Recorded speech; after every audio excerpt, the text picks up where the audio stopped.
Going on?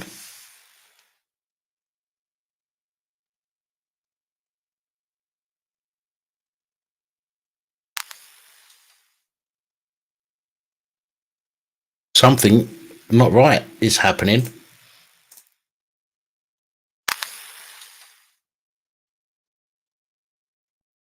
What's going on? Hold on. Let me try something else.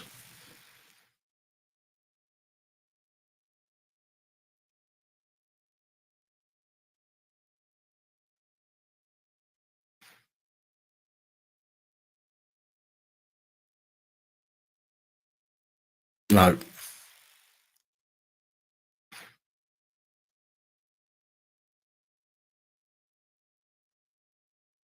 no, it's not working. Why is that not working? I can't transition between scenes. I don't know why. It's not showing. What's happened?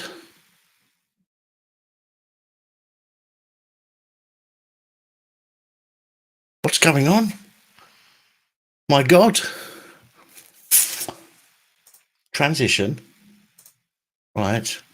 Go to that screen.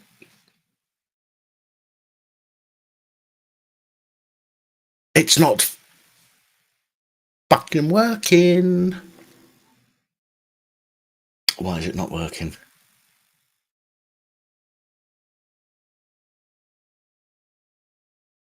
Yeah, no, I know you can see me, but switching scenes is not working.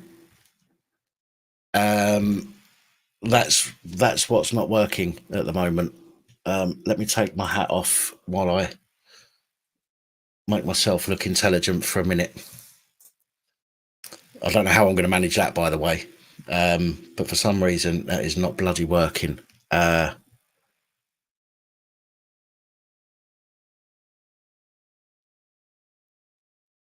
And there's no reason for it not to be working.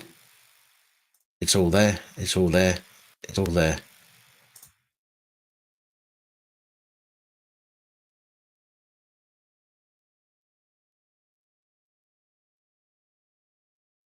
Brr. Wonder if that makes a difference.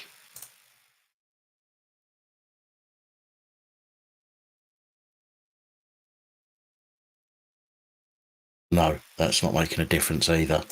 Oh my God, what is going on? So I can't do a live stream without there being a technical issue. I don't know why. Don't ask me why. It might be because I'm stupid. I don't know. But there is something going on. There's a fucking. Oh no, stop it, will you? There is definitely a gremlin going on here in the system.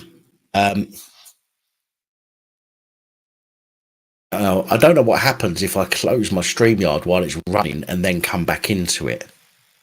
Does anybody know what happens if I close out of StreamYard?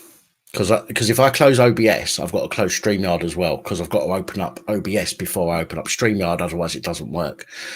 So I've got to close the both. So if I close StreamYard, does this just keep running still, or does it end the broadcast? Does anybody know?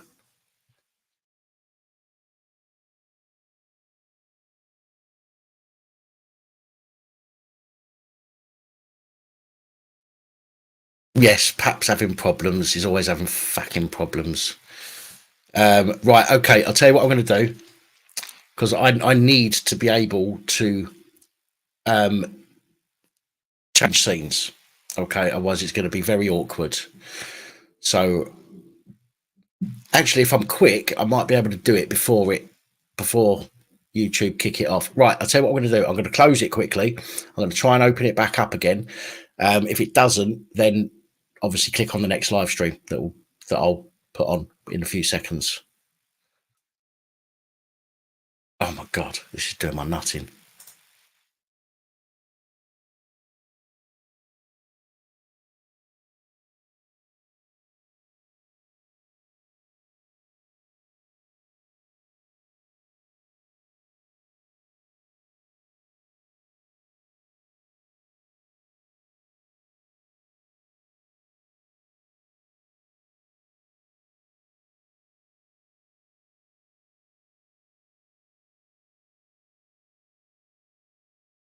back, but I don't know if this is what.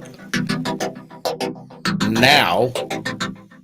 You are watching the Police Abusing Powers channel. Hang on a minute. Hang on a minute. No. The Police Abusing Powers. No. It's still not working. It's not changing over. Why isn't it changing over?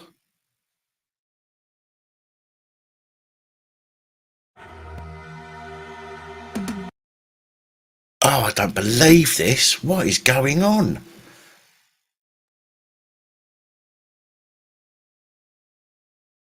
What? What is going on?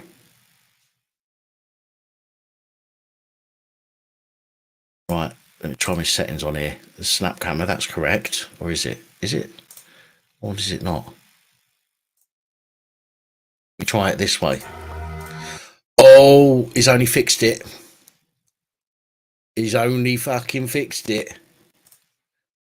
I think this is what I want to do. I want to make sure that I can transition between my screens and... Oh, yes. Oh, yeah.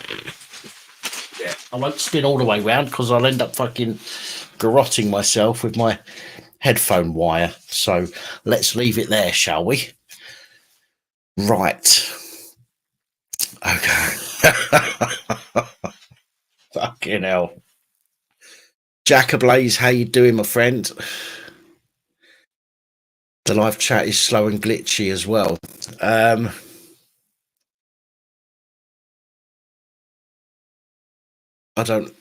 am watching the live chat, although I'm watching top chat rather than all of it, which is a really pain in the arse. Let's go to live chat. Hello, Psychos, Mrs. Hello, Lisa. Hello, Mr. Nutt.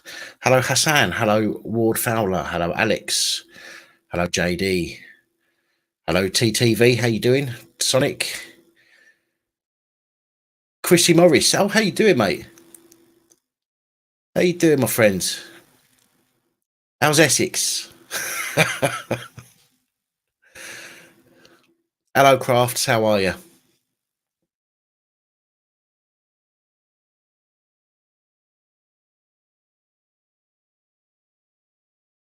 Right, well, I'm fucking glad I managed to fix that shit. I've got it all written down as well. I'll do it step by step. I have to do it in a certain way, otherwise it doesn't work. And then even when I do it in a certain way, it doesn't fucking work. So, you know, these gremlins and all that malarkey. So what I'm going to do tonight, folks, is obviously we're on StreamYard, but I'm going to do this in a way that gives as many people the opportunity or the option to get in touch as possible. So rather than doing a StreamYard and a Skype, because people on the person on Skype can't hear the people on StreamYard unless they've got their sound up, which then causes feedback loop and it's a pain in the arse. So what we're going to do instead is I'm going to open the lines on the Skype in case anybody wants to phone in. We're going to do that until about 10ish. And I'm going to give everyone a maximum time limit, and we're going to call it, I don't know, 10 or 15 minutes. We'll work it out as we go along, but it will be 10 or 15 minutes. Everyone will have to have a time limit on that, just to make sure that everyone that wants to call in gets a chance to call in. And then we'll move over to the StreamYard. And if anybody then wants to come on, again, due to what happened last week, anybody that doesn't show their face, I'm sorry, but anybody that doesn't show their face in the back office doesn't get to come on the live stream. You can take your face off afterwards, okay? But I need to know who you are,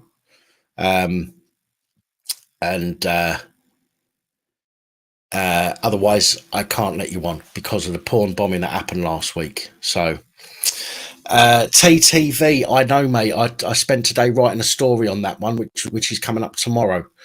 It's going to get me some grief, no doubt, because it's talking about a particular characteristic, shall we say? But do you know what? Such is life. Such is life. But that entire the Lord that made that statement has completely contradicted everything, and he's a Bane Lord as well. Has completely contradicted everything. Do you know what I mean? It's an absolute joke. Absolute joke. But there we go.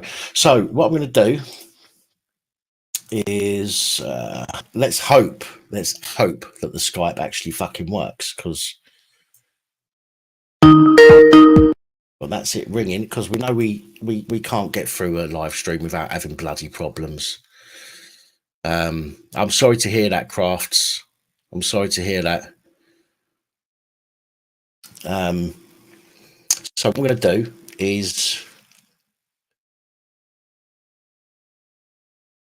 what are you talking about cameras for, Sonic? Lost Souls Paranormal, you're stuffing your face with that sausage. Are you stuffing that sausage into your face?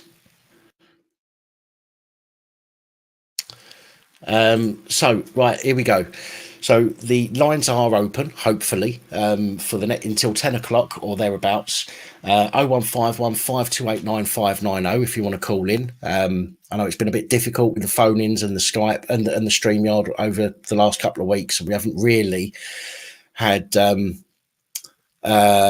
haven't really been able to do, or haven't really done the Skype call-in for a while. So I want to give anybody that wants to have a chat on Skype rather than coming on to the StreamYard, you've got an option now to come on. So 0151 528 9590. You can also, let me just put my phone on silent, otherwise I don't want that going off as well. Otherwise, if you've got Skype, you can search Dan Pap, and it's got my logo on there, and you can call me that way. So there we go.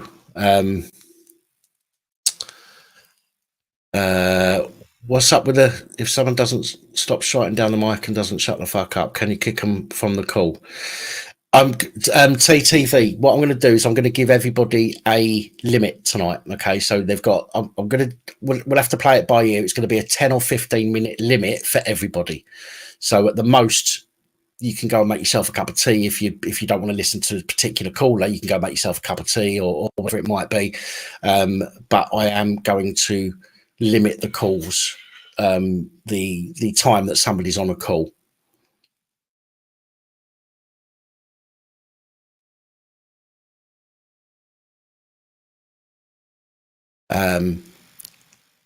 Because one thing you need to understand as well, TTV, and I'm not saying you don't understand this, but sometimes people are angry with things, with life, with whatever, and sometimes they express that in, you know, and they can shout and be loud, but I have to give them an opportunity to speak, because that's what I do.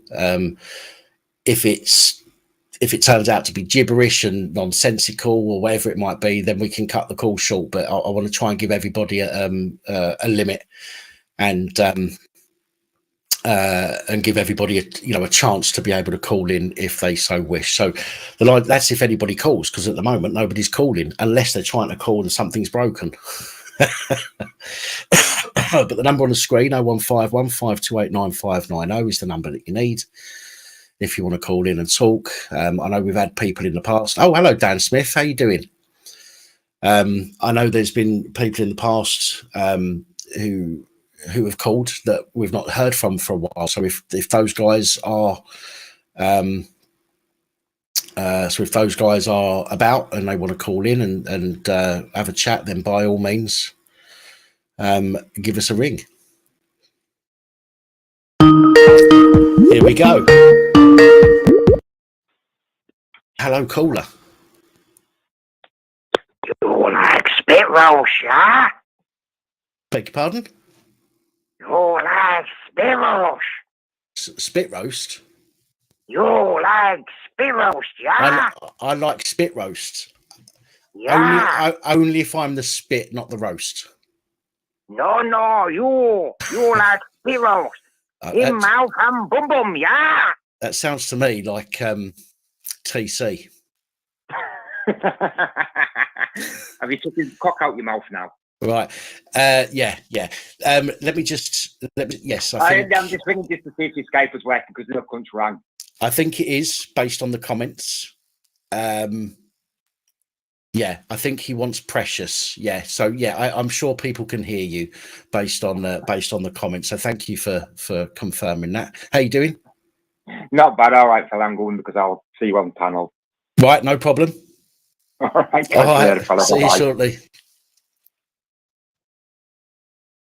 Right, so at least we know that Skype's working. At least we know that Skype's working. So if anybody wants to call in for any reason, again, look, as it says on the screen, share a story, whistleblow, talk crap, call me names, I don't care.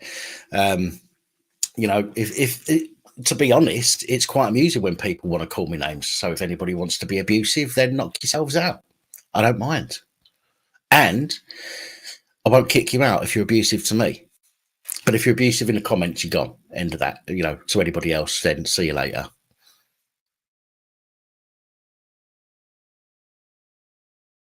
Don't make me sit here like a plum. I haven't got a plum.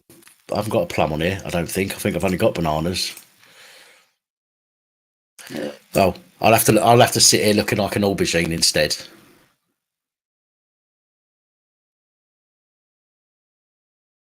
Ooh. Do you know what, Crafts? Thing about Crinkle, I can't be serious with that on, can I? The thing about Crinkle last week is he helped make some money, which is now going to be spent on buying anybody who comes to meet me on my birthday a first drink. So thanks to Crinkle for that. Oh, hello there. Evening, Dan. How you doing? I recognise that voice. I'm all right, mate. How are you? Indeed. Yeah, I'm very well, thanks. Very well. Just thought I'd rig in while you're having your short and sweet callers. I haven't heard from you for a while. Where you been? No, I've just been busy, flying about and doing my bits and pieces. Life is, it's one of those. How are you doing? More importantly, well, I think we're all kind of a little bit worried about you and your well-being. Hope you're very well. Yeah, no, I'm all right. I'm doing all right, to be honest. I had a little moment a couple of weeks back. Something, with stuff going on the channel, which again, I don't mind people abusing me. People can abuse me all day long. I take it. But when other people start getting attacked and whatnot, and that particular live stream before I had a bit of time off, it was on a Wednesday. That Wednesday night live stream before I had a few days off got to me because I felt for the first half of the live stream I was defending myself from people saying that I want money from people to watch videos, which is ridiculous.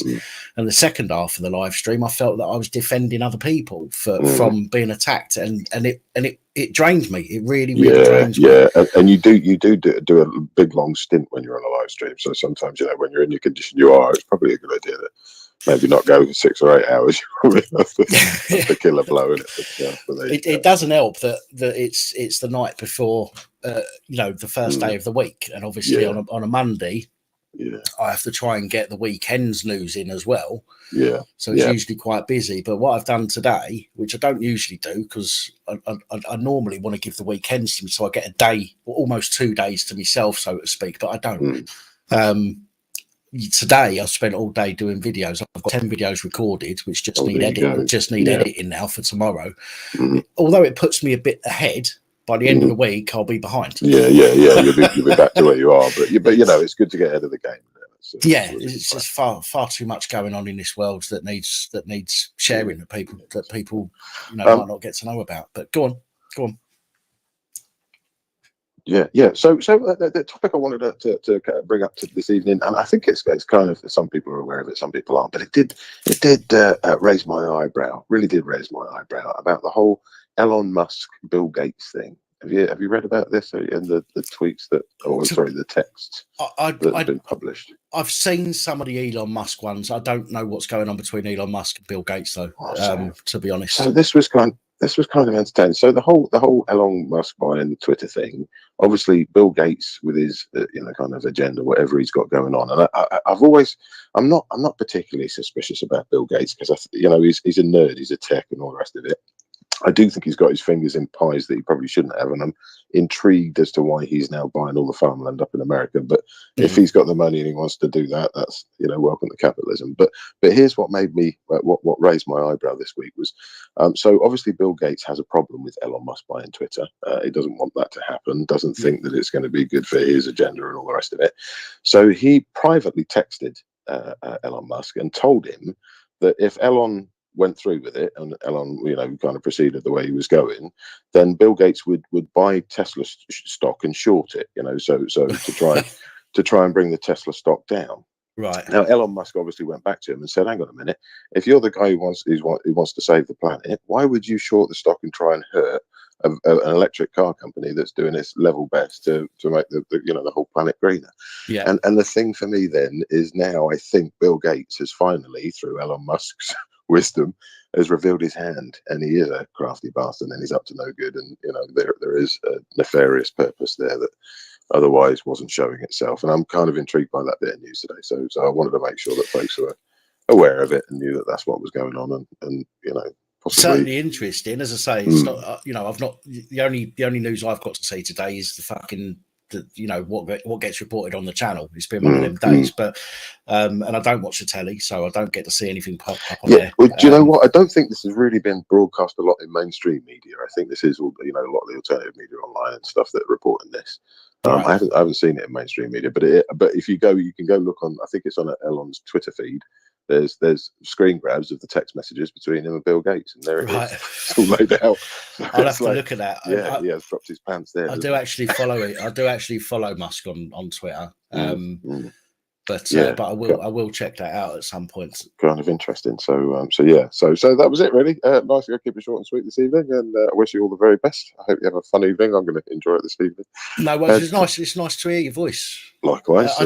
Not nice as in Holly's nice to hear your voice, but it's nice to hear your voice. But yeah, no, that's always good to catch up, and I'm glad you're feeling good. And I look forward to a fun evening. Thanks very much. I hope so. Anyway, okay. Speak to you soon. Have a good one. Take care. Take it easy. See ya. Bye-bye.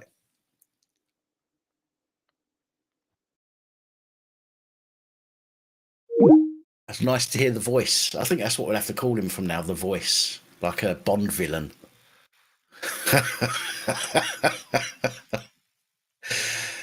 Hello, Richards. Who else did I see jump up a minute ago? Tiffany, how you doing? What's my opinion on the monkeypox shit? That's my opinion. Shit. We already know that COVID was a precursor. I'm not going to go into it deeply, right? But COVID was a precursor, right? It was a test. It was to see how compliant the general public are, and to see whether or not if they do it again, people will concede and simply touch their toes and get shafted elbow deep. And I think it's clear that most of the fucking public will, even though a lot more people are skeptical to what happens now. You still have a vast majority of the public who are still willing to touch their toes and lube up, ready for the elbow deep shafting.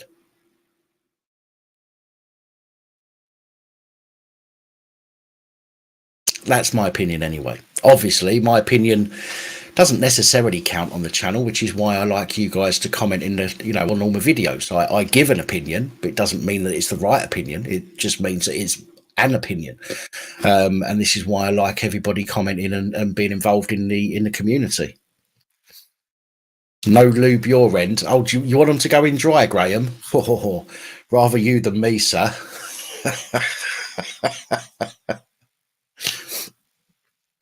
You're not worried about monkeypox. You got mad cows. Do you know what?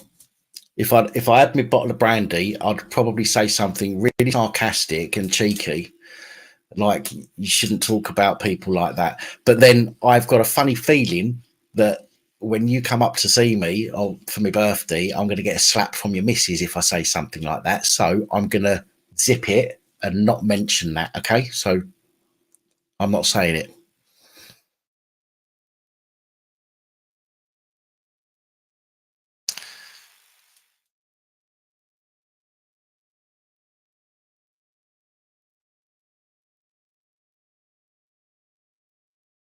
They want to put the P in the rainbow flag, which doesn't surprise me at all. Absolutely doesn't surprise me whatsoever. Oh. The rainbow flag. Hello. Hello, Dan. Right, there's a delay. I need to turn the sound down. Who's that? It's Graham. Hello, Graham. I thought it was you, but I weren't quite sure. How you doing? Oh, still above ground, getting drunk, very angry, very pissed off at my end, but it doesn't matter. Yeah, no dry run at the bum with me. Just because I ain't got lube doesn't mean to say I'm going to bend down, touch this hose, and accept it. That's all I'm going to say at the moment. Hello to everyone that's in the chat, and sorry if people have missed chat and responses, and I've probably missed a lot of comments. So I'm just touching base briefly, then I'm going to be logging out at some point, and then maybe, if you're doing a panel thing, I'll show my ugly, unshaven mug. I will be. Panel will be between 10 and half 10, depending, because obviously I didn't start the calls till about almost past. So. Oh, look, it doesn't matter. It doesn't matter. So, yeah, just a quick hello to everyone, this and that, and I'll let everyone crack on. Do your thing. I'm going to be keeping an eye on. Oh, right, I've just seen a comment up from Josie Wells. Yeah, Roger and Sarko's misses and this and that. I don't know what's going on with the live chat and the top chat. I've probably missed comments. Comments have probably been missed and this and that. But, hey, big respect, guys. I might have a rant later on the panel, but I'll keep it reasonably clean. Okay, well, just remember one thing, okay? If you've got no lube, you can use spit. Are we talking about a rusty trumpet or a rusty trombone here, Pat? Now, I'll tell you what, I'm going to wait and see what the subs make of that. Anyone that doesn't know about a rusty trumpet or a rusty trombone, it could be a sexual act. It might not be a sexual act, but it's definitely the way that the government's treated us, whether we're male, female, ladies, gentlemen, boys, girls, it is out, it's in between there, those that are not sure, and everyone that's in transition. Fuck it, I'm going to love you and leave you. I'm monitoring the chat for now. No worries. I'll keep an eye. I might log off for a bit, and then I'll come back about 10 o'clock or something. I think I need an hour on the PlayStation just to, like, you know, wind down a bit, because I'm a little bit wound up here. No, what? Well, tell us all about it later. Oh, yeah. Are you sure about that? You want me to do a crinkle on you, do you? Well, we could listen. We could do I'm more better fun. Than crinkle, Listen, because I don't condone the potential rape of an underage girl, even if she's got false ID. There you go.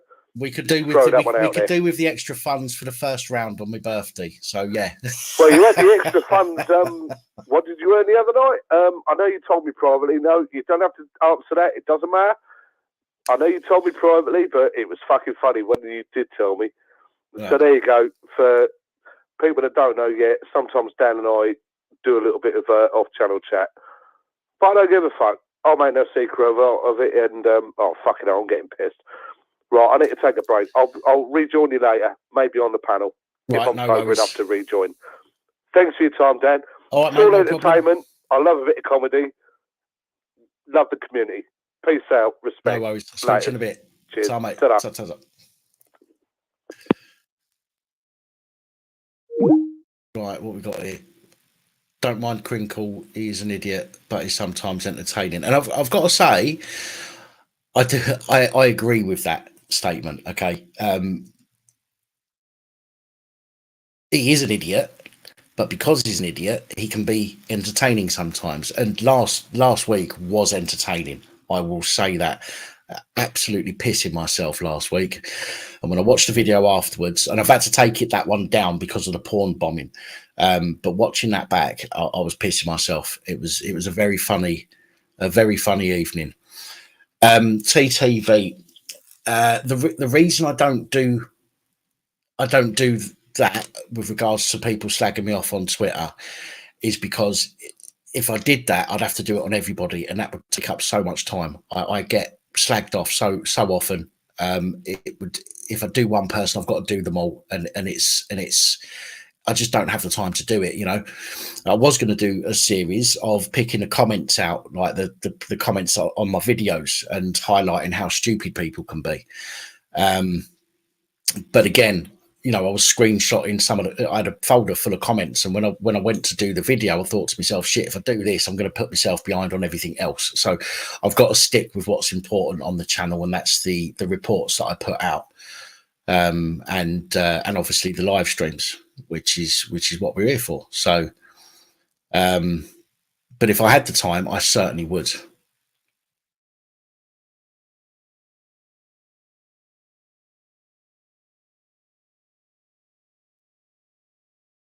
Thank you. Is that Dino in the tube or Dino in the tube? Thank you.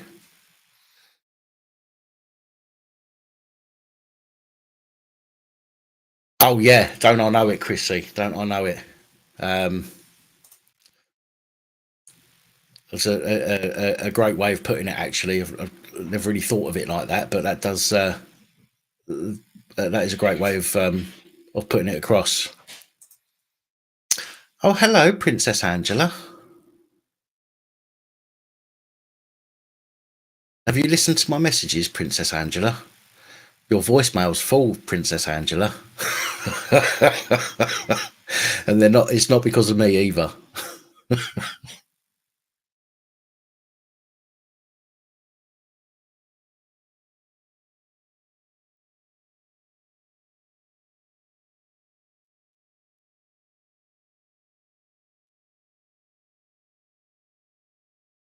How you doing, Kaz?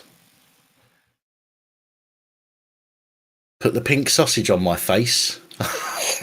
I'm not sure I like your tone.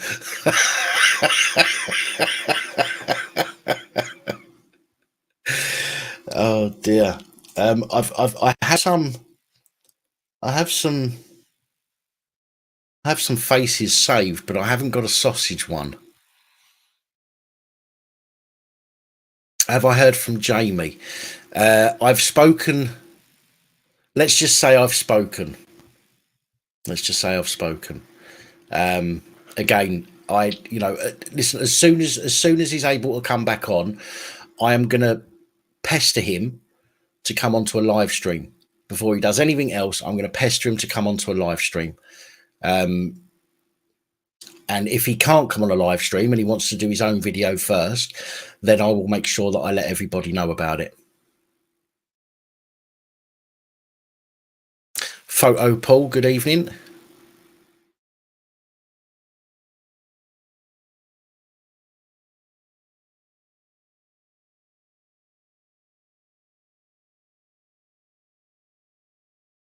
Thank you, Iceman. Appreciate it.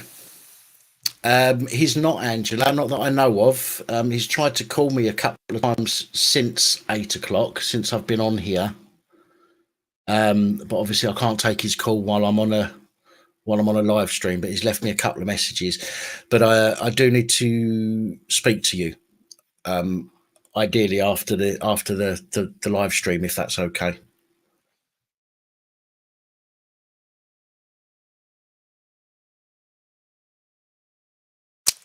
Evening, Swinger.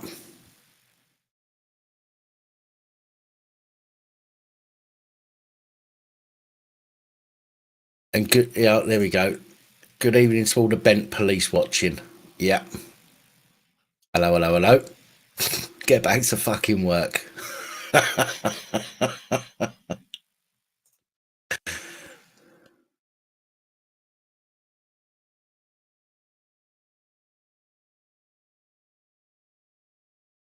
Are you, Wills? How you doing?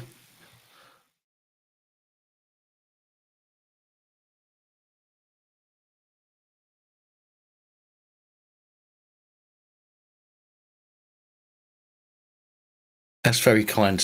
I'm a Swinger. Actually, do you know what? I'll see if I can find a sausage just for you. As soon as you've asked a few times, let me have a look.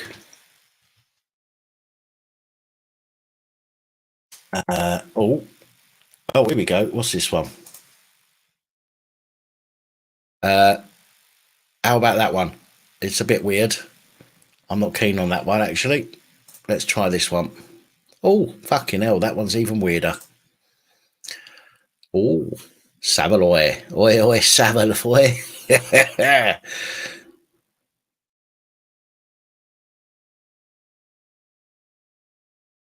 It's not pink. Okay. Is that pink enough? Fucking hell. What am I doing?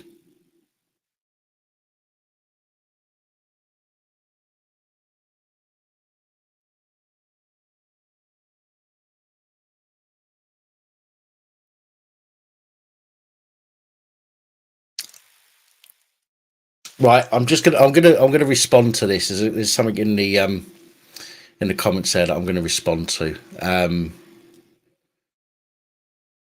Bryony, you're asking me and Tina if we won't take a call from you, then your husband wants to know whether we'll take a call from him. He affirmed you on that. Well, number one,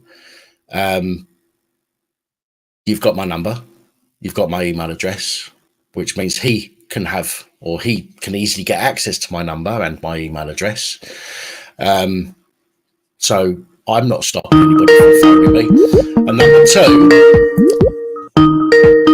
I'll get back to in a minute. Hello. Hi, this is Scott. Hello, mate. You all right? No, not really. What's up? Well, there's people out there that want to kill people, and they get away with it many days of the week. Well, there is. There And is they wear indeed. funny uniforms and they bacon grease. Dressed like fucking clowns. They certainly do. My brother was one of them. Oh, wow. Okay. And I've been looking at your feed for quite a while and watching things. I'm not very tech savvy and shit. No That's worries. why your lost souls person was just trying to help me. I was that lost soul that I messed up the number. No worries. Yeah, she's a good girl. He's lost souls. Devon and Cornwall police are bastards, as far as I'm concerned. What have that? Do you mind me asking what they've done? If you don't want to go into it, it's not a problem. On the 4th of the 3rd, 2004. I should say on the 3rd of the 4th. 3rd of the 3rd. Hang on a minute, let's get this right. I'm a bit confused at the moment. It's all right, take your time. My brother's name was Gary Lee Caborn, Caborn. He was in custody in Torquay. I had a choice one day to turn right at the roundabout and go and see my brother, or turn left and continue on my way up to London to see my son for his birthday. Okay. I was told my brother was in custody that night by the police in Torquay. Right. They phoned me from a landline to my landline, the stupid bastards, because they actually turned around and said, "No, we didn't phone you." And I said, "Well, check your logs because you phoned me from a landline to my landline." So, okay. But he was already dead. He was found at home in his seat. There was no urine or feces on the sofa, which makes you wonder whether he actually died in that place. Right. He was in custody the night before. They also killed another guy called Thomas Orchard. 5 of them had been up on charge for Thomas Orchard, but we couldn't get it for my brother. Well, and it disgusts me. It disgusts me. We don't have something like, over in America, they have, what's it called? Where the police have a log of how many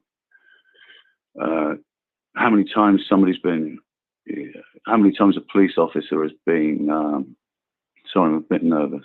It's all right. It's all right. Take your time. I'm sweating now. Over in America, they have like a list. Is it a Brady list?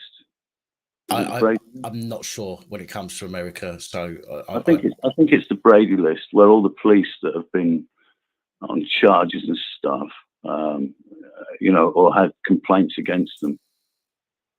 Right. Okay. They have like a list. In this country, we don't have that. Well, it's left to people like us.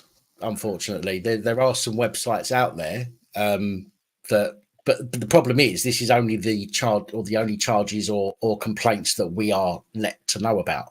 There's many more that we don't know about, unfortunately. So even though there are people out there that are trying to document all of the offences coppers have or make or commit or whatever you call it, they are listed as best that we can, but they're not going to be complete because many of them don't reach the public domain. In fact, I believe down south, I'm not sure if it's Devon or whether it's Dorset area. I can't remember, but there's somewhere down there that a third of all of their misconduct hearings, for example, are literally private. Nobody gets to know about them. Hampshire's very private. because my niece got raped. She got drugged and raped, and I threatened the guy, and the police went and, you know, helped him. You know, it's disgusting what they do. I mean, I'm a child of care. Yeah.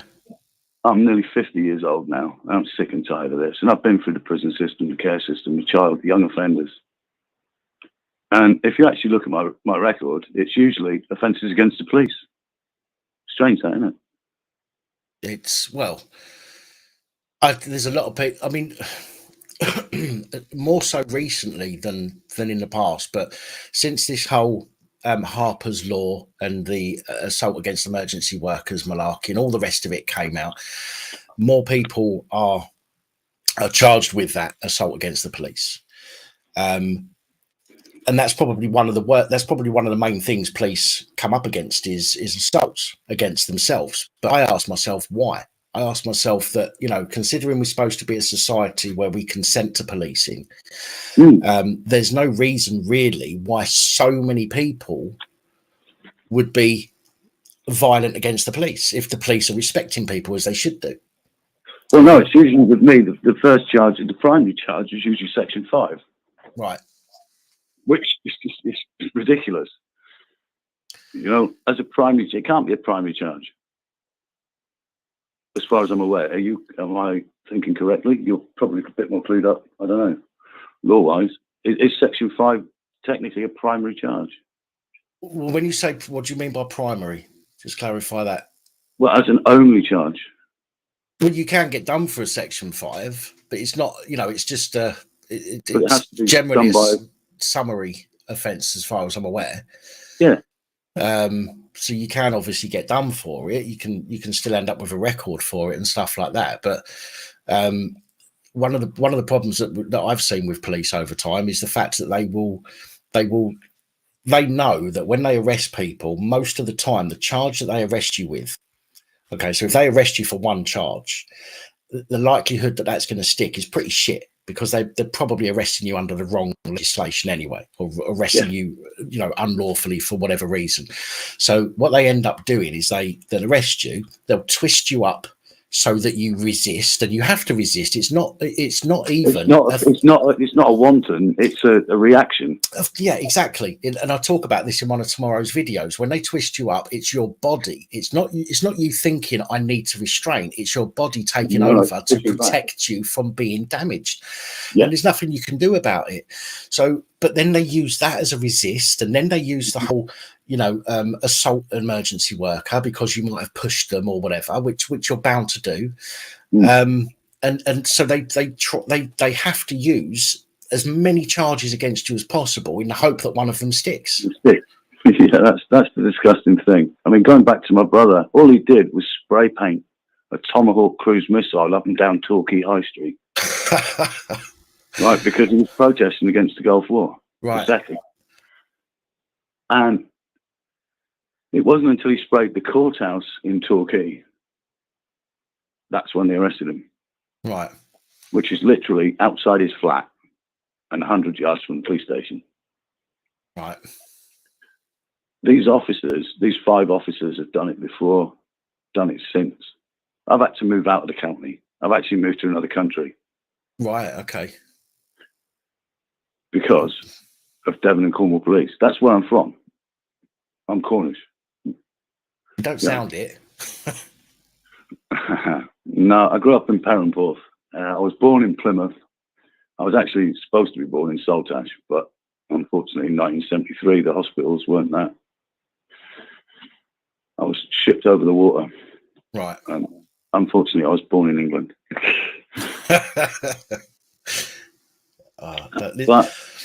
But you know, I'm finding it difficult with a lot of things that are going on with the police. You know, you bring up a lot, right? And your news reports are refreshing.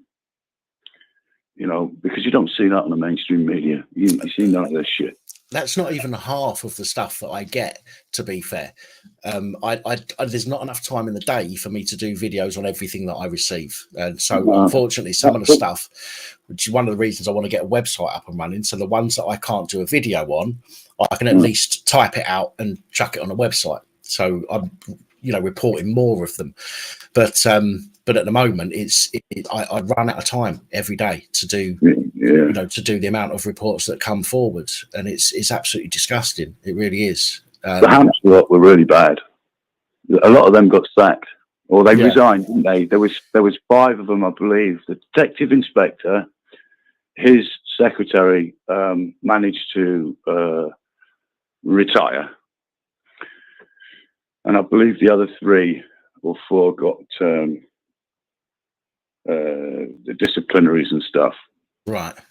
But it didn't really go that far, and it's disgusting when it comes to murder and drugging and raping people. You know, that the police are so far up their own asses. I'm really worried about what I say, you know. Yeah, I know. There's not been a single. I mean, they're probably going to use this whole, Wayne Couzens was charged for doing what he did. They probably use that, but let's remember before they start using that he wasn't on duty at the time. So Sarah Everard wasn't in his care as a detainee, right? So they always on duty. Well, this is the thing, isn't it? They always say they're on duty, or they're not on duty. Are they civilians, or are they police when they're at work, or is it that they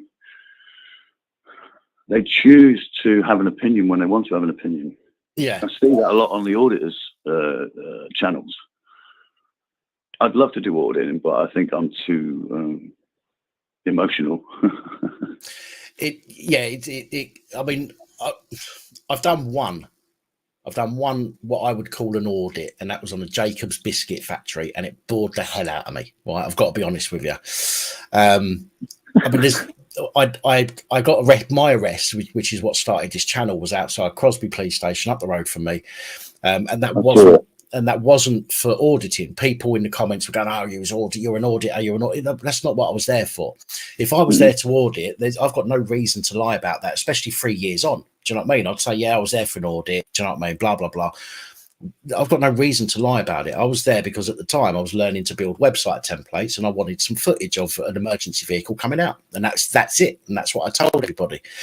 The police, that's what I told them, but they just simply didn't want to. They simply didn't understand what stock footage was.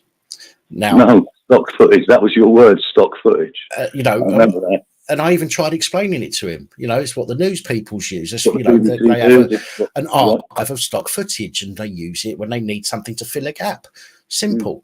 But they didn't understand it. They didn't even, if it was me, I'm not being funny, but if it was me, somebody told me something that they was doing and I didn't know what it was, I'd probably get my phone out and look it up and go, right, what's that? Stock footage. Oh, right. Okay. Now I understand it. Rather than calling somebody a barefaced liar to their face and then fucking causing an issue where there isn't an issue. Do you know what I mean? A barefaced liar. Exactly. So it's mental. It is mental. The whole system is screwed up, and it's very broke. Unfortunately, I came through the care system, and one of the last places was St William's in Market Wheaton.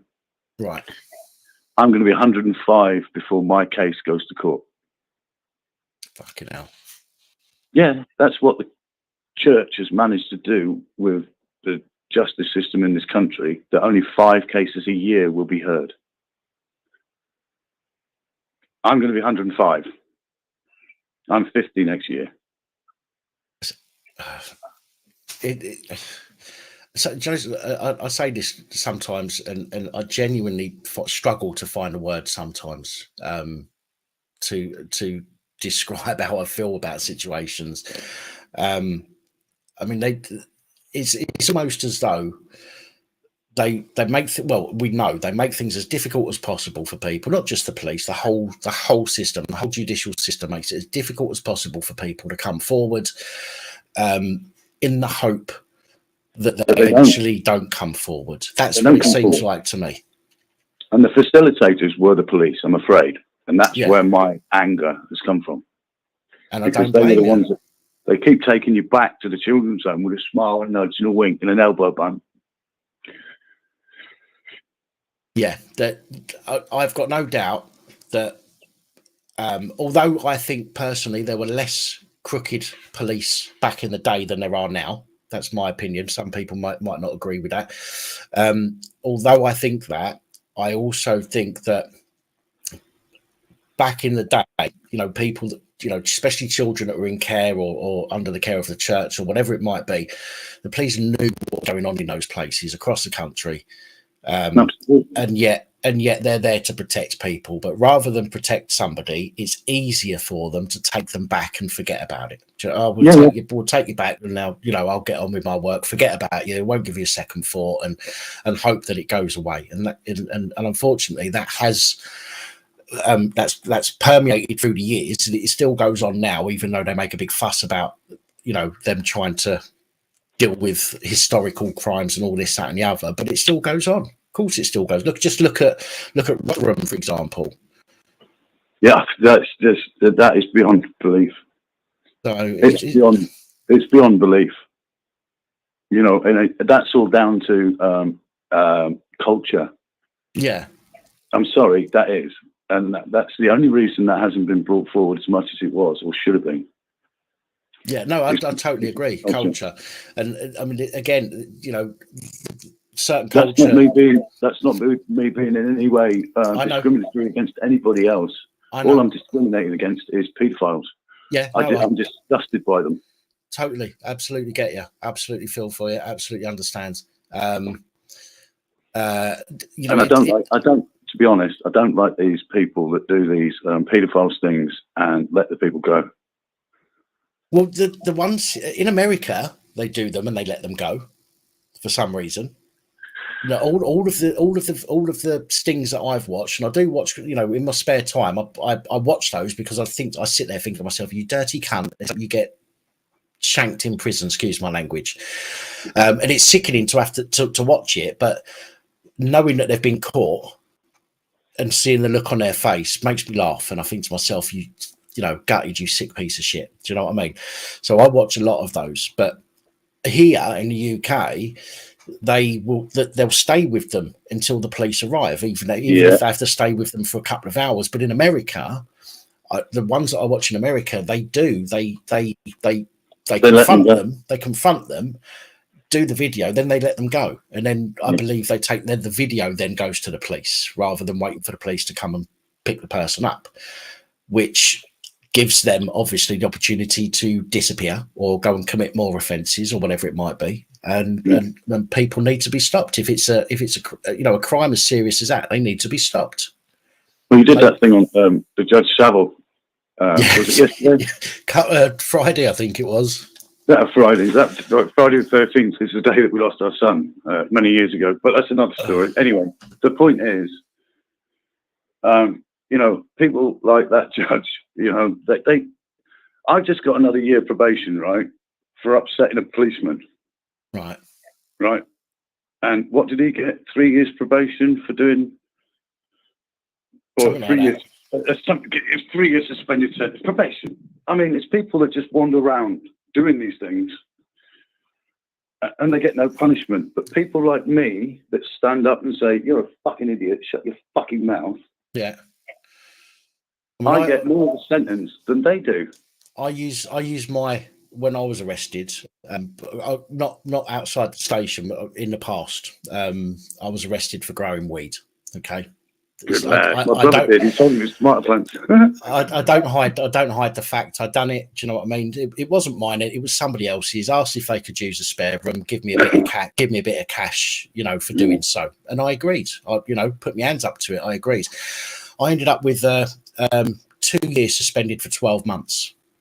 2 years suspended for 12 months. But then when I see these reports, and I say it in some of my videos, I go, fucking hell, I got 2 years suspended for 12 months for less. And he's got and he's got like fucking 3 weeks on tag for doing something sick. Do you know what I mean? And it's absolutely sickening, the disparity in the way people are sentenced. And I said it before about I think that if, with regards to the domestic violence court that they opened up in Warrington for Cheshire, basically they've got a specialist judge in there that will deal only with domestic violence.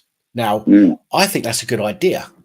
to be honest. I think a judge that deals with a specific type of crime, who's not good, who sees it all the time, who will get to know these people, who will get to, when I say get to know them, I don't mean in the way that I made out on the video the other day, but they'll get to know the person because they, come up against them time after time again, and I think they're in a better position to be able to give them a proper sentence. But when you get somebody that's dealing with all sorts of things, and they're in court and they're going, "Oh fuck me, I've had a domestic abuse, I've had 20 speeding tickets, I've had this, that, and the other, and I can't be asked today," and they just don't seem to sentence people properly for serious crimes. I know they've got guidelines, but to any member of the public, if you ask any member of the public if somebody that fiddled with a child should get a couple of years on probation, they'd say no. But unfortunately they do, and it shouldn't be that way. I believe that there is a reason for that, and the reason is that the further up you are in society, it doesn't matter what you fuck, it's acceptable. Well, people seem to be trying to make it more not acceptable. What's the word I'm thinking of? I'm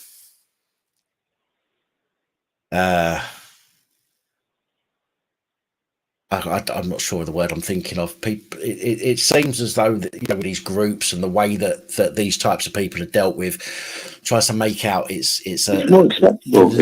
a lesser crime for some reason. And that doesn't make sense. That doesn't make sense. I'm 50 years old now, right? And from the start, 10 years old, and coming out of St. William's at 15 years and 8 months.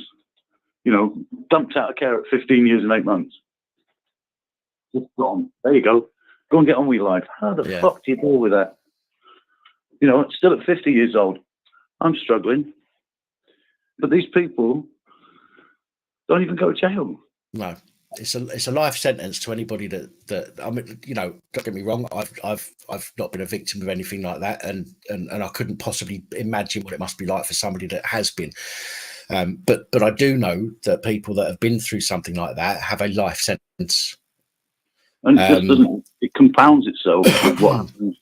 I have a video through your life, because you dealt with the police all the time. Yeah, it's a never-ending cycle. I have a video coming up tomorrow, which sort of touches on this subject, and somebody has evaded capture or evaded being prosecuted for 40 years. Now, the person or the people that were abused are now in their 50s. This person who done the deed is in his 80s. Now, he's evaded prison. He's evaded justice for 40 years. In my opinion, if he gets caught now, which he has been... Hanging from a gibbet on the local roundabout. Well, yeah. But the fact that we can't obviously do that, unfortunately, I think that the 40 years he's evaded and managed to live his life, I think he should get given a 40-year sentence, because that's what the people that have been affected have had to have, knowing that he hasn't been caught. Just start with his toes. And and this, as I say, this is a video that's coming out tomorrow. But it's sickening. It's genuinely sickening. And again, it's difficult for me to empathise with people that have been in that situation, because I've not been there myself. But I can only imagine what it must be like. But as I say, I do know that people go through a life sentence. It changes people's lives irrevocably. I can't remember how to say the word. And it will never go. It can never go back to normal. And yet the people that commit these offences, or the people that are complicit in allowing them to happen, that's the worst. That's what gets me. It's not the perpetrators are bad enough, right? Yeah. I wrote a poem about who's worse, the lawyer or the paedophile, but it's the facilitators. I feel that facilitators are worse than the actual abuser. The people that keep taking you back, the people that stand and turn their eyes, turn their backs, close their ears, and allow it to go on. Who's worse? Yeah, they're as bad as each other, I think. I see where you're coming from. I think for me, obviously, not having gone through anything like that, it's difficult for me to understand what goes through somebody's head. But for me, as somebody looking from the outside, I think they are both definitely as bad as each other. Should definitely get treated the same. What's the word? Joint enterprise. Yeah, anybody that allows something to happen and doesn't take action. Yeah, should, I mean, they should use be it done well for enough. joint They use enterprise. it well enough in their courts of law today, the joint enterprise. However, it's only one paedophile in the dock. Mm. It's not the people that surround them that's facilitating. Yeah. That's where the... Sorry, I mean, I probably shouldn't have rang tonight. No, it's fine. It's fine. I kind of popped into a couple of your live feeds and now and again, but... Well, this is, to be honest, this is why I decided to do the way that I have tonight. I do the phoning on the Skype for a couple of hours and then do the panel, because I know there's people out there that don't want to come onto a panel and would rather be completely anonymous. Do you know what I mean? So that's why I've done it this way this week, and I'm glad you phoned. I'm glad you phoned. You know, I'll tell you what, I'd love to get involved with something like that. I mean, there's a lot of police stations, a lot of places, a lot of children's homes. I could stand outside and not have to go run off a crib sheet. Yeah. To actually tell you what these people have been doing. And it just seems to, you know, keep going. I mean, when my niece got drugged and raped down in Hampshire, it was only 8 months later that them lot got sacked or, you know, quit their jobs, because I was on the phone to them telling them what I was going to come down and do to the fuckers. Yeah. And I suppose that's something that got you into trouble for doing as well. No, they actually they were quite good about that one. Oh, okay. Okay. I thought they would have used that to try and stitch you up for. No, not on that one. No, they were pretty lackadaisical on that one, to be honest. But I still know where he lives. You know, he shouldn't be walking the street, and he shouldn't be popping drugs into people's drink, the young girls' drink, you know. Because we know half the time that they don't discriminate between girls or boys. True. And that's another issue. But it's all of it. It's all a big fucking mess full of crap, really. And then they wonder why people like me turn around and hurt people. I can't. As I say, I can't imagine what the anger that must go through people that have been through that kind of stuff. I really can't. It's frustrating. It's frustrating because it's always you that gets done for something that's actually non-existent. You know, usually a Section 5 public order on a policeman. Yeah. And now I've seen that your guys doing that, or some of the guys, not your guys, the guys doing these audits, effing and jeffing at the police, and you're thinking, how the fuck? I never got away with that. Police, right? What you'll find if and I just want to make it clear, a lot of people say in their videos, like the auditors, police can't be offended. That's untrue. It's completely untrue. They can still be offended even if they're working and they're in uniform.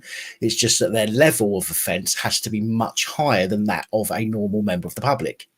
So if you tell a normal member of the public to fuck off, that might offend them, but it cannot be used to offend a copper. It has to be a prolonged and serious barrage of profanities, shall we say, in order for them to claim the Is that right? Yeah. Because I just got done a couple of years ago for being a racist, even though I spent over 11 years with a dark-skinned woman. We believe is of Sri Lankan descent. But when I moved to Scotland, I called a policeman a Scotch bastard. And now I'm a racist. Right. Really, honestly, if you want to go and see my name, just go and check it. I'll be honest. Scotland's a lot worse than it is here. You've got Hamza Yasuf, or whatever his name is, who brought in this ridiculous legislation or whatever it was that you can get done for even talking about stuff in your own home.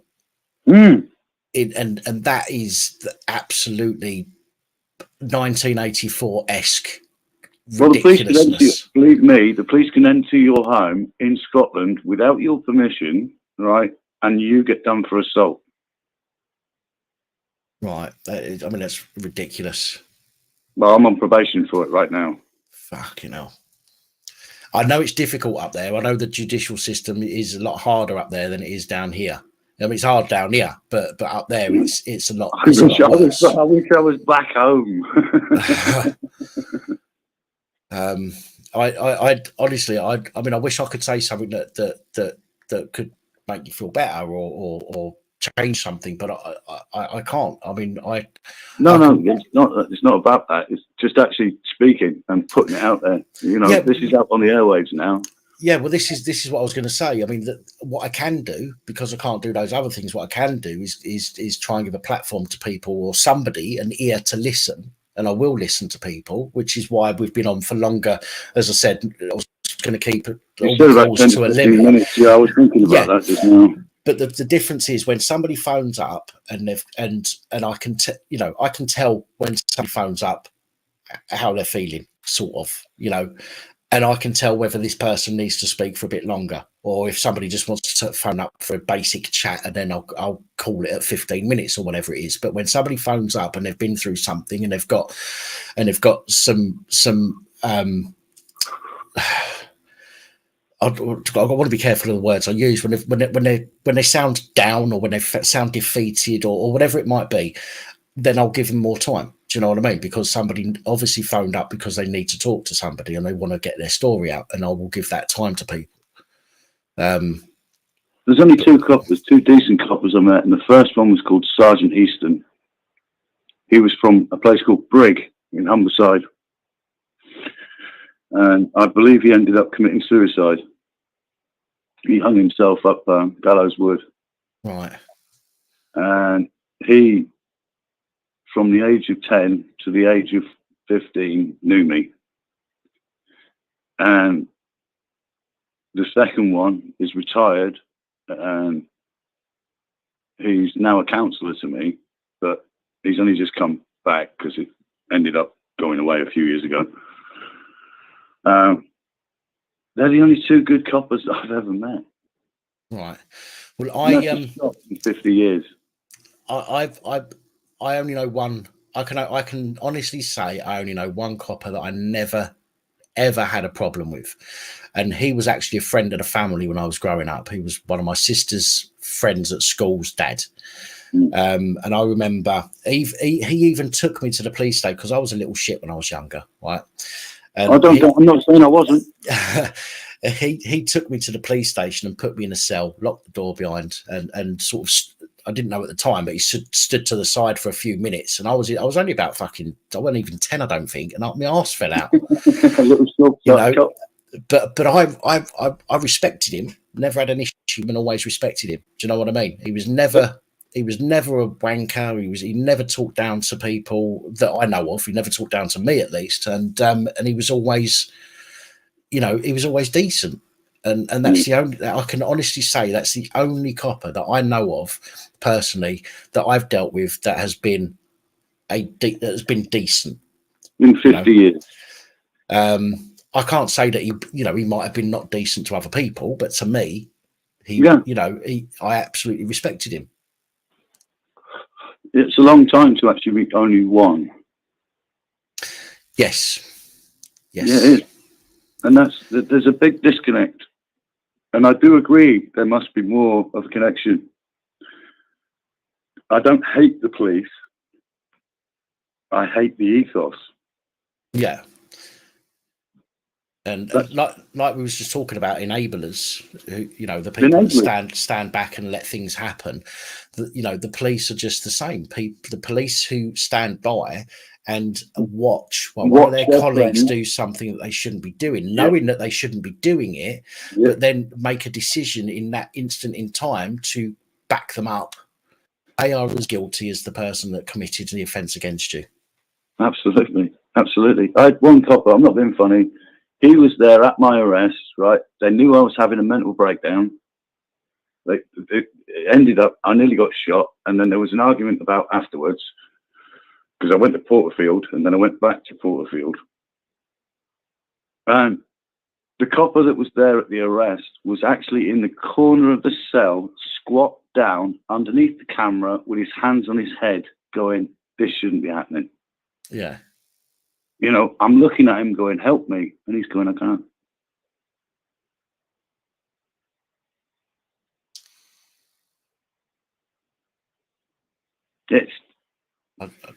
The system is broke. The system is broke. It's completely mangled. It's more than broke. Broke you can fix. Until they drop that section 5, section fucking whatever, right, and the 43, right, they ain't gonna get nowhere. No. Until they drop their fucking attitude, they ain't gonna get nowhere. But the thing is, what they do is this whole, like section 50, the Police Reform Act, for example, which is a way to force you to give you your name and address. No, that's Nazi state. That's fucking Stasi. Of course it is. You know, and this whole on the belief of something. Now, if you look through the legislation, some of the legislation says a reasonable belief, and some of the legislation says belief. And there's a big difference between reasonable belief and a belief. The reasonable belief, you need to be able to evidence something that gave you reasonable belief, whereas belief is just, I believed he was, doing something he shouldn't have done, but they accept I believe in it. God. I don't. I don't, but I believe in God, or in God we trust. It's a blind belief. Yeah. It's... Excuse me. Sorry. Thank you for spending time with me.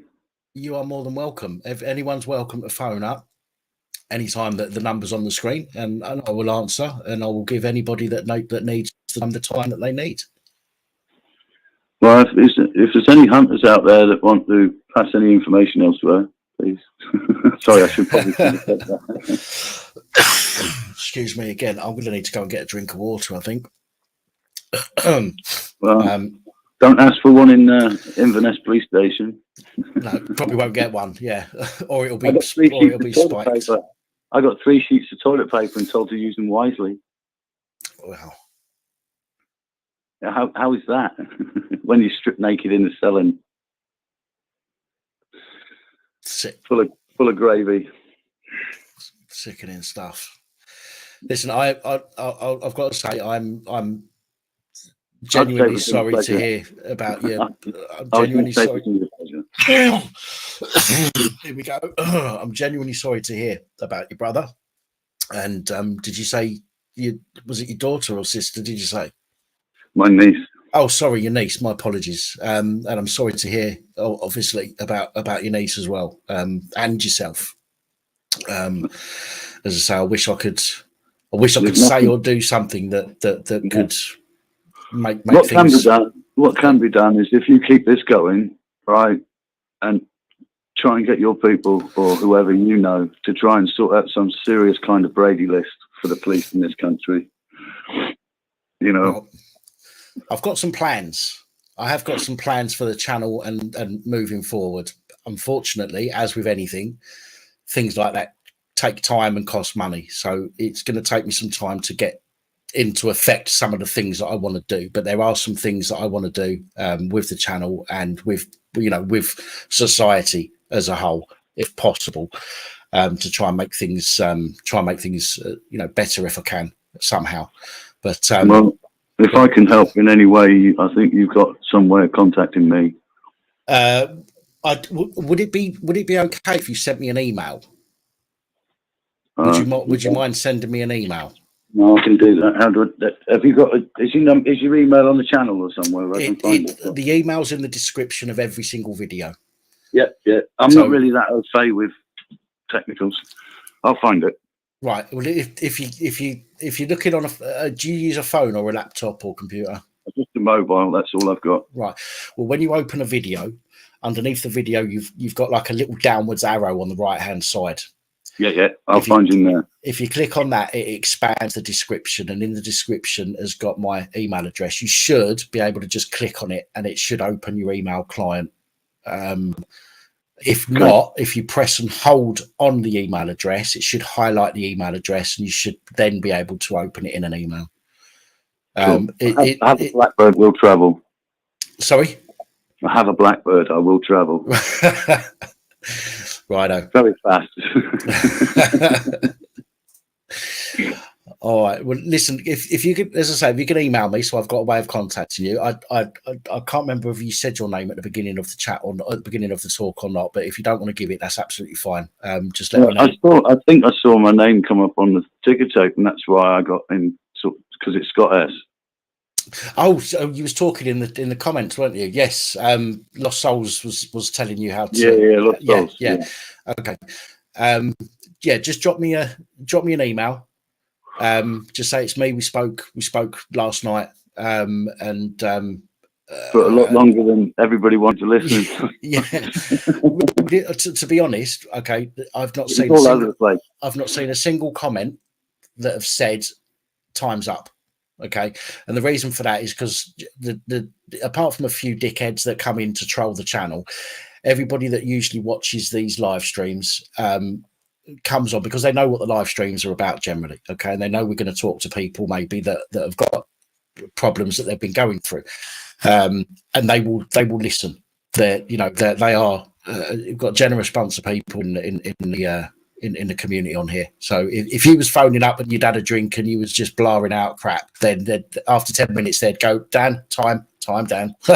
But because you've got a story that you want to tell, everybody is great and they will listen.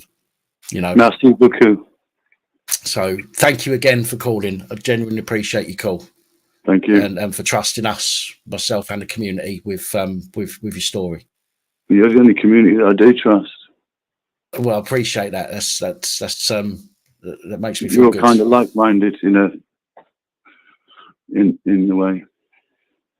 You've all got the same. Well, you've all got similar stories. Yes, I think most of us do. Yeah, I think most of us do. I think some haven't, but they understand. But everybody, honestly, everybody that gets involved in the community, apart from the odd idiot that comes in to troll, I've spoken to so many of these people personally, and they are a genuine, decent bunch of people. Sounds like it. Thank you. You're absolutely welcome. Thank you for calling. Cheers, Pat. Look after yourself. And you. Goodbye. I'll be in touch. Thank you. Please do. Bye now. Bye. Bye now. Bye.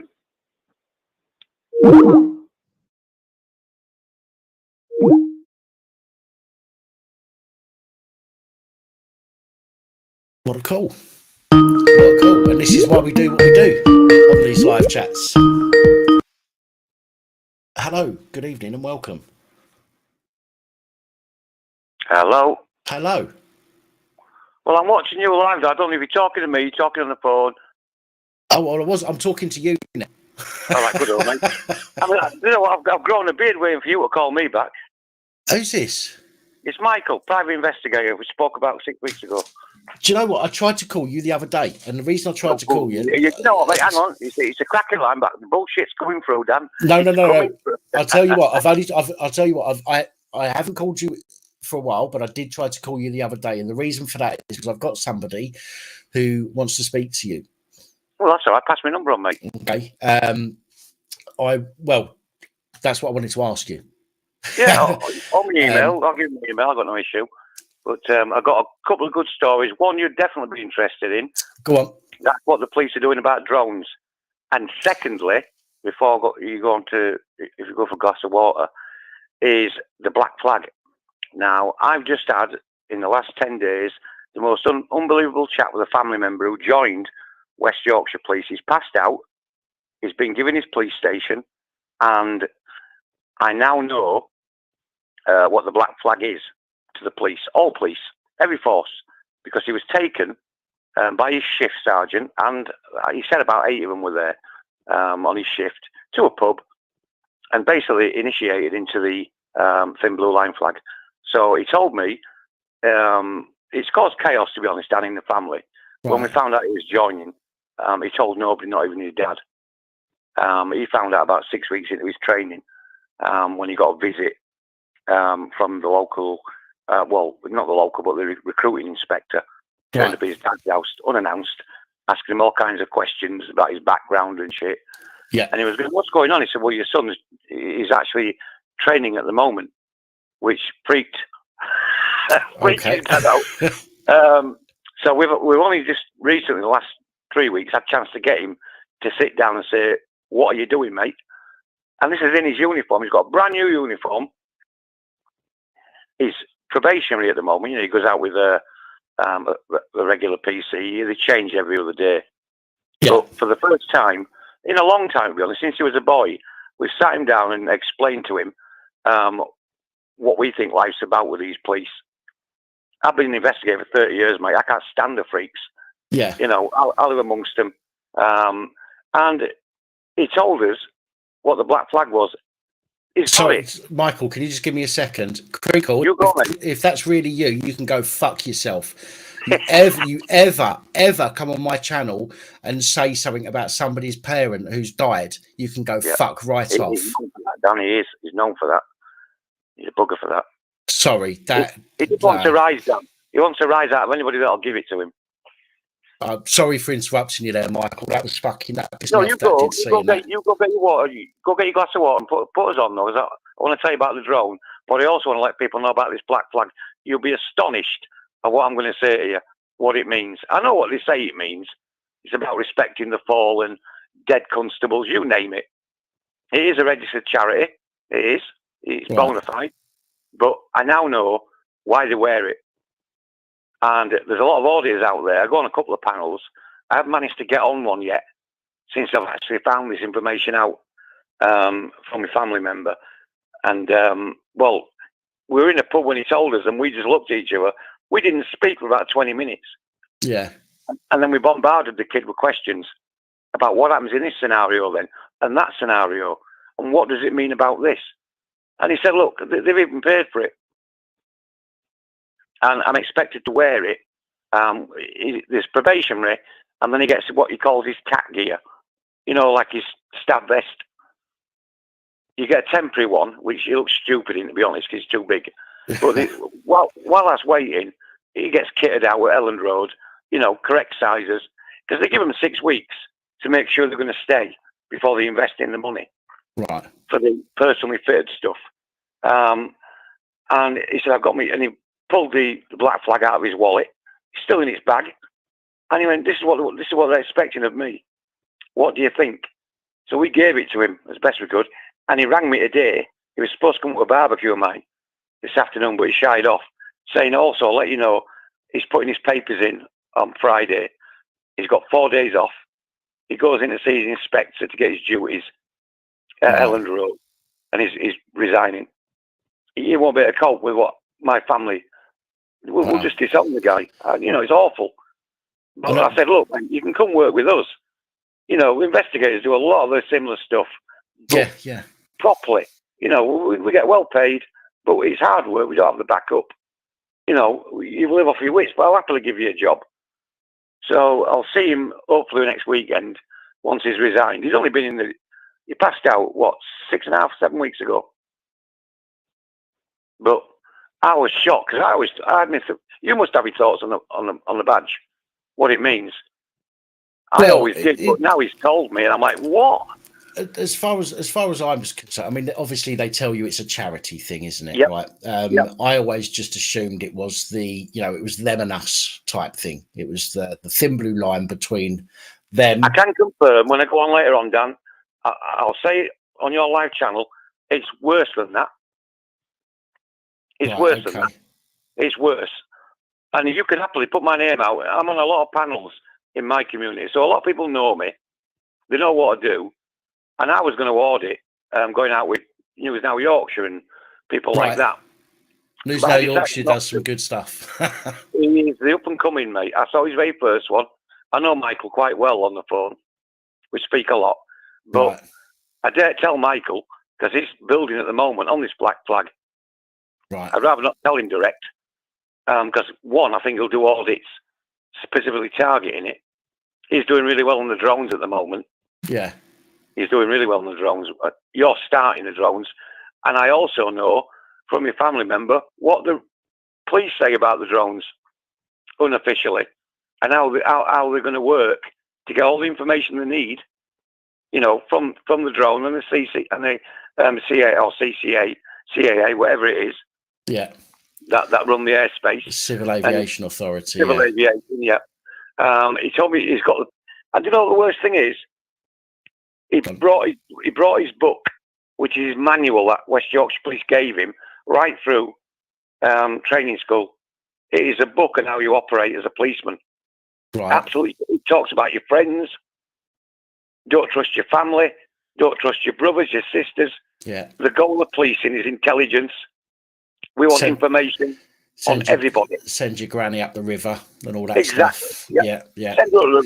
And our colleagues who wear this flag will back you up in saying you never drilled holes in a boat anyway to drown her on the way up. That's how it is. But I can't wait to tell you, I can't. Because we were asking, I mean, at the end, he was half pissed. It cost us a lot of money on JD, getting really drunk. But he was coming out with all kinds of stuff. What his sergeant has said to him on the QT, you know, follow this guy, you'll learn a lot. And he said the guy I was put with for the first week, he was in Seacroft, he said was openly abusing everybody. He said he got to the stage where I didn't want to get out of the car.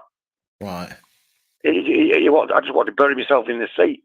And he kept saying, come on, pup, watch your master at work. Watch how we curtail these public. Watch. Yeah. Follow me and watch. Oh, it wouldn't surprise me at all. Those words that you're saying that they say does not surprise me at all. In fact, it fits I'm still perfectly. shocked. Because he rang me a day and said, I can't come to the barbecue. And he said, you're still going to talk to me? I went, of course I am, mate. You're resigning, aren't you? He went, yeah, Friday morning. He's done his letter. You don't get no pension. You've got to work. You've got to do 12 months off probation to qualify for your pension. So we'll get none of that. None of that. I think he gets a quarter's wages. Right. He signs as well a declaration not to publicise any training tactics, intelligence tactics. He's got to sign that before he gets his, I think he called it severance pay. Right. But yeah, even Fed reps are up to it. Oh, I can't wait to get on, mate. You go get yourself a sandwich. Do you want to ring me back, or shall I just send you a message? Because I'm watching you now. Yeah, I'm going to be on here. I'm going to be on here till about midnight. What I'll do, tomorrow I've got some spare time. Can I give you a ring? Can I give you a ring tomorrow to talk about what I was going to talk to you about? Yeah, that's fine. For your mate, or your client or whatever. And I don't know if you want to come onto the panel later. You don't have to put your face up. Obviously, you can just use an avatar or a blank no, I'll thing. put my face up, mate. I've got no issue with that. Right. Okay. Well, if you Mine's come on there, blown on Live Free's channel. Live Free blew my undercover work, big style, before he got jailed. Yeah, he did all that. But I'll go on Torbs' channel, and I don't know what's happened to Auditing all, but I'll sit on a lot of theirs. I don't hide my face. I've got nothing to hide. Right. Cool. But I live in a village in East Yorkshire, surrounded by coppers. I can't wait to get amongst them next week. We've got a village meeting, and there's a lot of the off-duty cops go there, probably to gather information on who's saying what about the council, and shit like that. But I can't. I'm doing a little speech on bogus callers because I'm the chair of my local neighbourhood watch. So I'm doing a little speech, and I'm going to bring this up about the police. I'm going to say, don't trust them. This is what I know about the police and their flag we've got in this village. Tons of retired soldiers. Tons of them. Old vets from the 60s to 50s. There's loads of them, and they can't stand it. They walk around proudly showing their badges and medals. Yeah. And they're always yanking these coppers in their gardens when they're mowing the lawns. I can hear it more than see it. I can hear them shouting at them. They don't like them. They're not liked. No. And they're not liked because they don't trust anybody. They don't trust the cops. So they don't want them in their village. Simple as that. End of. So, but if you ever can get on the night, mate, I will. Yeah, well, as I say, I'll be on. I need to go for a quick wee and get a drink of water, and then I'll be on Skype for about another half an hour or so, and then I'll be switching over onto the StreamYard, onto the panel. So if you're still around and you want to jump, I'll be up till about 1. I'm not working tomorrow, so I'll It's a late night for me tonight. I'll be doing my paperwork after midnight. No worries. So, just out of interest, tomorrow night's call, what's it in relation to? What sort of topic is it that your mate wants to speak to me about? I can't say on here. All right, fair enough. Honestly, I can't. If I could, I would give you a brief. As long as it's something, you know, I can help with. You know, I'm not an expert in everything. No. Of course. Civil, I'm your man. She just wants to have a word to see if there's anything that you might be able to assist with. But I don't want to. I don't want to. I get half the idea. Half my life. I don't want to say anything on their behalf as such. So I'll give you I'll pass your number on. I'll speak to you tomorrow, and then I'll pass your number on to her and get her to give you a call. Yeah, no bother, mate. Okay, well, I'll try and join your panel later on. Cool. When it comes on. No worries. Will it be on the channel I'm watching on YouTube? It will, won't it? Say again, sorry. Are you on YouTube on your panel? Yes, it'll be on YouTube, yeah. Okay, I'll keep an eye out for that then, mate. Cool. I'm going to get a cup of tea. No worries. All right, Dan, I'll speak to you in a bit, mate. Speak to you in a bit, Michael. All right. Bye, mate. Bye. Right, I know somebody's trying to call at the moment, but I need to go drain the main vein and get myself a drink of water. Darren, the number is on the screen if you want to phone in, but let me go and have a squirt first, and then you can call on 01515289590. It'll be a free call on most mobiles if you've got minutes in your contract, it'll be a free call. Or if you've got Skype, then use Skype. Use Dan Pap on Skype, and that'll be a free call. I was going to say something then.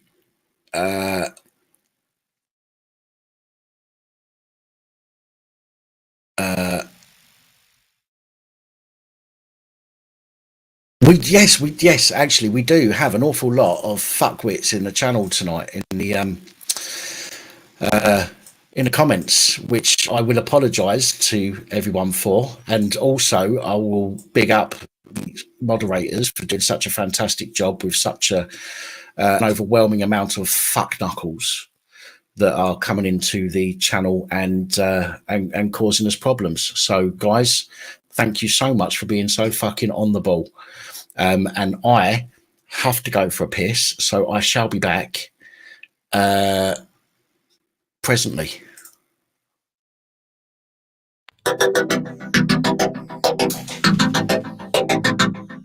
You are watching the Police Abusing Powers channel.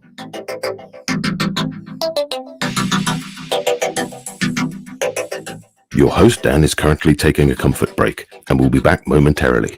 Your patience is appreciated.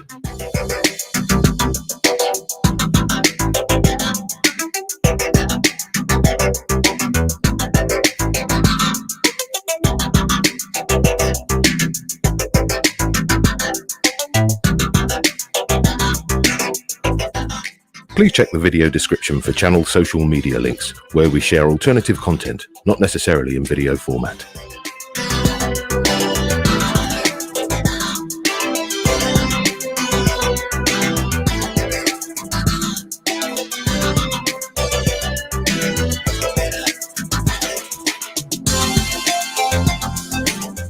Did you know, contrary to popular belief, it is not legal for a pregnant woman to urinate into a police constable's helmet, unless of course their head is on fire.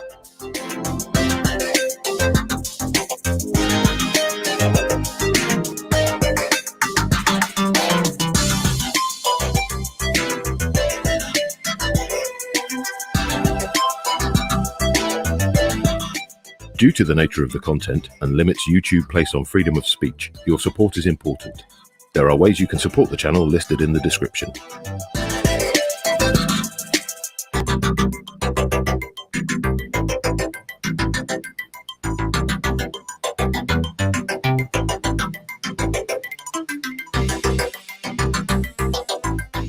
Why not participate?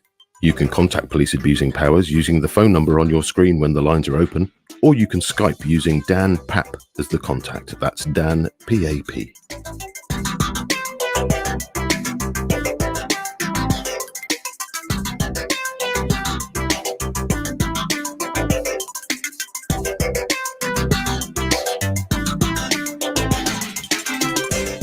Don't forget to hit the subscribe button and click the bell so you are notified when we upload new content. And we're back. Crinkle, I don't owe you an apology because I said, if that's you, Henry Crinkle, you can fuck off. I didn't say, Henry, that's you, fuck off. So, no, I don't owe you an apology. And nor do I owe anybody else an apology who's been kicked out of the chat because the moderators think that they're being dickheads. Anyway.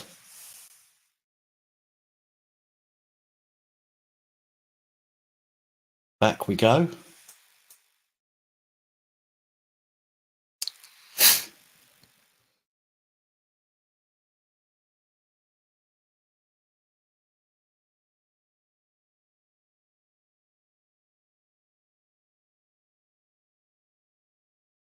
Oh, I can't remember what I said. Too late. Good evening. Hello. Hello, my friend. My name's Stephen Hall. Hello, Stephen.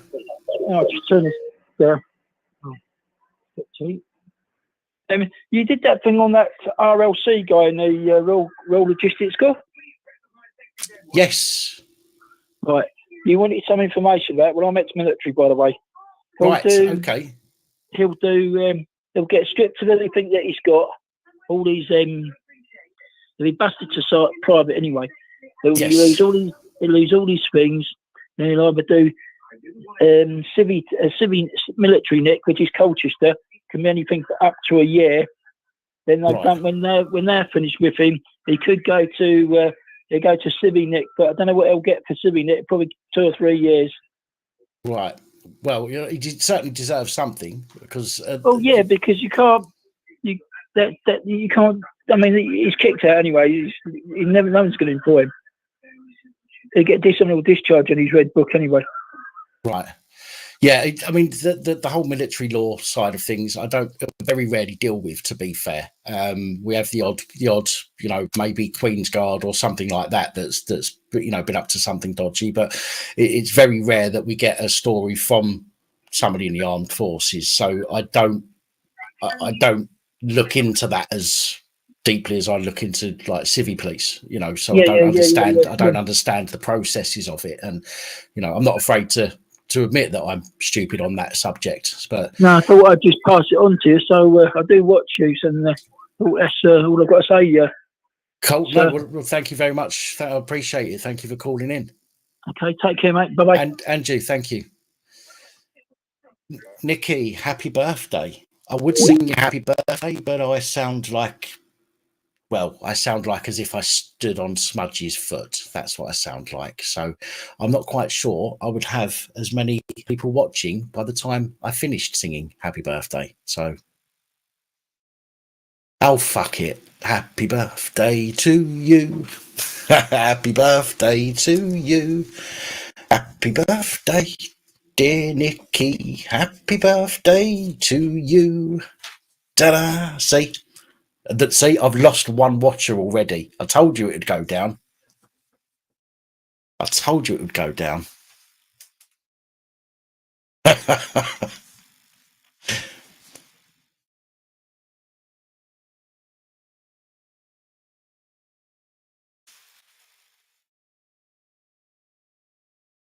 see. There we go. I'll put a birthday hat on for you.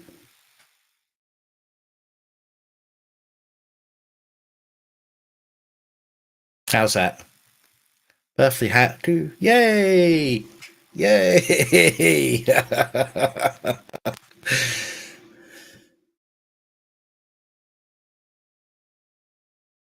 Oh, God. I've got glasses on as well now. How did that happen? I didn't have glasses on just now, did I? Ah, well, there we go. Happy birthday, Nikki.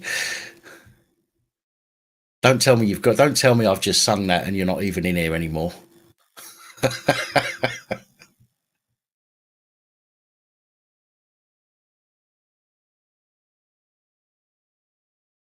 I am. I love these filters like a fat kid loves cake.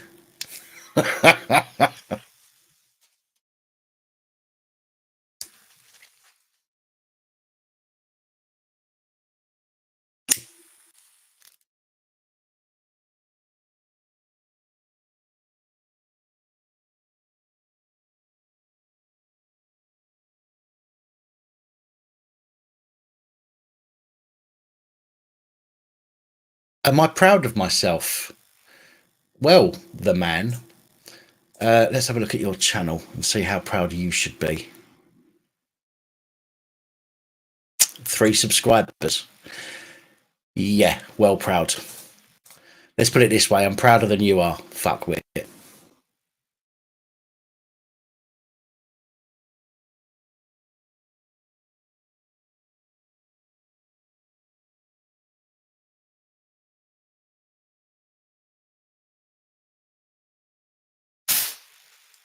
You don't. Oh, don't say don't believe it's Nikki's birthday. Don't say I've just sung that nothing.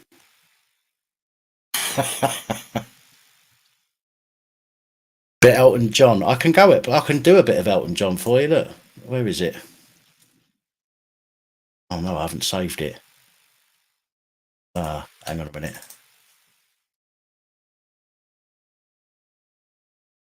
See if I can. Yeah, there we go. Let's go a bit Elton John style. Look at that.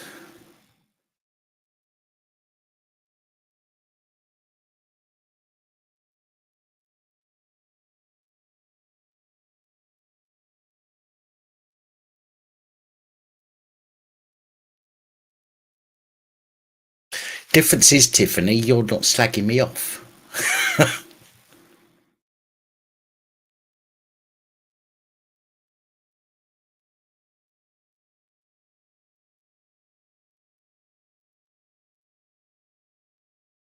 Certainly getting hammered tonight, aren't we? With these knobheads. In fact, you know, I know it's hard work for the. As I said, I know it's, you know, big respect to the moderators tonight because they're really, you know, taking names and kicking ass.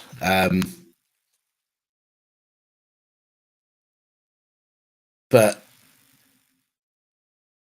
it's quite amusing how people think that they need to come on and try and, you know, I don't know what they're trying to do. I mean, you're trying to upset me. You're trying to upset people in the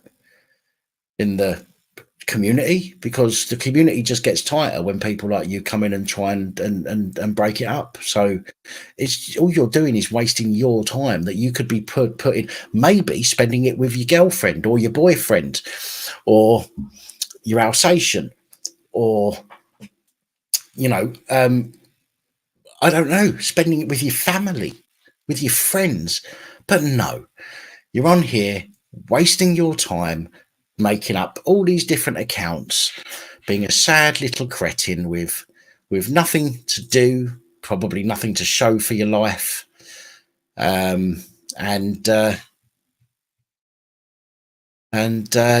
it's quite amusing, I've got to say. Jealous and bored, obviously, absolutely. Although not as bad, you know, we don't get as much hassle on here as I hear that yourself and I can't remember what her username is now. You know which young lady I'm talking about. I know it's not anywhere near as much as what you guys get. Oh,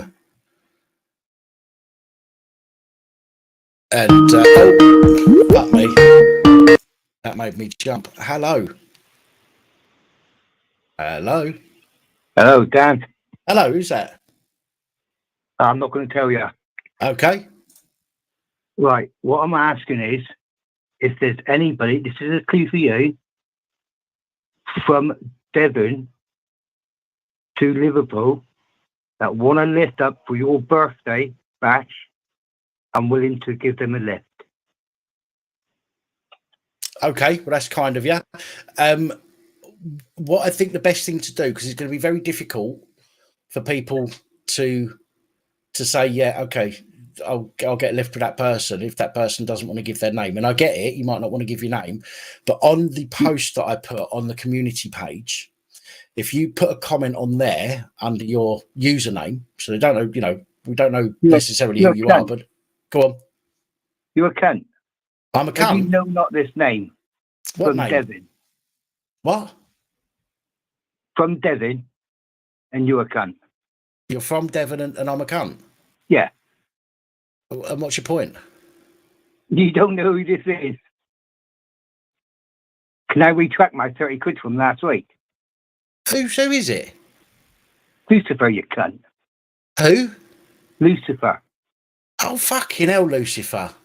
You're You're cunt. lucky I nearly fucking kicked you off then, you cheeky fucker. I thought this is another fucking cunt. No, Give me I'm some planning grief. on coming up for your birthday Okay. from Devon, and I'm willing to give 3 other people lifts because I've got a little mini. Okay, cool. If you honestly, I mean, you said it on here, but if you stick it on the community post that I put, and then anybody that goes on there and has, because I said on that post to put it in the comments if anybody can do something like that, and then people that know you or have spoken to you or whatever can then get in touch with you directly. Yeah, because I'm coming up on the Saturday for the Sunday bash. Right. So I'm staying overnight somewhere. Right. Okay.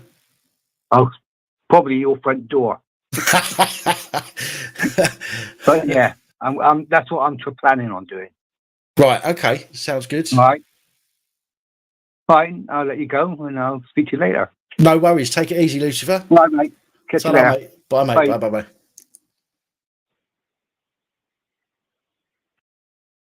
Fucking hell, I thought that was a troll. For a minute. Mind you, he's like our pet troll. He's an all right troll. He is, but he only trolls me.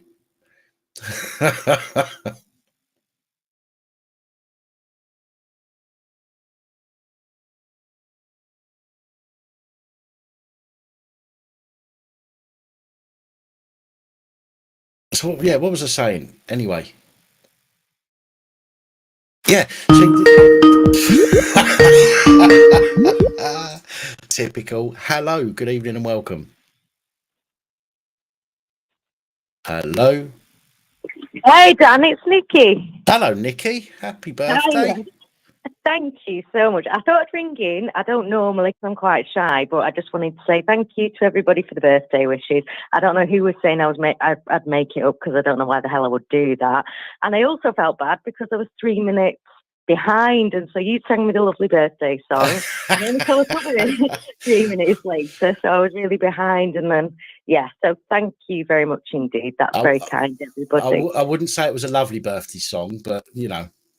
Oh, well, it's the best thing I've today. Yeah, very nice. Bless you. I'm not going to ask how old you are or how young you are. 21 every year. Again? Every year for the last 20 years. 21. Blimey. So what have you done today? Anything interesting, or is it just another day? Oh, well, I fluffed up because, a few weeks ago we were talking about exercise, and I think I put on there, I finally got an exercise bike. I don't really want to pay to go to the gym, so I've been pedaling away on my exercise bike. And also, I've been watching Dr. Eric Berg on YouTube. He's got like 7.5 million subscribers, and he talks about healthy eating and eating salad and fish. So I cut out all the fat out of my diet. And then last night, my daughter says, oh, I want a takeaway. So I got a greasy takeaway with a 9-inch pizza and loads of chips. Ate it, and I felt like, when a diabetic eats what they shouldn't, I was shaking. I felt like crap. So I woke up this morning, I thought, I'm not 41, I'm 81. I just feel so crap today. So I was supposed to go for top and bottom of it. It was supposed to be going for a family meal, but I couldn't. So we just went and sat and had a coffee, and then went to a garden centre with my mum, opened some prezzies. So it's not been a bad one. There's far worse birthdays anyway. Spent the day with some of your family. It's better than some people get. So it's a good day. Definitely, yeah. Oh, cool. Yeah, you've got to, I think the older you get, you do feel very thankful for these small things. That's the thing that changes with age, isn't it, really? You do feel thankful just to have family and friends around, really. Well, I'll be honest with you, and I'm not saying this because, this isn't a sympathy thing, because I couldn't give a shit these days. I just don't do birthdays anymore, really. The only reason I've said about coming up this year is because I've not done anything for the last fucking about 10 years. So the most, because I know you're like, I've struggled with anxiety. I think a lot of the callers have. I had a breakdown. Gosh, how old would I have been? 29, and I spent years in the house, and it took me so long. So I'm with you on that. But then you get to the stage where you think, blow it, I only live once. You've got it. And I would come to that because I'm only about 20 miles away from you as well. And I think a lot of people were saying they would come, and it'd be a good night, and it's something to remember. So. Are you coming then? Yeah, about 20 miles. Are you Liverpool way, are you? Is it Liverpool? Yeah, I'm in Liverpool, yeah. Yeah, only about 20 miles away, so not so bad for me. I can get there. So we're going to see you then, are we? Definitely. You've got to do these Excellent. things. Excellent. Too many things you think, oh, I can't be bothered. I'm like you with going to the shop to get food delivered. It's just easy not to because you get yourself in these set ways. But yeah, it'd be a really good night. We'll buy you a beer. I know what will happen. I'll have to have a drink before I get there because of anxiety, obviously. I can't. The thing is, I can't drink every time I go out, so I don't go out. So if I'm going out to meet people, I'll have a drink. Like if we're going to the pub or whatever, I'll have a drink, and then what'll happen is on Monday and Tuesday, I'll probably be in my bed, curled up, asking myself, what the fuck did I do that for? Yeah, we'll do that, definitely. Especially if you're not a big drinker. You throw it all down the toilet and you're like, nah, never again, not doing it. Well, it's more the fact of meeting everybody. You know, it's a big thing for me, I've got to say. You know, even if just half a dozen people turn up, which would be great, don't get me wrong, I'd still meet some people and that'd be fucking brilliant. But even if it was just half a dozen people, the people that I've not met before, even though I'll have a drink at the time and the anxiety won't be so bad, afterwards it's like a delayed anxiety reaction, and I'll see myself hiding under my duvet, not opening the curtains for 2 days, asking myself why I put myself through it. But then if you don't push yourself out your comfort zone, you're going to end up knackered. Absolutely. Yeah, you can't win. It's catch-22. But I think, like I say, a lot of your callers seem to be in the same boat. Everybody's lovely. I mean, I remember I've not listened to you for as long as some of the people have on there. Clearly, you all had a good bond anyway. But I remember feeling instantaneously like, what lovely people, so welcoming. You'll go on some people's, YouTube channels and you can feel it's not quite right. Somebody will say something. I think apart from that, who is that crinkle bottom? He's a pain in the arse. I don't even know who he is. He seems to say some hideous. I mean, what's the point? I mean, I feel like I'm wasting my life in the house with anxiety sometimes, but you really know you're a sad get if you're doing that. So Crinkle, if you're listening, just get a life, brother, please. Jesus. Well, there's a few of them on tonight. I've got to say that, as I said a minute ago, the mods are doing a fantastic job with so many cretins coming in trying to cause problems. But the thing about the channel as well is, as you say, you go on some channels, you immediately you can tell that the people that follow that channel are only there because they're assholes like the person running the channel. Yeah, and they sit there slagging everybody off and all the rest of it, and we don't do that. This channel is I do what I do on a weekly basis, and then on the weekends we open up to speak to people just randomly and have a nice chat and a joke and all the rest of it. And I think because I'm not the type of person to start to put a video up every day slagging someone off, I don't draw those people to the channel.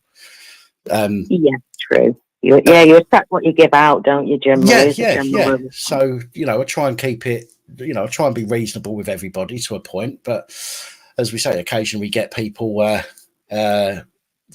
worm their way into the community and try and cause problems. Oh, there's always some arseholes in there. I'll tell you what I've ordered for my birthday, and it's dirt cheap off eBay. I was on Brian Harvey's channel last night, and he tried to show, I don't know if you've ever heard of a 70s movie. It's French, so it's got subtitles on, and I think it's called something like 120 Days of Sodom, and it was basically, he was saying, it was highlighting what he feels the elites would do in today's day and age, because he just got to the point of showing a snippet of it where they were trying to drag these teenagers into the car, and it's something about they pay money to defecate on these teenagers and stuff, but it got to a point and they cut him, and I'm guessing that's one for copyright and probably second to that because it was banned, so he couldn't show it. So I went straight on eBay and got it. But yeah, you know how he feels about things and trying to expose things, and it just shows that they are on people's channels all the time. I'll have to get watching for it. Yeah, I'll have to get him on here again. We had him on here last year or 2.5 ago. We had him on the channel. I know, I missed that, and I've scrolled through your lives, and I thought, I want to watch that. I mean, there's no doubt about it, Brian. I don't know what's gone on. I know he got pulled for saying something about ease. I just feel sorry for him because I can relate with having anxiety. Once your head, and I'm sure yourself and your listeners can relate to this, you get your head so embroiled in it, and you can see that you can't switch off from it. And when you have been wronged, and mine was, I've heard you talk about your exes who were abusive. Mine was over an ex-partner. And once you're there in your headspace, you know, I think you can go to psychologists, people can diagnose you. Nobody can rectify that for you. And I think until Poppy's got physically ill, so until you try and make your physical body better, which is the catch-22, you can't do when you feel like crap. And you can see he's in this, but I think he met this girl and he does seem a little bit better now. But has he got a bird now? Yeah, I think she was like a glamour model or something. I think they knew each other when they were younger, and she's probably from the East End area as well. And he does generally seem a bit better. But this is the thing, it's another sickness in this society. We live in a very, very sick world, unfortunately, whereby you can clearly see the evidence is there that these things are going on, but it's such a corrupt, powerful people. You know, when you've got a story like that, they will hush you. I'm surprised he's still alive. You know, they take these people out. They're trying to make noises. They certainly don't like people that ruffle feathers, do they? No, but I think because he does seem so mentally ill, they're just hoping everyone will go, oh, what a crackpot, you know. Yeah. But yeah, probably does smoke a bit too much weed. You know, I've done that in the day, and I know some of your listeners do, and I do the odd edible. But I think to do anything to excess like that, you know, it can provoke anxiety, can't it, if you're constantly on it? And it just seems to be doing that as well. But anyway, that's enough about Brian. But yeah, I bought myself that DVD because I thought, I'm not surprised he did ban it if it's highlighting what kind of stuff goes on. Oh yeah, and I'll tell you this. And then he went on to say, do you know there's this trend, and I don't know if you know about this, Dan, or anybody listening, but apparently there's Instagram girls now, Instagram models, they're clearly not on their, you know, they're not broke, they're not skint, but there's these Arab men who are particularly rich. But these Instagram models are taking either $30,000 US or $50,000 US, going with these men, and they're defecating on the faces. And they literally, I mean, if that's not selling your soul, I don't know what the hell is. You know, even if the majority of us were starving, absolutely, and you just wouldn't agree to that, would you? I'll tell you what, right? I don't mind a bit of kink, but that is way beyond the line in the sand. Way beyond the line in the sand. Of course it is. Jesus. Yeah. But it's nice to say hello to everybody. I felt bad because I missed your song, and I thought I'd never come on and said hello. I've only ever typed in the chat, so it's just nice to say hi to everybody. And yeah, thank you very much for all you do, because I do watch quite a lot of your videos, and it's very good content that we do, and to miss in the news, etc. So, well, thank you very much. I appreciate you calling for, you know, especially it's your birthday as well, so a special occasion, and you've called in, so it's all good. Yeah, old woman now. Yeah. Oh dear. All right. Well, this Nikki, sorry, I nearly forgot your name then for a minute. Crafts and Other Stuff said a minute ago that you're as old as you feel, Nikki, when I asked you how old you was. So the way I see it is you're as old as you feel, or the person you're feeling. Yeah, I've heard that one before. I don't mind feeling. Nobody, just me and the cat. I wouldn't mind feeling a few years younger, but you know, that's about it. That's as far as I'll go. I know, you look at these, like my nana was in the 90s, and unfortunately she died with the second jab. I had two people in my family who died, and I think they were on sort of anticoagulants, like some kind of warfarin, and I think they realised later that it was actually interacting with that. So I did lose two family members, but she was kind of 94, and she was sprightly and up and down playing with the grandkids.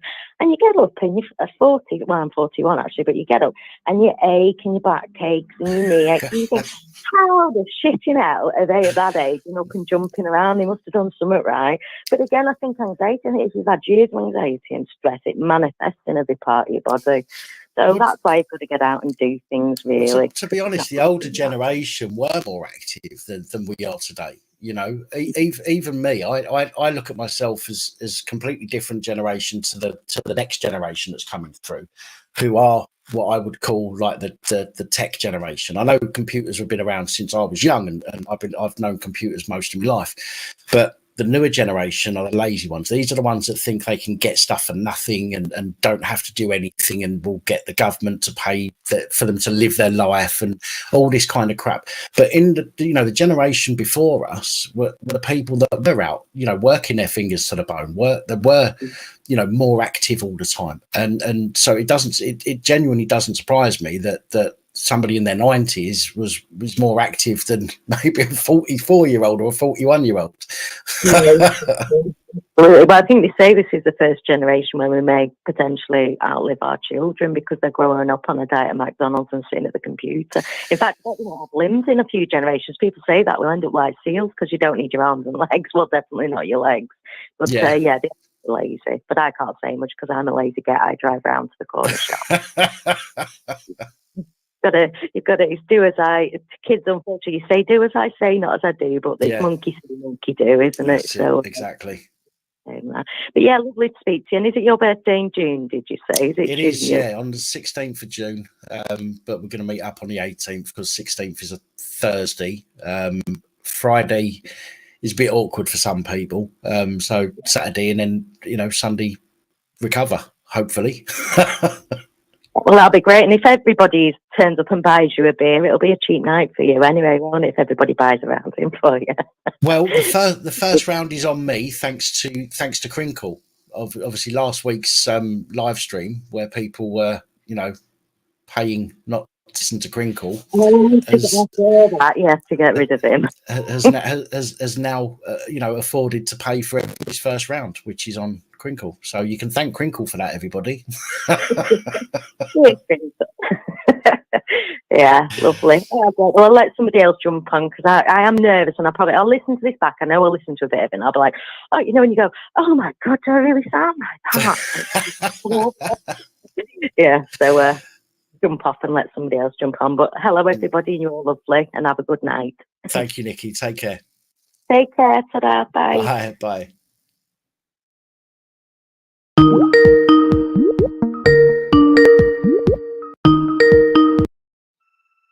Hello, good evening and welcome.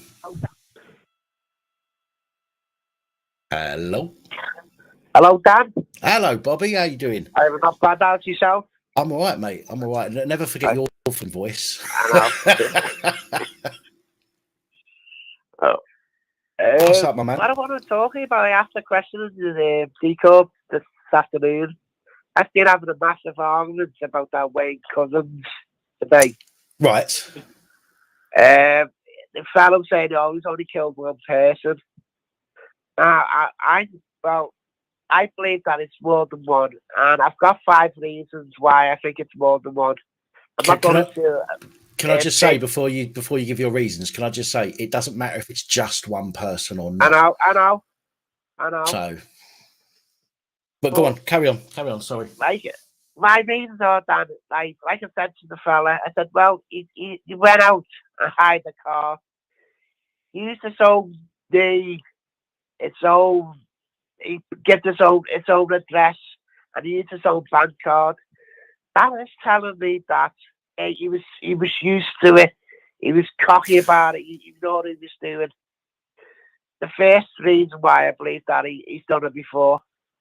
The second reason why I think he's done it before is how the poor woman got killed. Normally, when I don't care who you are, from a soldier to a contract killer, the first kill is always messy and overkill. Yeah.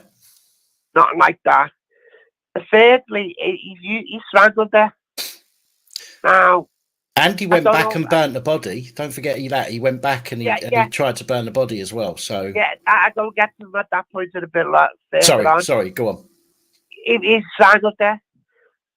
Contrary to people, the public and Hollywood science, it's very hard to strangle a person. It takes about 30 pounds of pressure to strangle a person. Right. It takes about, if everything was perfect, everything, he was just lying down, never struggled. It takes about 5 minutes. And so he knew what he was doing. He was strangling her. 2, the body, dumping of the body as well. Now, normally what a serial killer would do, he tends to dump a body 3 miles with the radius of the kill site. Yeah. And they go to the place where they knew quite well. He went miles to dump the body. Correct? I can't remember where she was killed, but I do know she was dumped. She was dumped in the woods. He obviously picked her up in an area that he knows, which is London, because that's the area that he works and patrols and whatnot. And then he took her from there to Kent, which is a fair distance. No, Rory, they don't put him within 3 miles of the kill zone. Right. Every other, like, you shall put here. Fred and Rosemary West, the first kill was in the on a field by where they used to live. Then, when he went to the dump site, is that he burnt her and then put it in the pond. Now, it takes a lot. He must have had the petrol or the gasoline, whatever, to do that. Correct? Say that again. He burnt her before he put it in the pond. So you must have got the gasoline or petrol, whatever he had to burn it. Yes, he would have had to pre-think about that. Yeah. So, and also where he dumped it in the pond. Now, that's like most serial killers do that. The reason why they do that is, I can explain this. It's like a cleanse. It's like a washing away the sin. He felt that most serial killers feel guilty what they've done. Most serial killers want to get caught. Correct? Right, yeah. So that's another thing. And the other thing, the final point is that the next day he was calm as fuck. Now, if that was his first kill, if someone would have went to him that day, how you doing?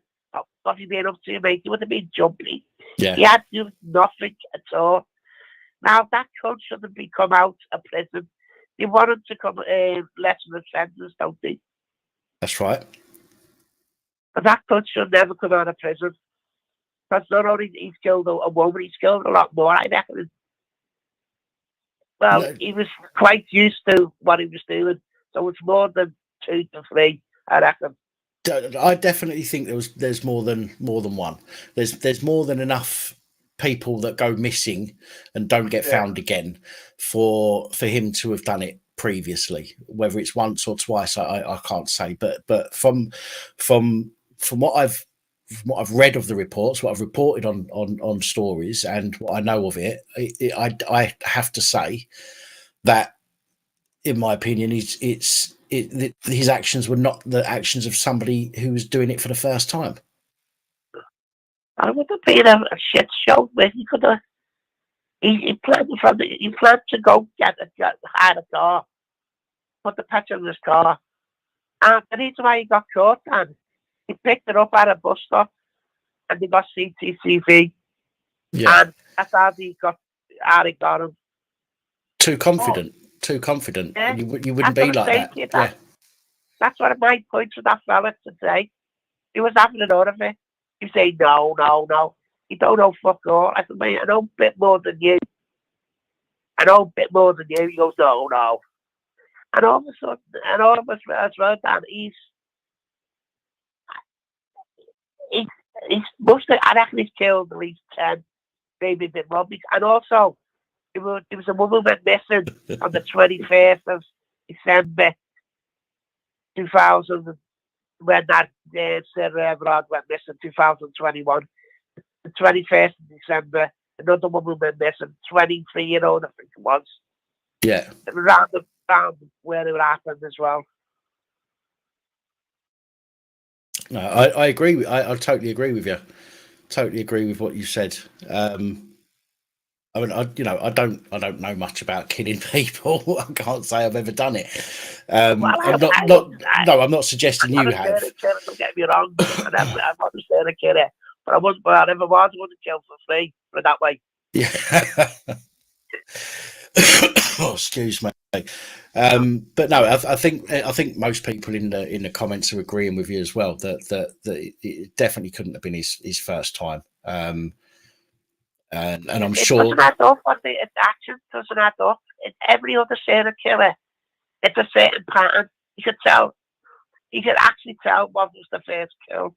Yeah. Because he just dumped it, get it out quick. went, took her in the car, done the dirty deed with her, took her in his car miles away, burnt her, and then threw her in the water. Yeah. Any other serial killer with the 3 miles from the kill site. So the kill site was whatever it was. He could check 3 miles that was in radius of that place. He would have found their body. Yeah. There's no way that he's never killed more, but he's killed more. It was too planned. Yeah. I say planned. I mean, obviously, as we've discussed, he was as I think it was said just a minute ago, cocksure. He was too confident about what he was doing, thinking that he was going to get away with whatever he was getting away with, and he would know about the cameras. He would know to be cautious of cameras. Being a copper, not even, forgetting the fact that he may have killed or may not have killed before, being a police officer, knowing the cameras were there, then he needs to be careful of the cameras. London is the worst place in the fucking world to go. To get caught on camera, and he went and done his, went and picked her up in London. I mean, what?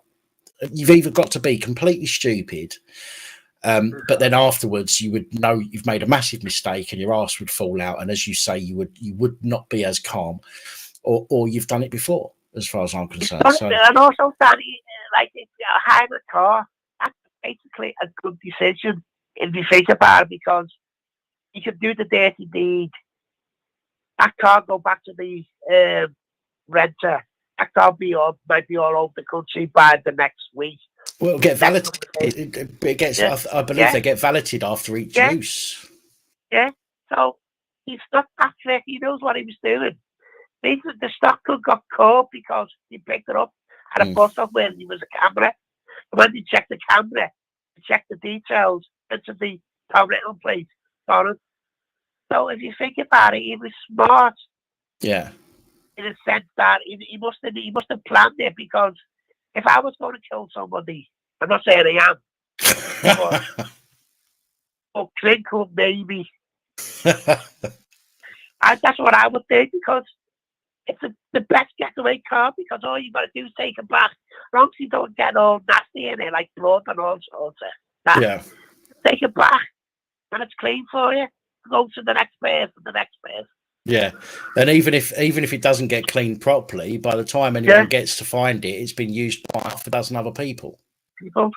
So yeah, you're right. I don't think he should get out. Because I don't know what's going on in this country, that all these mad punks, like the baby killers, the rapists, and all sorts, getting out early. Why people so sick that protecting them? Oh, he's done this, he's done that. No, he's a sick bastard. Keep him inside forever. That's my point.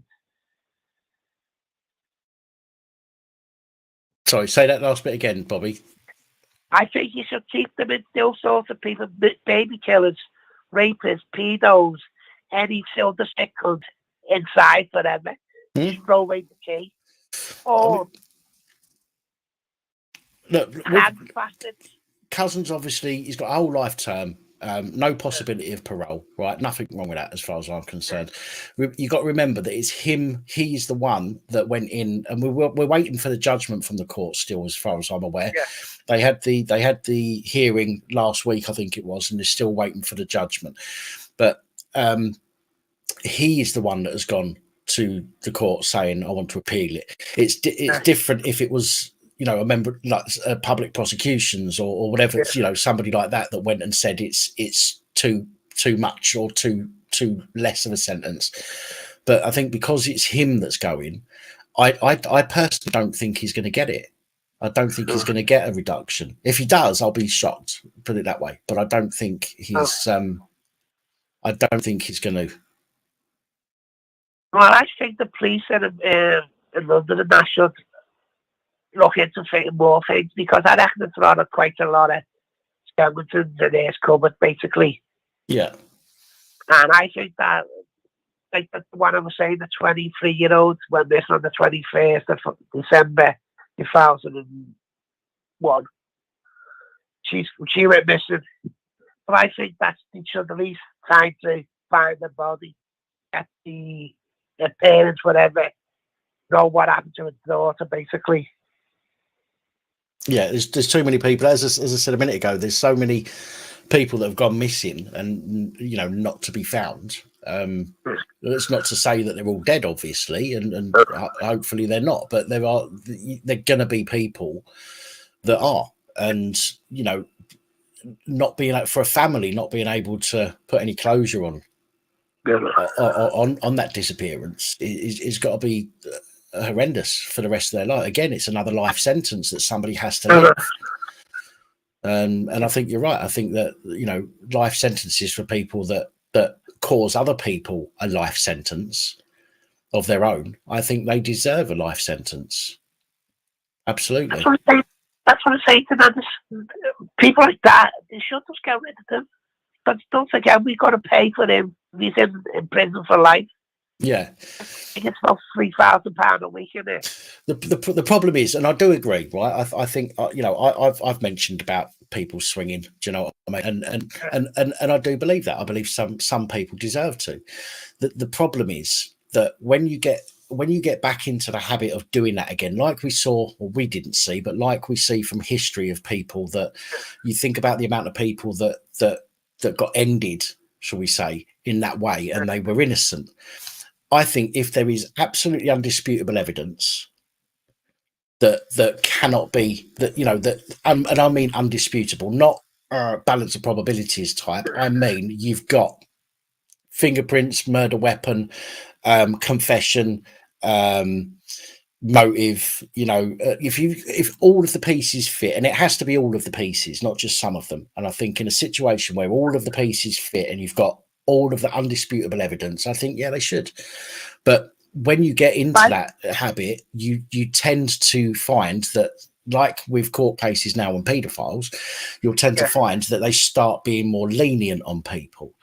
But in regards to death sentence, for example, I think people would get carried away and start dishing it out on people that that get a bit too lenient on the level of evidence that they've got, rather than having completely undisputable evidence. They get to a point where they go, oh well, it's close enough, let's swing them anyway, and then people start to get ended.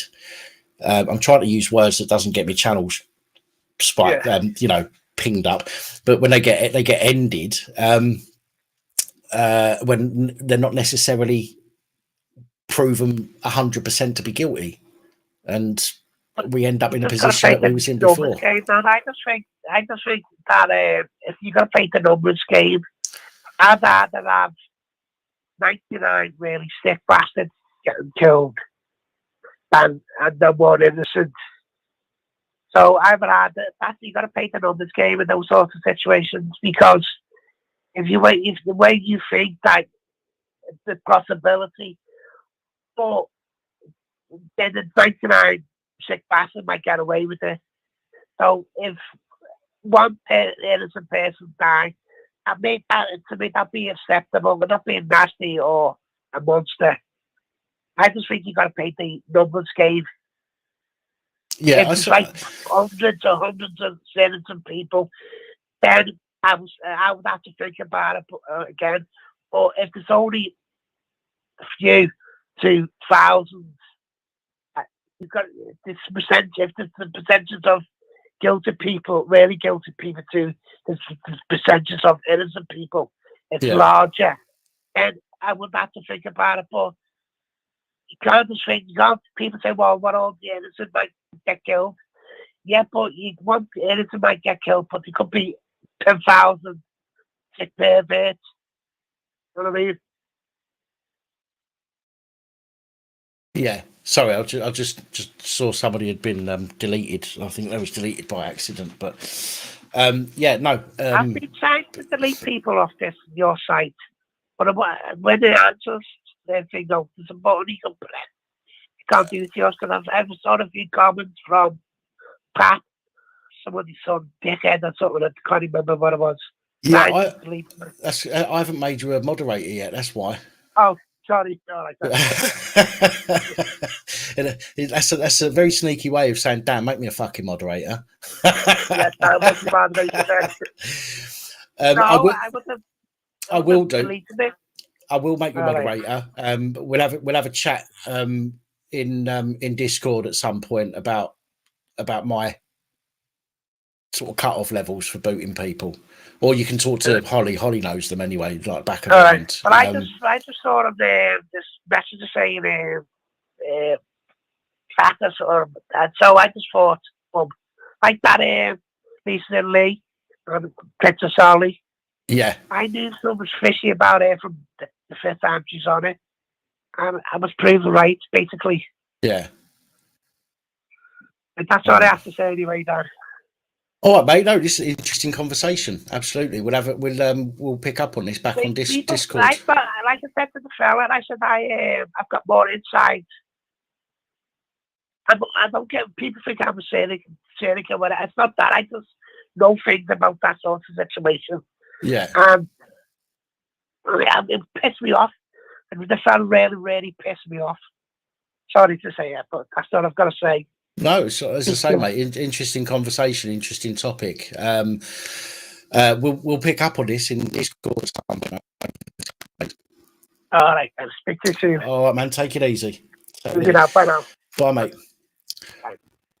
Right, I'm going to take one more call, and then I'm going to have to go on to StreamYard. So I'm going to have to make this one my last call, and then get over onto StreamYard on the panel. Hello, caller. Hello. Hello. You all right? I am. Who's that? It's Ben. Oh, hello, Ben. You all right? Yeah, not too bad.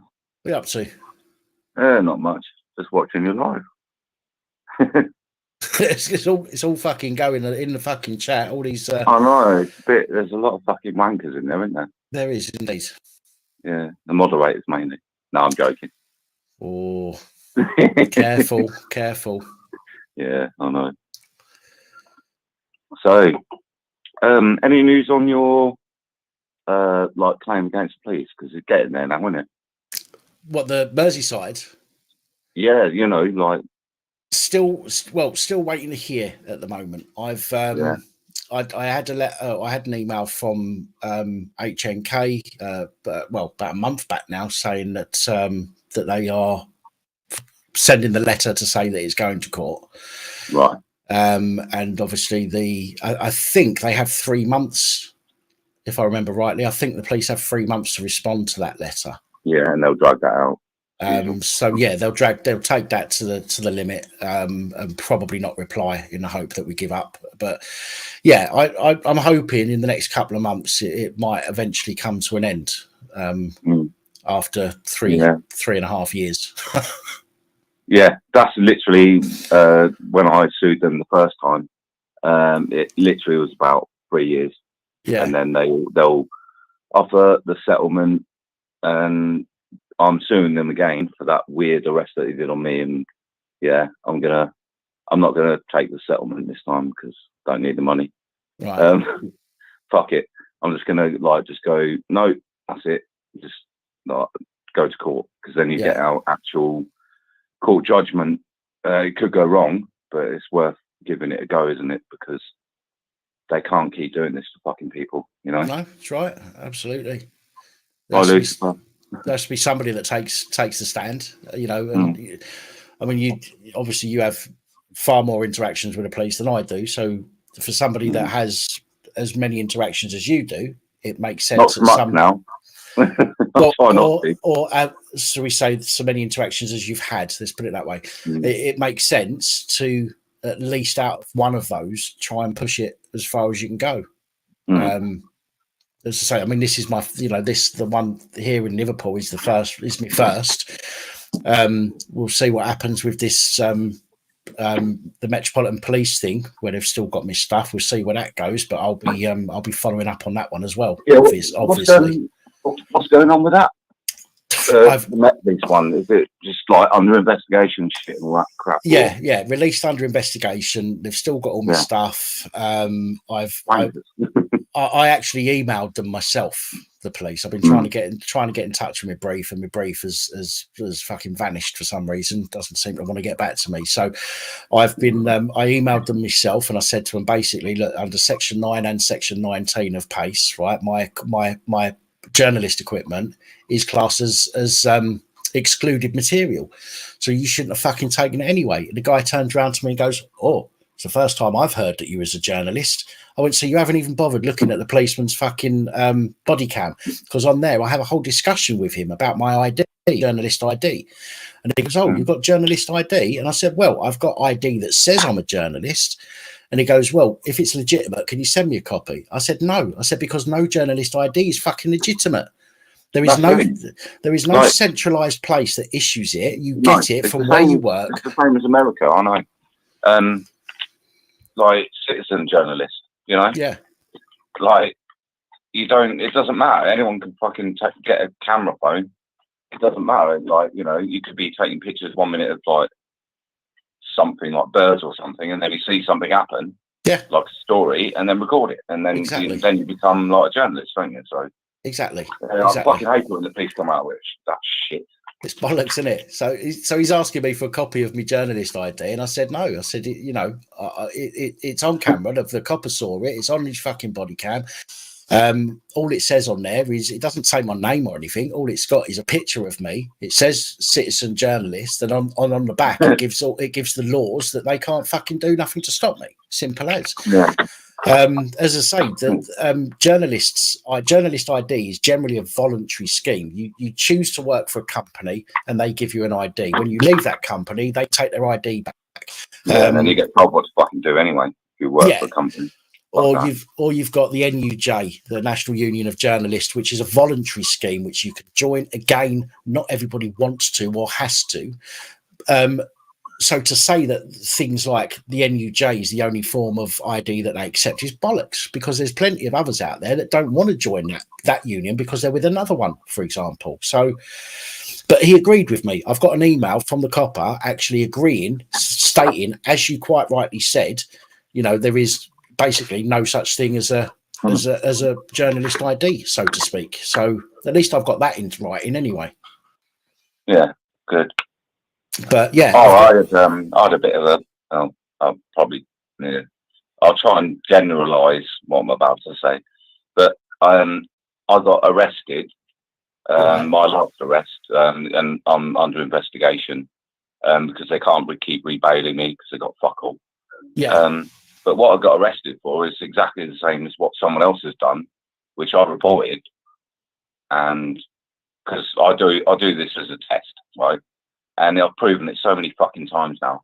Yeah. But, and they said that what I did is a criminal offence. So they arrested me and locked me up for 9 hours, stole all my shit again. But what someone else did, which is exactly the fucking same, isn't a criminal offence. I've actually got them back and white in an email. Right. Unbelievable. But you can't do fuck all about it. They're just so corrupt, it's beyond belief. I know. Insane. Speak to one of them and they give you one story, speak to another and they give you a completely different version of it. So and their interpretation of the law is different as well, which is fucking ridiculous. Yeah. So, madness. I Absolutely. do want to quickly. I don't want to cause any trouble on here or anything like that. But I do need to address the certain person that called in the last time, and I was a little bit irate and everything like that. But it's what that person said, and they're in the chat, but it's completely untrue. And I hate being accused of stuff that isn't obviously what I've done. And I was very scared because that person said she called 999 because I apparently had said to her, I'm going to go around her house and hurt her, which I did do a video proving that isn't actually true. And I've never threatened anybody. Even if I wanted to threaten somebody, I wouldn't do that anyway because I'm not fucking stupid. But no, I didn't. And I just don't give a shit about that. You know, I've got enough fucking shit going on and I didn't need that. And I think your live is still up, really, that shows that person saying it. And, you know, I think if you're accused of something like that, I think you'd be in the same sort of position as I am. If I was accused of something I knew I didn't do, yes, I'd be pissed off. Exactly, yeah. I don't really want to bring it up, but like, no. I've got to because I don't like being accused of shit that I haven't done. You know what I mean? You know. As I say, if I was accused of something I knew I didn't do, then yes, and then I'd be pissed off. 999. That scared the shit out of me because I was expecting, you know, the police don't like me. I was expecting them to fucking be coming round and that. But it turns out I actually spoke to the police that this person was lying. They lied about basically the accusation was a lie. And then they didn't even call the police anyway, but said that because they knew I was watching your other live and that. And it was like, yeah, not good. Not good at all. Right. Well, I was going to say was obviously I'd be pissed if somebody accused me of something I didn't do, as would anybody. I don't know the ins and outs. Okay, so I can't comment one way or the other. I know what you've told me. I know what I did email you and sent you the link. I know what you've told me. Yeah. No, I get it. I get it. There was no threats to. She didn't threaten me, and I didn't threaten anybody else. Look, I'll be honest. I'll be honest with you. I'll be completely honest with you. Okay, and I'm going to have to wrap this conversation up soon. I'm afraid because I need to get onto the panel. But you sent me some info. That other person, which I'm not going to name, sent me some info. I've not looked at it all properly. Okay, because I haven't got the time. Okay, I don't mean to be rude to anybody, but I don't want to be in the middle of something that's going on with people. I don't want people to argue, obviously, especially in on the channel. All I can say is that if anybody's got an issue with somebody, then first of all you need to try and deal with that person yourself, and if you can't, you need to do whatever you need to do. Whether that's can I just stop you there? Like, I completely agree with that, and I didn't come into your live stream or anything like that to cause any trouble or anything, because I've been watching the chat tonight and there's some dickheads in there, definitely. Indeed. But there's a lot in there. But I spoke to this person privately, and then this person then went on and called you and then made a false accusation saying that I threatened to go around their house and hurt them. And that is completely untrue, which I did say on that other one. Like I was a little bit more irate and a little bit chilled out because I've found out that they didn't actually call the police because they knew that I'd have all the proof. Right. That it's completely untrue. But people doing that is not good. That's basically a criminal offence to be doing that, you know. Which leads me back to what I was saying a minute ago. If two people can't come to an agreement chatting, so for example, then obviously that person or yourself needs to use the police for what they're there for. Do you know what I mean? And as much as we don't like the police for being corrupted fucking pieces of shit, they are there to deal with any criminal offences. And if somebody's committed a crime against you, you have, same as me, I've had to phone them over the last couple of years for what they're there for. I don't phone them because somebody's called me a name or anything, just because somebody's slagged me off. But if somebody, the only time I call them is to cover myself, which luckily I got my phone stolen. It wasn't actually mine. Right. Someone lent me it because the police stole the other phone. That's how fucked up this shit is. Right. And so I called the police because my phone was literally taken out of my fucking hand by like some crackhead. And I called the police, and then they didn't do fuck all as usual because it's me. And then the bloke that lent me the phone, the police took that phone and they basically went through it. Luckily, there's obviously nothing on there, nothing dodgy or anything like that. But it was a little bit worrying, because it's not my phone. I only had it like a week. But luckily, I did call the police because if they put anything on that phone, then, I could be in the shit. But I only had it a week. So, yeah. But, I mean, this is like how fucked up people are. Unfortunately, the whole world's fucked up at the moment, and we are made to fight against each other for reason or another, right? And this is all part of the plan, as far as I'm concerned. The police, the government, the councils, all of them are there to make us fucking hate each other and fall out with each other and argue with each other. You know, this is why this is the whole reason this fucking, hurty words crime is a thing nowadays. You know, it never used to be, and it fucking shouldn't be. But it is, because it enables them to make sure that we continue to fucking fall out with each other and fight against each other. But that's the thing, is what I'm trying to get at. It's like, I completely agree with what you're saying there, but the person that we all know who it is, why lie? Why lie? You know what I mean? And I just basically said to that person, leave me alone. And then they blocked them. And then they rang into you in front of, like, I think it's about over 100 people listening to that person say that I had threatened to go to their house and hurt them. Okay. You know what I mean?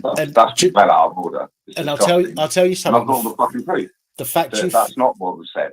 The fact you phoned in tonight. This person actually said, come round to the house for a fight. Right. And I've proven now. I've shown it. Well, let me just say that rather than going in, I don't understand why, like, people don't get it. And also, I want to ask Lost Souls there, because she said I've got to something apologise for something. She said that she owes you an apology. She owes me an apology. I think she said that I need to apologise. No, I'm sure it wasn't. Let me go back and see if I can find it. You put it up on the thing, but yeah. I'm scrolling back to see if I can find the comment. There we go. I owe you an apology for that, Ben, is what she said. That's what she said. All right, Yeah. Cool. Thanks. Thank you then. Okay. It's a bit shit that, I would like to join in the chat as well, but I keep getting blocked for saying hello.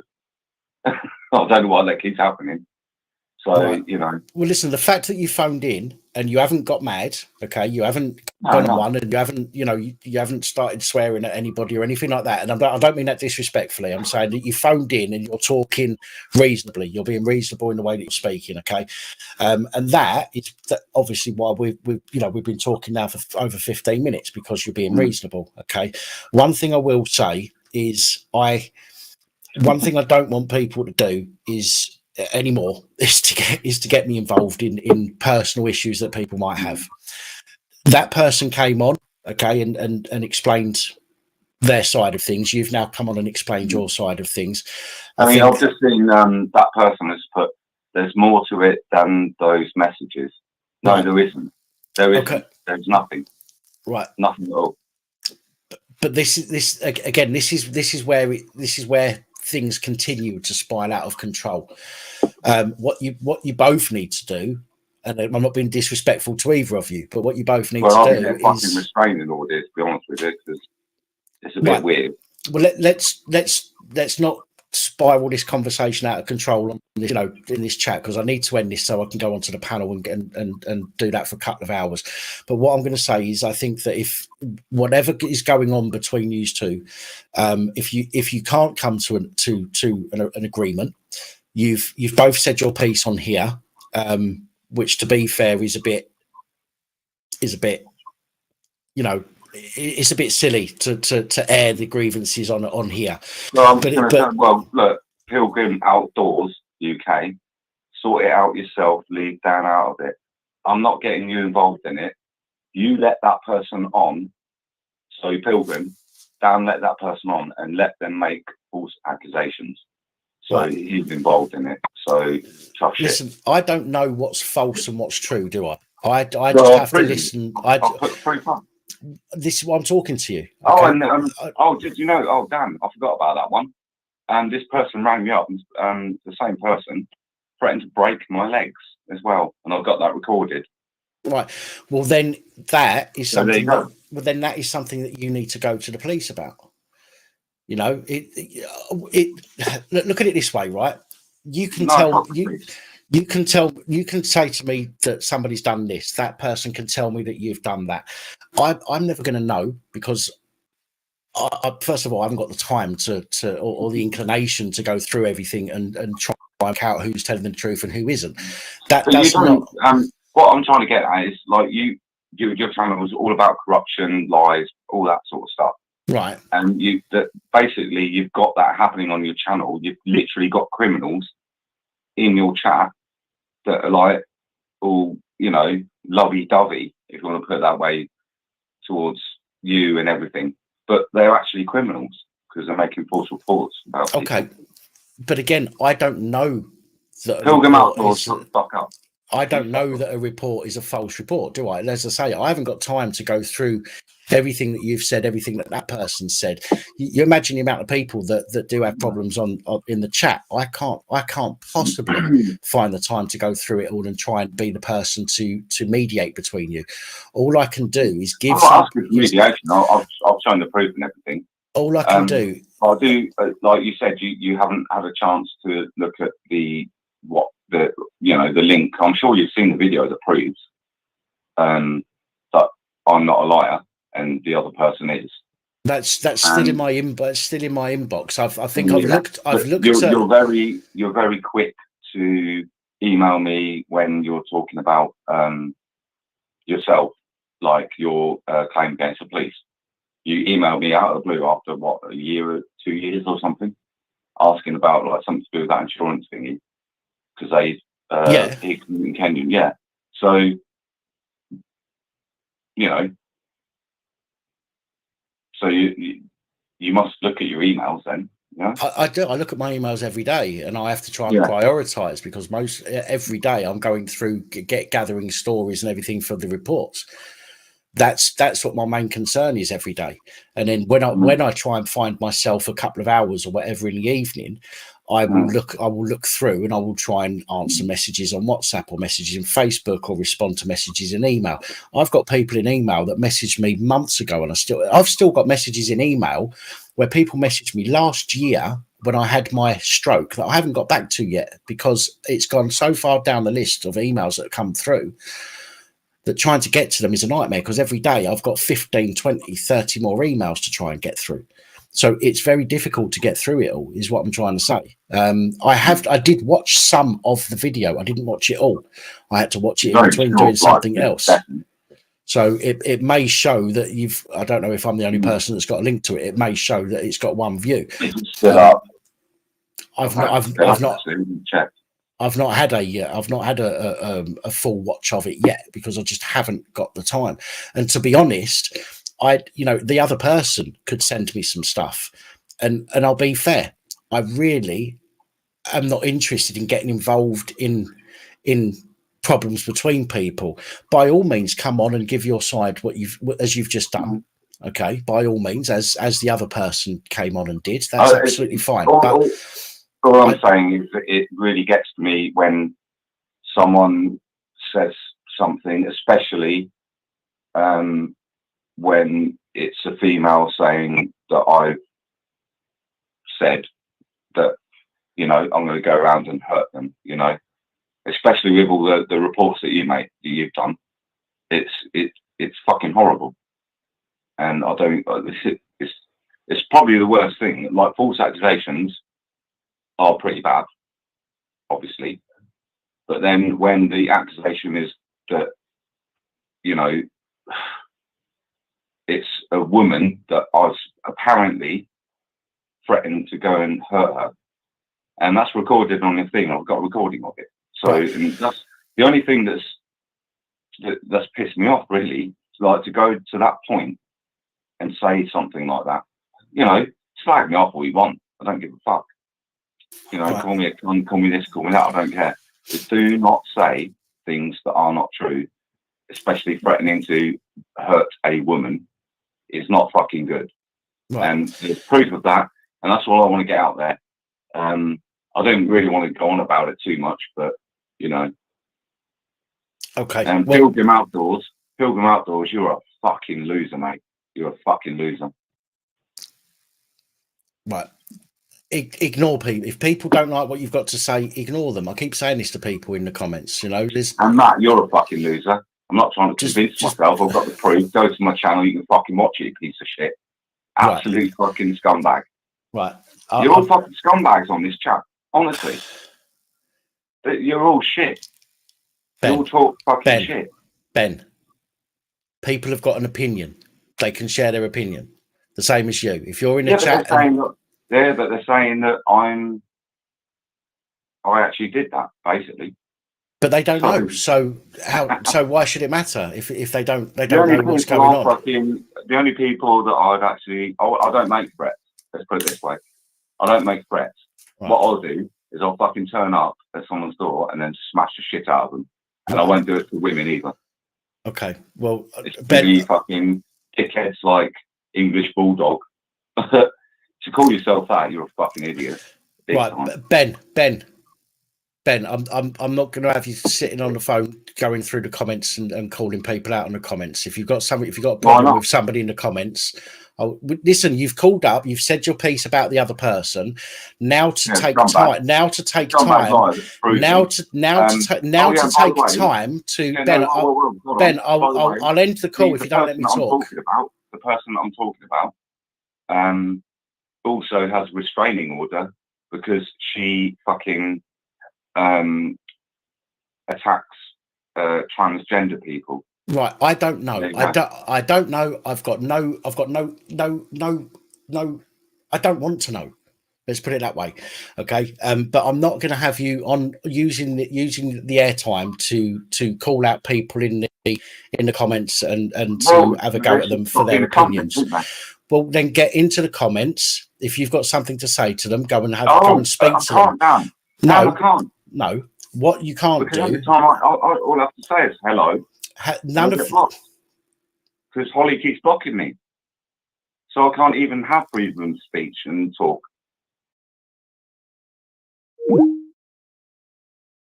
Right, I'm sorry, Ben. You didn't listen. You're not listening to me. I'm trying to be fucking reasonable. Okay, trying to be reasonable. I let you have your say. Okay. I do not want to be stuck in the middle of other people's issues. Okay, I'm more than willing to listen to people, okay, and to try and help if I can. I don't want to be stuck in the middle of people's issues. If there is an issue with somebody, okay, and it's about, that person called me a twat and that person called me a bitch or whatever, have it, sort it yourselves, okay? Don't do it in my chat though, because if moderators see a targeted to and fro between people are going to get kicked out of the chat. Secondly, oh man, so my head's gone fucking west again. My mind's just gone fucking blank. I don't want to be involved. I'm not going to have people talking over me when I'm trying to run my channel, trying to say, don't slag people off, don't call people out. If you've got a problem, say it to them in the chat. If you go overboard, okay, if you start slagging people off, calling them names, and it's targeted, by all means, call someone a wanker. Nobody's going to kick you out for calling one person a wanker. But if it goes on and on and on, then the moderators will step in and boot someone out. Okay. If it becomes a situation, okay, where a criminal offence has been committed by one person or another, okay, that is what the police are for. And I know we hate the police, but that is what they're for. The reason we hate the police is because they abuse the powers that they've got, or they don't follow up on crimes. Use them to report a crime to. I am not that person to report your crimes to, unfortunately. I will try and fucking highlight the fact when somebody's been wronged by the police or whatever, but I am not the person to mediate between people when they suggest that a crime has been committed by the other person. Okay, so no more calls. I'm sorry, but no more calls.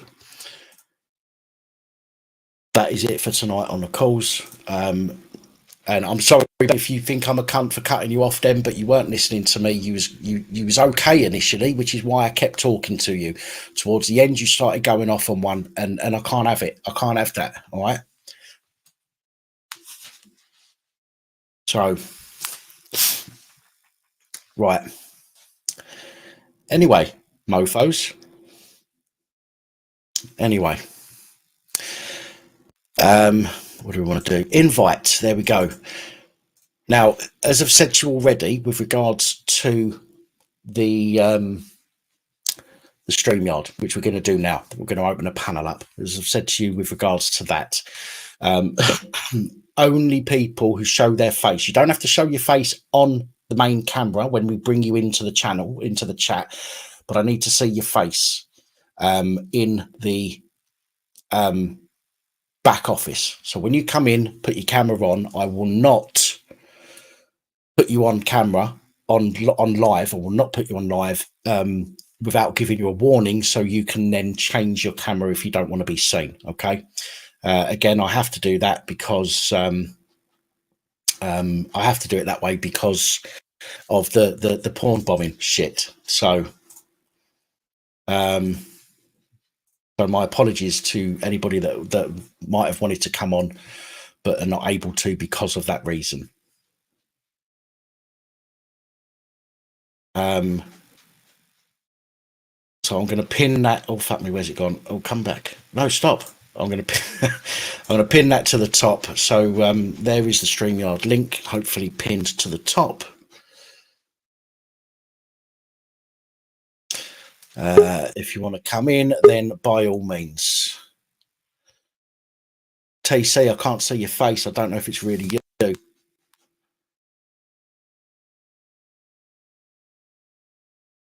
I can see Lucifer, though. How you doing, brother? Oh, yeah, but Dan, all right? Yes, mate, I'm fine. I'm fine. Yeah, I know who you are, Chrissy Morris. I've seen your face before. My beautiful face, you should be saying. Well, you know. I'll keep the camera on just for you. Sorry, how are we doing, fella? You all right? I am, yeah. But because you're on camera all the time, I thought that you'd be all right coming on the camera. So my apologies for just chucking you on there. That's all right, mate. Hey, DJ Chrissy, Sonic. Oh you yeah, look like a younger Dan. DJ Sonic's going for a wank. Princess Angela.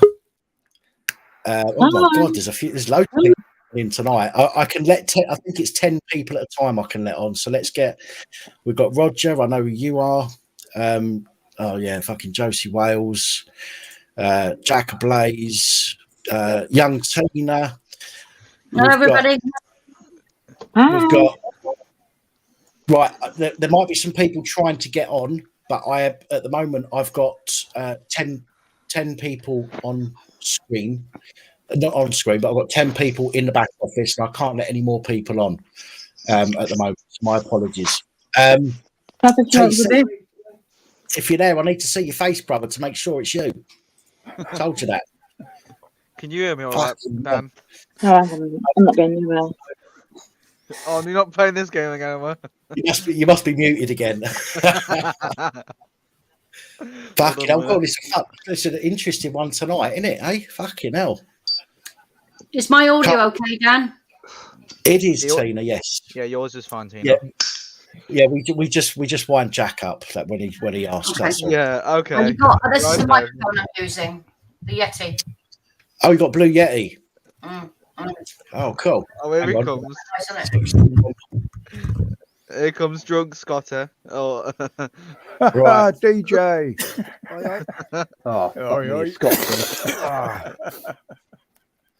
So, what should we talk about, people? Well, I got an idea for DJ to start with tonight for Simon. Well, why don't you take, with the way he keeps collapsing on his table on the lives, why don't you tape some smelling salts to it? So as your head goes down. One time, you fucker. One time. I've been telling Dan to get some fucking toilet ducks or some rubbing Febreze for the trainers, you know. Fuckers. Right. Kaylee. I've got you, Kaylee, in the background, but I need to make sure it's you. I know it probably is, and I know it's a bit of a pain in the arse, but is there some way you can let me know that it's you, for actually you and not someone being a dickhead? text me. WhatsApp me or something if you can. Just say, yeah, it is me, so I know. Hey, Mr. DJ, put it on. Okay. That's a- Hold on. Speaking of that, actually, let me get this. So, I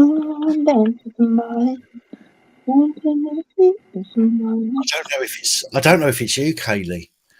I'm sorry. Isn't it bad when you've got to be so careful about people that you speak to all the time in case some dickhead has fucking nicked their photo and changed their name? It's ridiculous, isn't it? When you do, Dan, it's kind of a bit bad, isn't it? Really, you've got someone coming on with your picture and your name. I know. I mean, Chris has been getting it in the neck. Kaylee's been getting it in the fucking neck from people far worse than I have tonight. And I feel fucking sorry for you. I've got to say.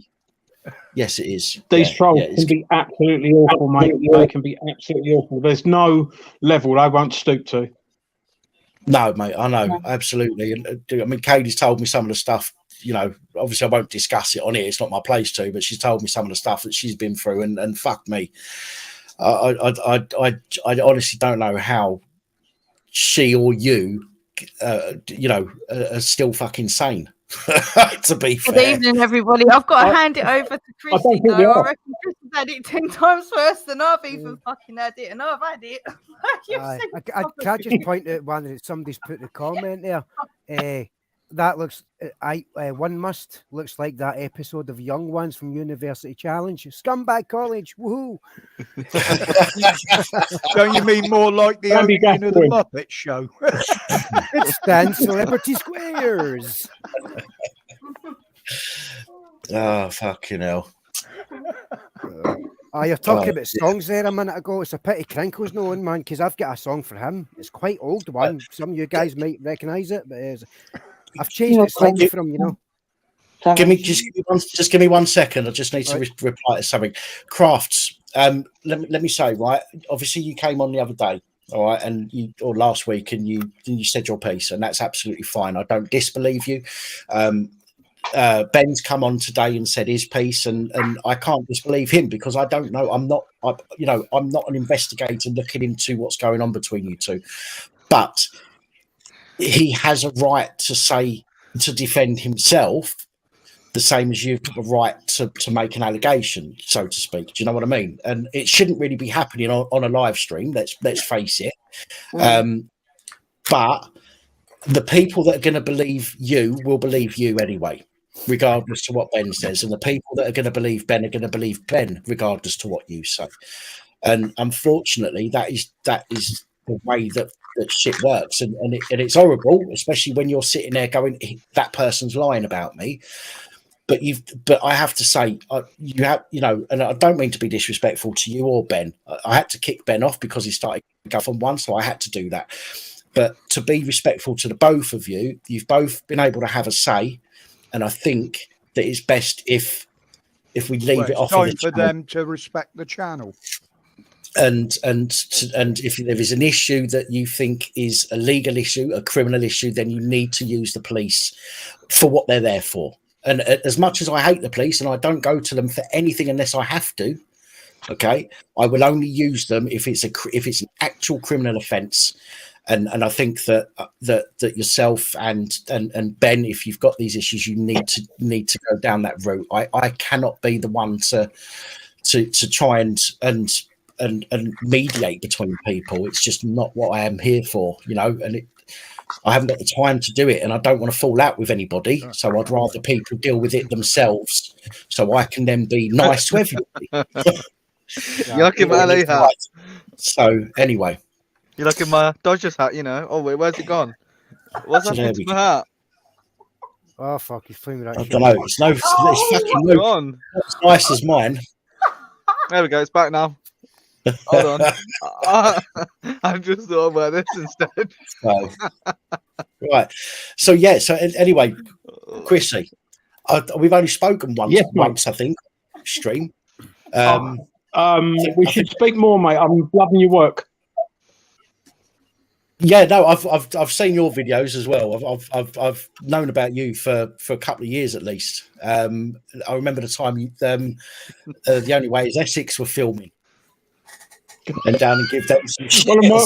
One of my funnier moments. Yeah, that was a good video. I have a real problem when they try and make stupid people famous.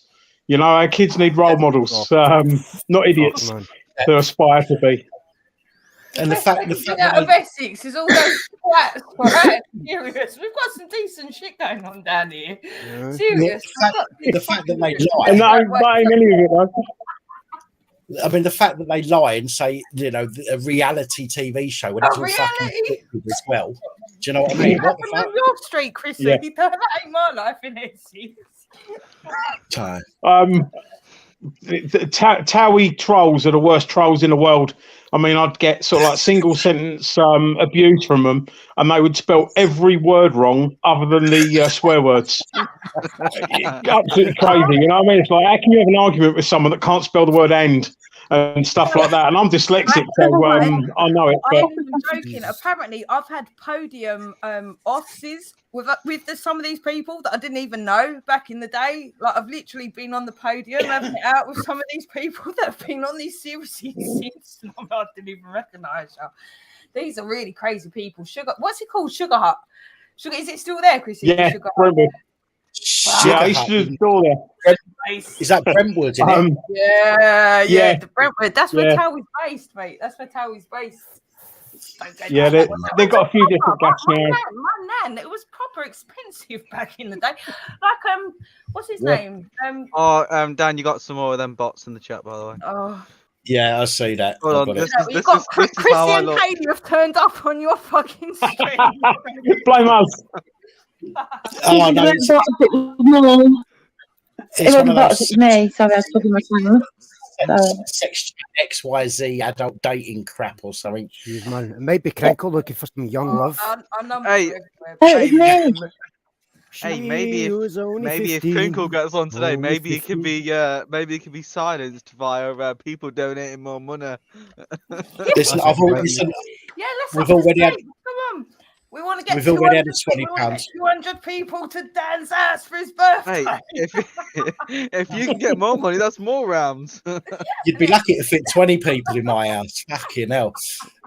No, we've already had a £20 donation. You're on the couch. I've got the bed. Everyone else can stay down the train. Well, Dan's claimed the toilet. Yeah, I'll be hugging this. I'll use the toilet as a pillow. Right, I'll go right for everyone. Hopefully the lid will be down. Well, yeah, it wasn't last time. I'll make sure we choose it before this time as well. Girls and boys are in the building at the same time, and who's got the stronger biceps? Right? I'll tell you what, Chrissy. I woke up after a session on here. I was doing a live stream with a bottle of brandy, and I woke up in the morning. And I don't even know how I got into bed, right? But I woke up in the morning and I managed to puke in one of my trainers. Protect your ass. You sent me the fucking picture. I know. Is that because you was worried about Cinderella finding it? I'm so proud of myself. Look what I did last night. It was a fucking shot. I tell you what, I could not aim that well sober. Never mind this. I don't know how the fuck I managed that. It's even worse when you put it in the microwave because you think it's a pizza you ordered. I love Crinkle. Cottage pie or some shit. Thanks, Danny Austin. Look, we've not lived unless we've looked back down at what we ate for dinner at some point. Oh, right? Fuck. That's just part of being a grown up, isn't it? I look like I'm about to burgle an house. Right, Connor said, I hope you wash it. I guess he's talking about my trainer. I don't need to wash it. I got the cat. I'm going to that smudge immediately. It would have been clean far quicker if I still had the dogs, but I'll smudge you under desperately. You could have had DJ Sonic on your face, Dan, and he could have subbed it up. No, I'll leave that down to him. I puke into other people's trainers. Yeah. In Dan's. There he is. There he is. Hello. I just thought I'd reconstruct a little bit, you know. Technology. Oh no, his God. breath still smells of carrot, sweet corn. Oh. Get out of my swamp. Yeah, but they're only looking for the undigested bits. Oh yeah,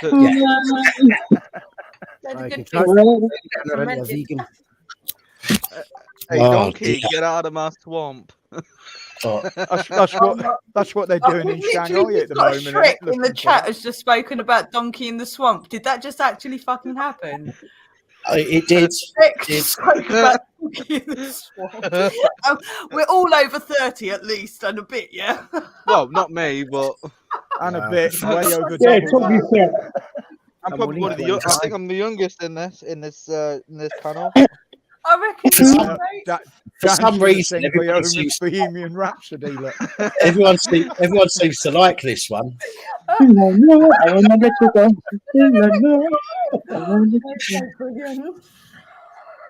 Oh, fucking dark, mate.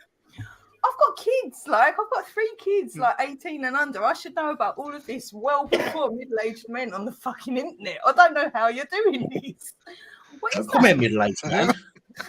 You're not that fucking far. You're not that far off of me, woman.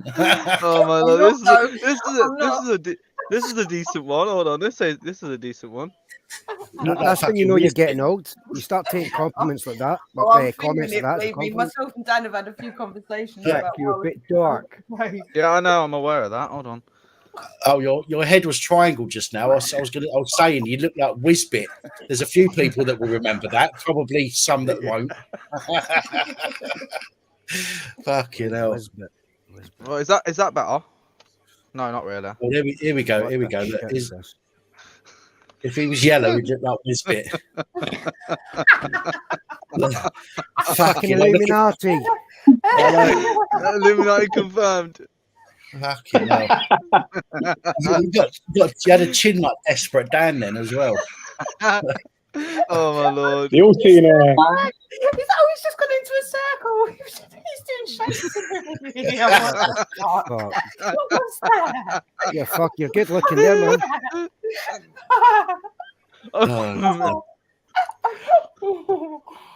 I'm glad we haven't all got this because everyone would be happy, wouldn't they? You know me. It's just as well Katie ain't fucking got it. Oh, this is amazing. This is amazing.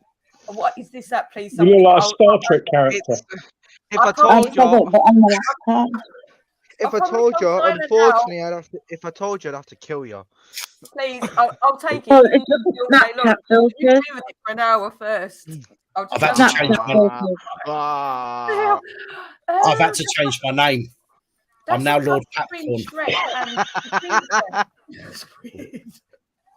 Oh, wrong one. Come on, there's got to be so many funny ones we can do. What is this? Lord Popcorn. This is Lord Popcorn. Okay. I always turned into a monk. I can't deal with this. Fuck yeah, man. Michael Jackson's under the table forever blowing bubbles. Do not move like that. Do not move your head like that because it just don't. Hey, I know what idea you're getting. You're a banana. Banana with this fucking field. Oh my god, that's amazing. Oh fucking hell. Oh my god, man. We are all so saved, right? The world is saved because look at us 9 panelists on here in the middle of the night, totally fucking sorting shit out. Everything that went wrong in the country, we've totally fucking sorted out with a few apps. Oh my lord, man. Lost Souls Paranormal. I just want to say that oh fuck me, I've lost my lighter. That when you come up, oh no, here it is. When you come up on the what was it on the 18th? You are working so hard tonight, and you are on. She's doing a brilliant job in the chat. I will buy you 2 fucking beers. Just you 2 are on it. Oh. Yeah, just doesn't deserve any more than that. Lost Souls. Don't drink a second one; it might be spiked. You already made your mind up about Kringle tonight, then, Dan. I don't know where he is. I know he was on, but somebody was also impersonating him as well. But then he came on and started saying, "I owe him an apology." I don't owe any cunt an apology. Just I don't. I'm not being funny. I said, yeah. I think somebody came on with his name and his image, right, and started being a dick. So I said, "Crinkle, if that's you, you can fuck off." I didn't say it was Crinkle, so I don't owe anybody an apology for it. I think he's Yeah, but An apology shouldn't be demanded; it should be given. So, if you owe someone an apology, you should have to give it to them. They shouldn't be able to demand it. Just microwaving something. Fucking hell. Can I check, Dan? Was because I missed that? I had to go out for a little bit and I came back in and I missed it. Oh my god, Shrek's just got pics.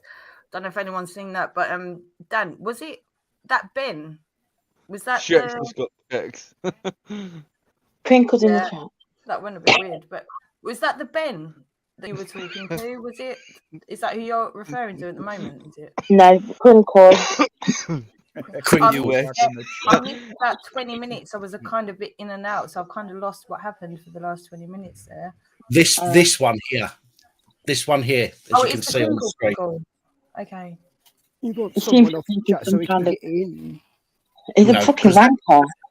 That is absolutely the way to persuade me to get you on the panel is by calling everyone mugs. Yeah, well done.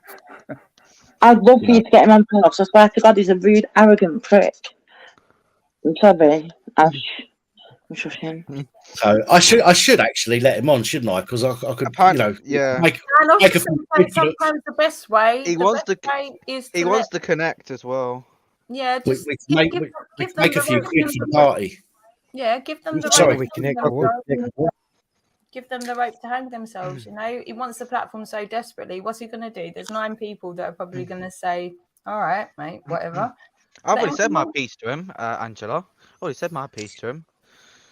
He's going to have to wait. If he wants to come on, he's going to have to wait because we're full up at the moment. So yeah. Let's keep it that way. It's just like the doctors, queuing system. You have to take about half an hour for them to answer. Half an hour these days. Serious half Crinkle's been queuing since his birth. Well, my mum wanted to get some more medication recently. She needed to bring up the chemist, and she was waiting in the queue next or whatever. She was waiting there for half an hour, and they still didn't answer. So she rang the doctors, and she got the answer she wanted. Bloody useless. They are, mate. They are. Yeah. Don't talk to me about doctors. Oh yeah, they're a pain in the arse. They're a pain in the arse. I've already experienced them. I mean, because I care for my mum, so I have to get a prescription and that all the time. So, it's bloody a pain in the arse to deal with them. And then they come out and say, oh, they can't be bothered to come round or whatever. For whatever issues mum has, whatever, because she can't get down to the doctors. She's housebound, so they have to come down, and they start umming and ahhing and moaning. I say, well, do your fucking job and get on with it. How can Crinkle call Sonic boring when he's still awake? Sonic ain't boring. Boring, fucking hell. Crinkle, by the way, here's something for you, right? I found it. I've got some good news and some bad news for you, right? The good news is, I get exactly where you were coming from, man. I'm right on you with the whole robot pigeon shit. I'm right there with you, man. But the bad news is, unfortunately, they're called fucking Furbies, okay? Go over it. Robot pigeons. They're not pigeons, they're Furbies. I'll tell you what, Crinkle. I'll tell you what. Okay, this is the way that it's going to work. Okay, for now. Okay, is if you want to pay to kick somebody off, so you've got some room to come on, then by all means let me know who and make a super chat. And we're going to find out our worth. But then if somebody pays to have you kicked off, the same goes for that. Listen, the public. Would there be a I need a good face. I need a good face for this. The public are running this channel, okay? So what the public want, the public gets. It's like the BBC. if I'm able to get down to your party with my DJ gear, mate, if he pays 120 fucking pound to get me off all date, and that's that booked and paid for. You're going in 5 minutes, so if you want to make any donations, you need to let me on now. Well, that's what I'm saying. You can charge my account, but you're going to have to pay to kick somebody off, mate. That's how it works now. You're not important. You're not that important. You don't need to be on here. If you didn't come on, no one cares. So you can't try and like make out that you're the entertainment, because really, at the end of the day, none of us give a fuck. None of us care. None of us are bothered. Well said, said, Angela, mate. Well said. Crinkle, I'll make when you you say deal. you're going- You pay 30 quid and I'll leave and you can come on. All right? That's what I paid to keep you off last week. So put your money where your mouth is, you knob.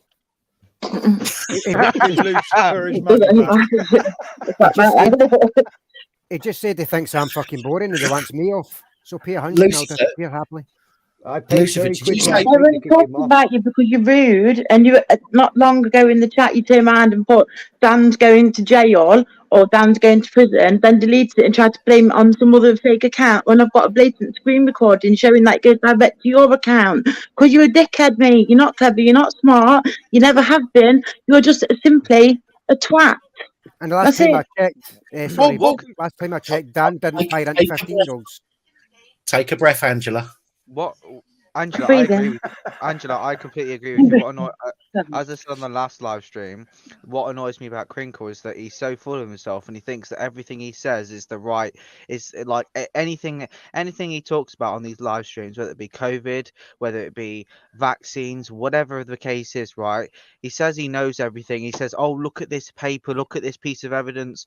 It proves that this person said this or this person said that." When actually, most of the things that most of the research he's getting it from is mainstream media, which is biased anyway. So he's kind of in a bit of a sticky situation, you know. I know, he just speaks the same narrative as what we're all taught to believe from when we were born. He doesn't quite grasp the fact that we've got an open mind and speech for ourselves, you know, and we don't have to conform to that kind of society where we just walk around agreeing. Crinkle, you call this a dead stream, Crinkle, yet you fucking hover about in the comments. What? This is getting continuously fucking kicked out of the comments, as I recall. If it was dead, then why is he complaining? Why shouldn't he just leave and just spend time with his missus if he's got one? No, that he hasn't got one. He hasn't got one of them. He's not at that age yet. That's why he's got to go in 5 minutes, because he needs time to draw a face on his hand. He's got a stick on his wall. Maybe it's his bedtime. On Crinkle's new girlfriend. I need to have him in 5 minutes. Hey, good. Are you You're not drinking again, are you, tonight, Sonic? No, fuck no, mate. No. Oh, it looks like he's on a Scottish staple of iron brew. I'm on the hard stuff tonight. Oh, there you go. You know. Right. Anyway, let's not talk about Mr. Science now. Let's not talk about him. What else we talk about? Learning about as much science as a fucking acorn and oak tree and shit like that. Maybe then there's something else science. Sorry. There we go. Sorry. I'm putting up. And found a replacement fucking tampon. So what should we talk about? Not who, but what? He just said about a tampon. What tampon? Whose tampon? No, I said, Crinkle, he needs some fresh tinfoil and a replacement tampon. Oh, I see what you mean. I heard you, but I don't understand it. Enough. You lot ain't got anything else to talk about. Okay. You say what you want, Crinkle. We've got plenty to talk about. I'm on here. Don't mention his name. Don't mention his name. So this must be a relief to you, and Kaylee, coming into abuse like this compared to what you've been going through. This must be relaxing. I'm so cheed out. I've got a bubble bath. I've got candles on and everything. This is just like Oh one wow! of the This is, nights. oh, you've got the life. You've got the life. I'm Then. totally taking the piss. Dan and Chrissy will be able to fucking tell you, mate. My life ain't chilled. Not with these bastards. But you got to laugh. Like, what can you do? Like, you could light a fucking million candles for every time one of these dickheads do what they do. But... Kaylee, did you say you were bubble bath? Right, guys. Is it just that you're farting instead? Stirs the matey up, doesn't it? Play a new game with that. I've eaten so much spinach and like wild forage greens as well. I reckon I could totally sort that out for myself, to be honest. Tina, turn it a new game. Bite the bubbles. You're muted, by the way, on the StreamYard. Who is? Tina. Tina, it's been ages, and I couldn't remember. Oh, it says your mic's not connected, Tina. I can't unmute you either for some reason. There were loads of people I was telling about Tina, and I was just like, I can't remember the lady's name. You need to come over to the channel and listen. But obviously, it's Tina. This is the person that a few people that I've spoken to about, saying that you really want to hear what she's got to say. She's a wealth of knowledge and very freely giving with her time and her energy as well, which is a beautiful thing. How I first came about actually, knowing about who she is when you were focusing on the phone-ins on Skype, Dan, and Tina popped on one of them, and I can't remember what the topics you were talking about, but it was something quite interesting to do with, I think it was either legislation or courts or something like that. And I wanted to ask about what she does. Because obviously I remembered it was a quite interesting thing to know about, because there are a lot of legalities that she kind of goes into. Website which you can go on to. I think it's. I don't think you can have a much chance in asking Tina anything at the moment because with a microphone. Are you still having trouble with your mic, Tina? Is Lotto's can put a website in the chat, can't she? Where she can say, oh my god, I've ever seen you. There's more adult dating site bots as well on the chat. Yeah, it's right. Oh, that's me. I got deleted it. I'm trying to get some money. Lost Souls is on it. I know. I feel really bad for Lost. I feel really bad for you, Holly, having to deal with all of them fucking knobheads. But I do appreciate you. I think we all appreciate you. Sorry, can I just ask Tina if she's got like one of the cabled wired hands-free kit things for the phone? I don't know. It's a 3.5 jack. It's the same as like a headphone jack. If you plug that in, that might work. No, the Blue Yeti's probably plugs in via USB, probably. All right. I was just wondering because I've got one here that's like 3.5 jacks. Yeah, that's because yours are headphones. Tina, can you hear me, Tina? Give us a thumbs up if you can hear me. What did we say? Hello. Yes, she says yes. Oh, okay, cool. What you might have to do is you might have to log out of StreamYard and then log back in again in order for it to recognise the mic.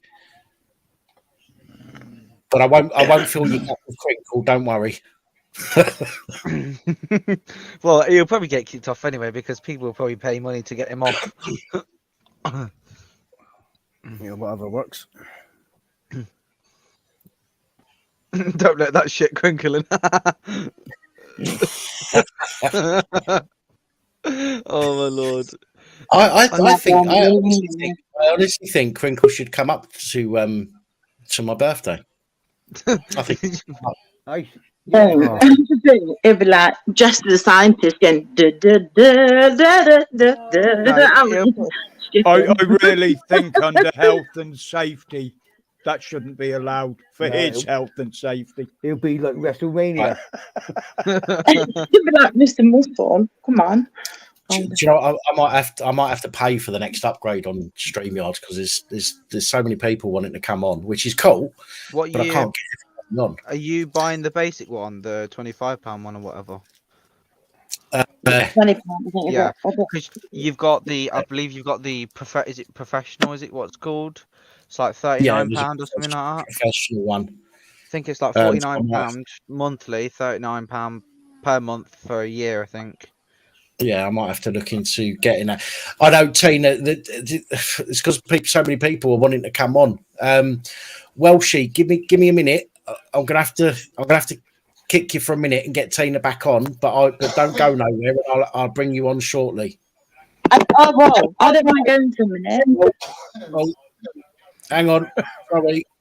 I was going to say, Welshie wasn't on there anyway. I'll go, Dan. Hang on a sec. Try again, Tina. Amiga, same goes for you. I'll bring you on shortly.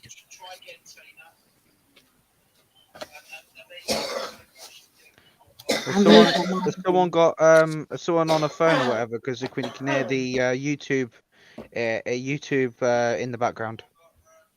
No, I can hear it, but it's not me. Let me check. No, it's definitely not me.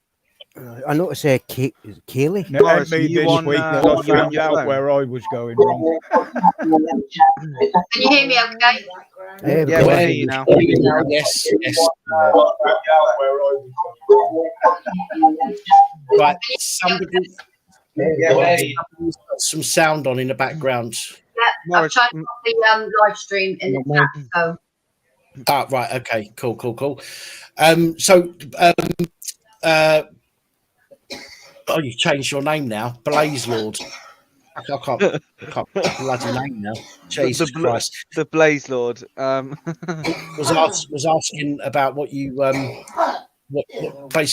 what you do, Tina. So if you want to explain, which particular field there, Jack? Right, say that again, sorry, Tina. Is it Jack? Yeah, that's right. Yeah, it was Jack. Yes.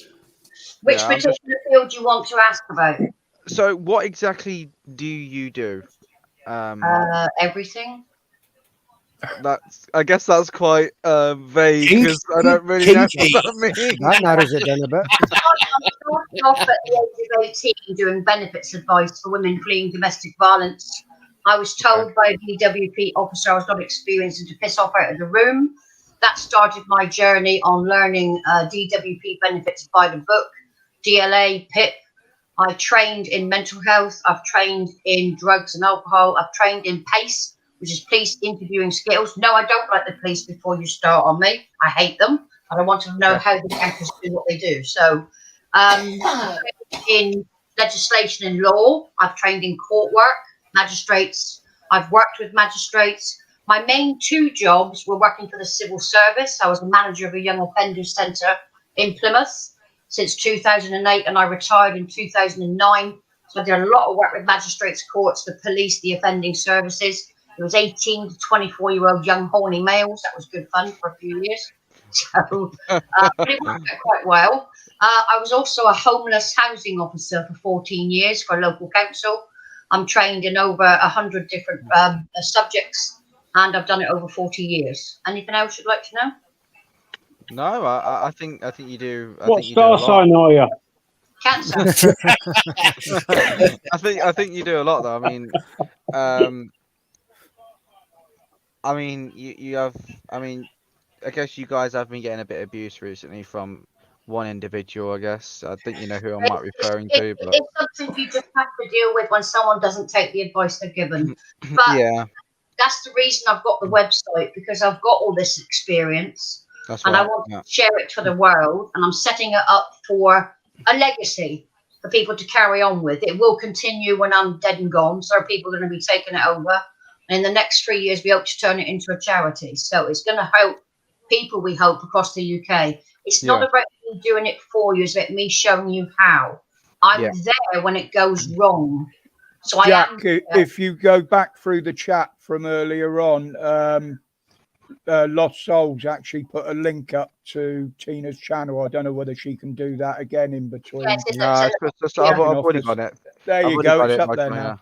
So It's generally about what we all know and do. The biggest university in the world is the internet. Anyone can do what I do if you spend the time accumulating the experience. But for me personally, I know if you want to take on any form of government, you have to work from the inside out. And that's why I do all the work with all these agencies, crept up their ass, got all the information. I'm a nice person, give me what you got. And I stored it. The benefits I've got is I have a photographic memory and I store things very quickly. So that's how I was able to do the rest of the things that I do. I'm still learning. I'm 61 this year, but I'm now doing universal credit. I've done quite a large number of DLA appeals, PIP appeals. If I can't do something, I will only reach a certain point. So if something's got to go to the High Court for a benefit, let's just say, I pass it on to an organisation called WhitesNet. They will give you a lawyer and they go all the way to the Supreme Court. In housing case law, we have QCs that do it for free. That goes to the Ombudsman. That becomes case law. This is what I've spent my life doing, 40 years. Yeah. Anyone who says otherwise, I don't care if it's in writing or to my face, they're going to get a punch in the face. I've worked fucking hard. How easy is it to get a pro bono lawyer nowadays, mate? How easy is it to get a pro bono barrister nowadays? Quite easy, if you know where to look. Oh, they're getting harder to find. There's a lot around, depending on which particular law you're looking at. Yeah.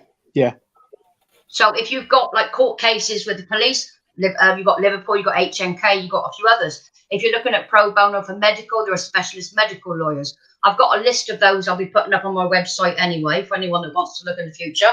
So that's going to go up. We're also putting up a lot of other legal URLs of people you can approach for different topics. It is a minefield for people to find. And if you can't read and write well, then basically I'm putting it up on my website for that purpose. The government hides things. I know where to find it because I know where to get it from. Yeah. So I basically bring things to my website. We're going to try and make as much as we can downloadable. So you can download the documents for yourself. If you get stuck at a certain stage and you're getting a backlash from anybody, that's when I write a letter as an independent advisor. And I've been in thousands of DLA and PIP appeals. And when I turn up, the judges know me by my first name. Hi, team, another one? Yeah. So, and I don't give up until I can get a good result for the individual where possible. I can't make promises for anything. But they must be able to help themselves as well, have you found out? It's knowledge. I want people to... We all go through anxieties. We all go through issues with our mental health. But I'm trying to give people that courage, what we used to have. But, you know, the war times, we had that stand-up bulldog spirit. It's gone. It needs to come back. People have been browbeaten for far too long, being told, you can't do this. You can. You can do this with the right support behind you, with me there when you need it. Because I fight like a bulldog. I don't give a monkey's who are. I've taken on chief inspectors, magistrates, judges, whatever. Everything's purposely made difficult to put people off actually taking action or doing anything to help themselves. Yes. People need to participate in their own rescue. That's the big thing. You know, the amount of people that contact me and say, you know, can you do this? And I'm like, yes, I can do this, but you need to do this because you won't learn anything. And more importantly, when you show someone the room and maybe open the door for them, it's them that have got to move in. It's them that have got to go into the room. It's them that have got to fight their own battle. And like the lady said, you can be there to help them. But my biggest problem is that I get so many people treat me as Google. You know, I'll signpost them to the right direction. I'll tell them what they need to read up on. And rather than just do a simple Google and read up on something, they'll ask you. And it's like, hang on a minute, you know, read up on it. And if you get stuck with anything, then I'd love to help you. But I'm not here to basically, you know, do the work for you. Couldn't agree. You get overwhelmed. That is right. Because sorry, Tim. I don't know how many of you have gone through PIP or DLA reviews. You've got 3 channels. I've done done your own, right? So they got 3 stages. You do the initial review, you put all your paperwork in, you put all your specialist information in, then it comes back saying nope. So then you've got the mandatory reconsideration. Yeah. Yeah, you've got that. Now, the mandatory consideration uses their own DWP laws. I have the book that comes out every year with every single law they will try and use to stop you. So I do the mandatory review and fire back using their law against them. But then it usually ends up saying, well, just do it to them anyway. I've had 2 very rare cases happen lately. Never had this before. And basically what happened was we were going to the tier appeal, which is the judges. Oh, wow. Like that. 2 weeks before the court case, they got called by DWP. And they started to get really shaky on the phone because I was partying. And I thought, what's going on? Why are you calling my client?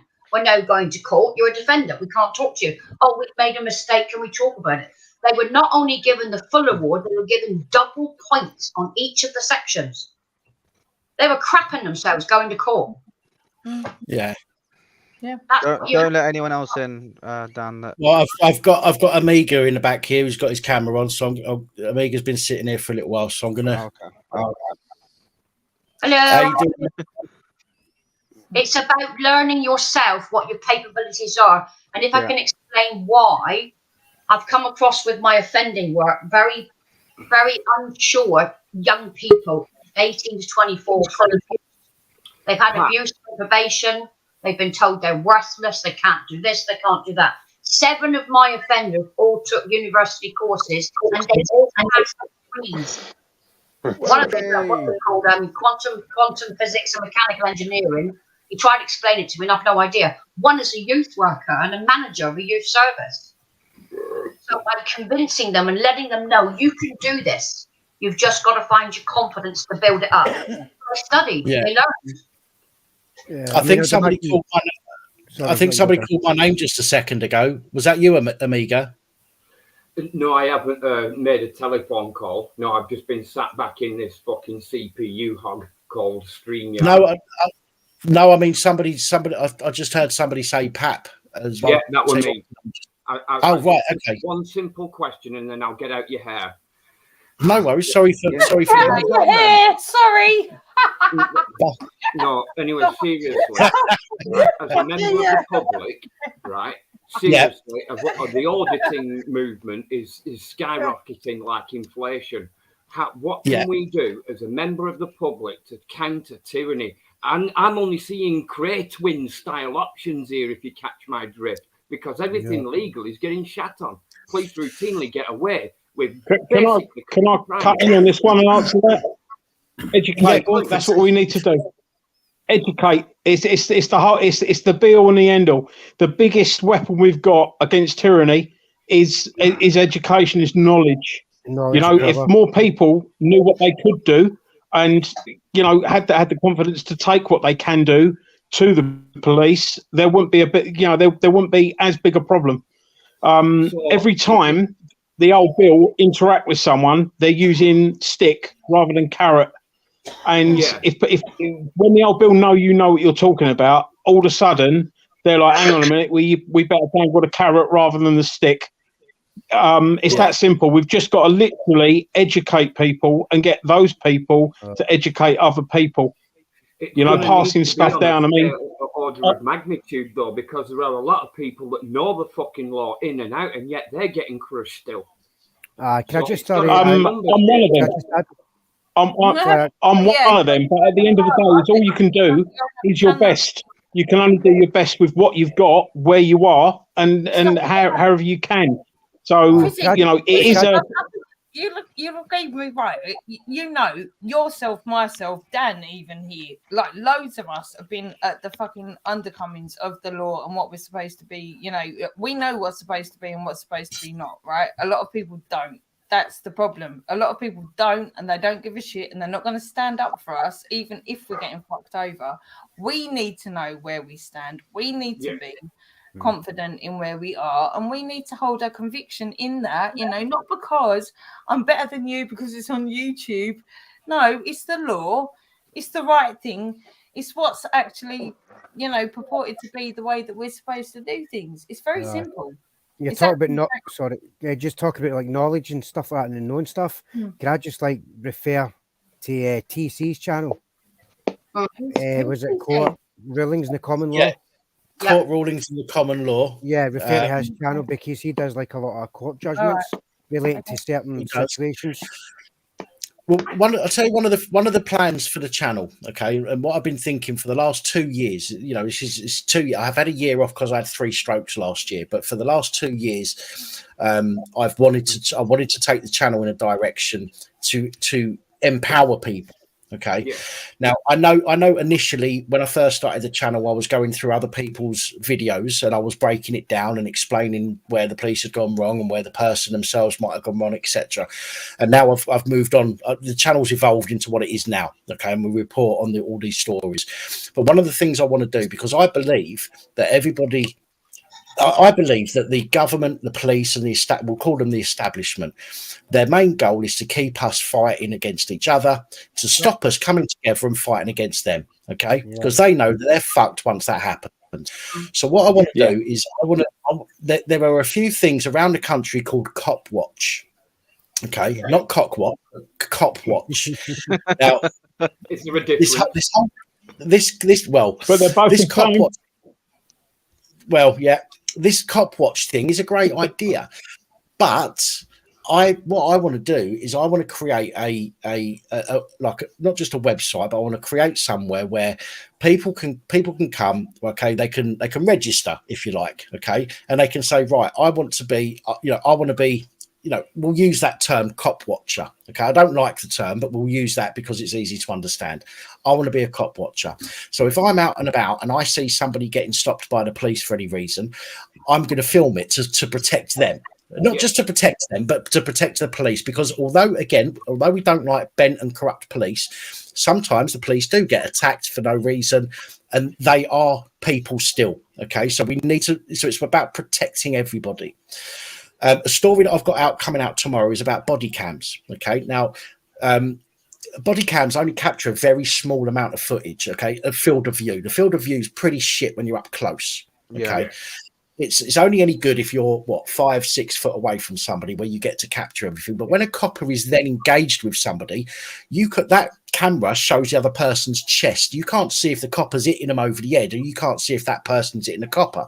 So the copper could get away with assault, and the person could get done for assault even though they've not done anything, just off the copper's words, which is why we need to come together and protect each other. I know it's difficult because we're all so used to living our own lives and doing our own thing.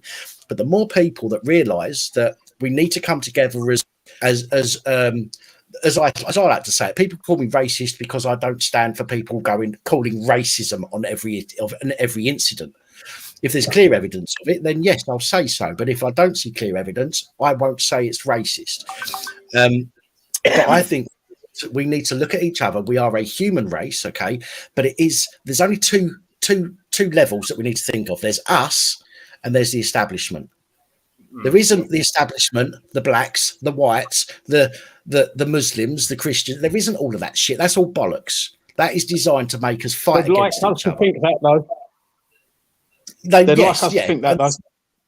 Yeah, and unfortunately, there's a lot of people that do think that way. And we need to educate people to understanding that we are all fucking people, okay? There is us and there is the people that try to rule us, okay? And they think that they can do whatever the fuck they want. And we need to come together and protect each other against that. So I want to set up something where people come to me or come to the website and say, right, I want to register. What we do is we give them not an ID, but we give them something with their photo on and some on the back of the card, like my ID, which I use for journalism. All it's got on there is my photograph. It says I'm a citizen journalist, and on the back it explains the law that the police can't stop me from filming in a public place. That's it. That's all that's on there. It's all you need. I want to work with solicitors that will give me advice to give to people that want to go out. So when you're out, for example, don't get too close to the incident. For example, make sure you stand at a distance. Make sure that you let them know that you're filming. For example, there are certain things that you need to do in order to make sure that you're safe whilst you're filming, and that the person filming understands why you're there. And if we can build something like that and get people around the country taking these videos, we don't then have to wait and wonder whether the police are going to lose their body cam footage. Excuse me. We don't have to wait to see if the police are going to lose the body cam footage or make something up because the camera footage doesn't show exactly what's happening. We've got a wider angle view of everything that's going on. They can use their body camera for what's being said in that close quarters situation, but then we've got a camera angle of what's being done, okay, from a wider view. And the more people can get doing that, the more people that understand their right to do that, and that they're protecting other people by doing that, and be protecting them at some point by doing that, I think then we've got a better chance of trying to fight. Sorry, talking too much makes me throat go dry. Then we've got a better chance of trying to fight back. But at the moment, the way things are, it's a very difficult situation because people have been indoctrinated into this. I'm black, so the whites hate me. I'm Jewish, so the fucking Christians hate me, and all of this bollocks. Yeah, and the fucking breed of slaves. The sooner people forget that shit and just start living their life as fucking people living in a community rather than separations of community, the better. I mean, look at BAME people. I've been moaning for years and years and years, centuries, that they've been segregated. What they're doing now, all this Black Lives Matter stuff, they're actually contributing to the segregation now. They're making it worse. Yeah. The It's BLM just movement, for instance, racism. It's fucking horseshoe theory all over again, full circle. BLM, it's got nothing to do with blacks or anything like that. It is a Marxist organisation. Yeah, but I'm using that as an example that their claims are, look, blacks have rights, and of course they do. We all have They're rights. just using that. They're just using the whole Black Lives Matter thing as an excuse. Yeah, to kind of actually start something. It's just another tool of divide and conquer at the end of the day. That's all it is. The thing is, right? Why is it whenever white people mention White Lives Matter, right, for example, why is it then black people get offended by it? That's what I'm saying. They get offended by it. So how does that make any sense? So if it's racist, it's because a lot of white racists actually say that as well. Though that's the trouble. It's a fucking non-statement. A lot of white racists say that. So it's misappropriated. Of course, there's a lot. There's a lot of discrimination. Go on, Chrissy. Sorry, I mean, you can see what I look like. Yeah, I'm a good-looking white bald man, middle-aged. Everyone that meets me that doesn't know me instantly thinks I'm a football hooligan and a racist. And bloody lying about there is a lot of racism out there. Well, they're clearly fucking morons. Well, I'm 28 plus a few. But no, I mean, going back to the education of it, I'm absolutely shocked at how many people still think you need that you need to give consent to be filmed. And then I'm absolutely shocked that even more people think that if a policeman says you're not allowed to film me, that is an order that they have to suffer. Getting it through to the general population that we are, we're the people that are paying their wages. We are the people that are there to be served, not to be treated like shit, is very, very difficult. But it is slowly turning, and now that we've got so many, different people that are actually fighting the system back. I mean, I don't know about you guys, but I've been in the this sort of like this movement thing for over a decade now, easily. And what I'm finding is that 10 years ago, I'd struggled to sit on a panel with more than 2 or 3 people that, realise what was going on. Now, every other person, it really is starting to work out the con that our society is. So we are getting there. The trouble is the establishment are fighting back, and they're making it harder than ever. Because 20 years ago, police still had some respect. Now they've got practically none. That's my lived experience anyway. You can't expect privacy in a public place, can you? Let me just ask something. Right? Has anybody in here said anything about about immigration? No. About that. I'm wondering why Crinkle's being a dick and calling this an anti-immigration. You know why, Dan? Because he's not to the conversation, or is because are you just letting me mum to take the piss? Because he's not been able to get onto the panel, right? He's taking it out on everyone else because he thinks we're silencing him. He thinks we're trying to block him, kind of thing. But that's what I'm trying to do. I'm staying here to keep him off. Yeah, Just ignore him. And Crinkle. Let me make it clear, Crinkle. Make this clear. I do not hate all immigrants at all. Okay, I hate people who are fucking idiots. Yeah, That's who I hate. I couldn't give a fuck whether they're black, white, yellow, purple, pink, or fucking green. Okay, I don't care whether I don't care whether they're Muslim. I don't care whether they're fucking Christian or Jewish. I don't give a fuck. I don't care whether they're man or woman. I don't care whether they're old or boy or girl, whatever. I don't give a fuck. What I care about is the dickheads of this world that try, like you are, to cause division between people. Yes. That's what I don't like. Yeah. And Dan, what do you come in all race, creeds, and colours? Yeah. Well, what he wants to do, he wants to take the immigration question off the table completely. He wants to make it so difficult for normal people to raise awareness or actually raise concerns, their own like personal concerns. He wants to keep it off the table completely. Yeah, I mean, I think that. Job of it, though, isn't he? I mean, this whole immigration thing. I'm pretty sure we've had the conversation in one of your previous chats before, and like I've said, man, it's like it doesn't matter. The ones I hate divers. What do you think we are? We some sort of dolphin or whatever, some dingy divers, you might think. Sorry, Sonic. Just one second, right? Crinkle's calls us anti-immigration and fucking all the rest of it. Basically saying we're racist, and then he goes and calls them dingy divers. Yeah. I see the point I was trying to make, man, is like the people that I hate coming into this country are the ones that don't date properly through the legal channels, apply for visas. See the ones that do all that shit that date legally, apply for visas, they come in and like they provide something for the country, like they get a job and they work here and they raise a family here, whatever. I'm all for it. As long as they're not committing any crimes or anything, and as long as they respect the rules and the laws of this land, as we'd be expected to do anywhere else, as long as they do that, I'm fine with it. See these fuckers that try to creep into the country illegally, committing crimes and fucking, all that shit. No, get them to fuck.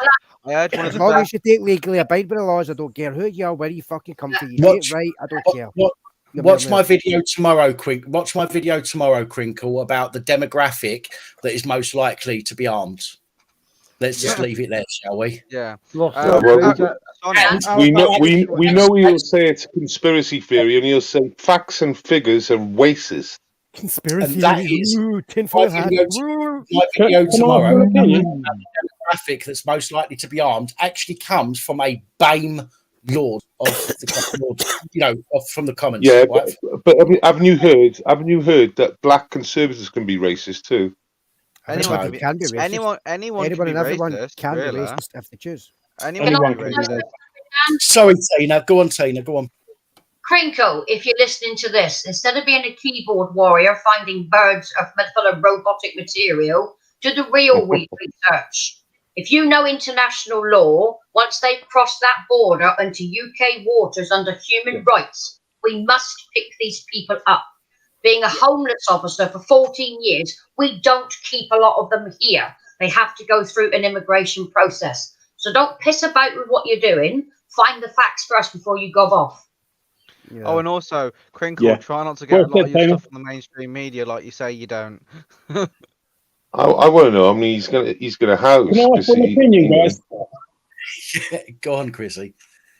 Okay, well, for an opinion, it's just really quickly on the immigration one. Obviously, there are so many different variables that need to be taken into account when you talk about immigration. But quite simply, most of the immigration arguments are like lopping a twig off a tree. What we need to do is strike the root, and the root of the problem is that we support the bombing and the pilfering and pillaging from foreign countries, which makes the refugee problem. So if there's a country, we was a little bit more accommodating to other nations, and I don't mean sending them money, I mean, not supplying bombs to bomb with for oppressive regimes and stuff like that, we wouldn't have the people trying to get into this country. So it is something that isn't a quick fix thing. We've got to strike the root rather than lopping at the twigs. Well, I believe it wouldn't change a thing, and they would do the same thing they've always done. If your country's all right, why would you leave it? Yeah. But then Sunnis and Shiites kill themselves at a higher rate than anyone else does. Yep. They kill each other at a higher rate. They're always at war. Irish and English kill themselves. I mean, people generally kill each other. Yes, so it doesn't really hold up to say that because we get involved, that's why they come over here and do what they do to us this side. So yeah, and touching on the whole racism thing as well. It's like if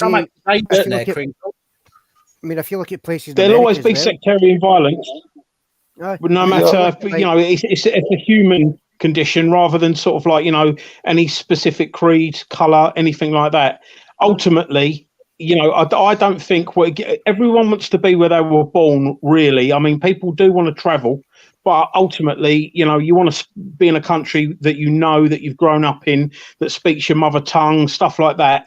And, to have people want better is fine. It depends where you're brought up. It depends where you're brought up. If you're brought up in a place that your upbringing was really bad and the country's really bad, you would want to better yourself. That's what humans do. They always want to go to somewhere else to improve their life, and I don't blame anyone for trying to improve themselves.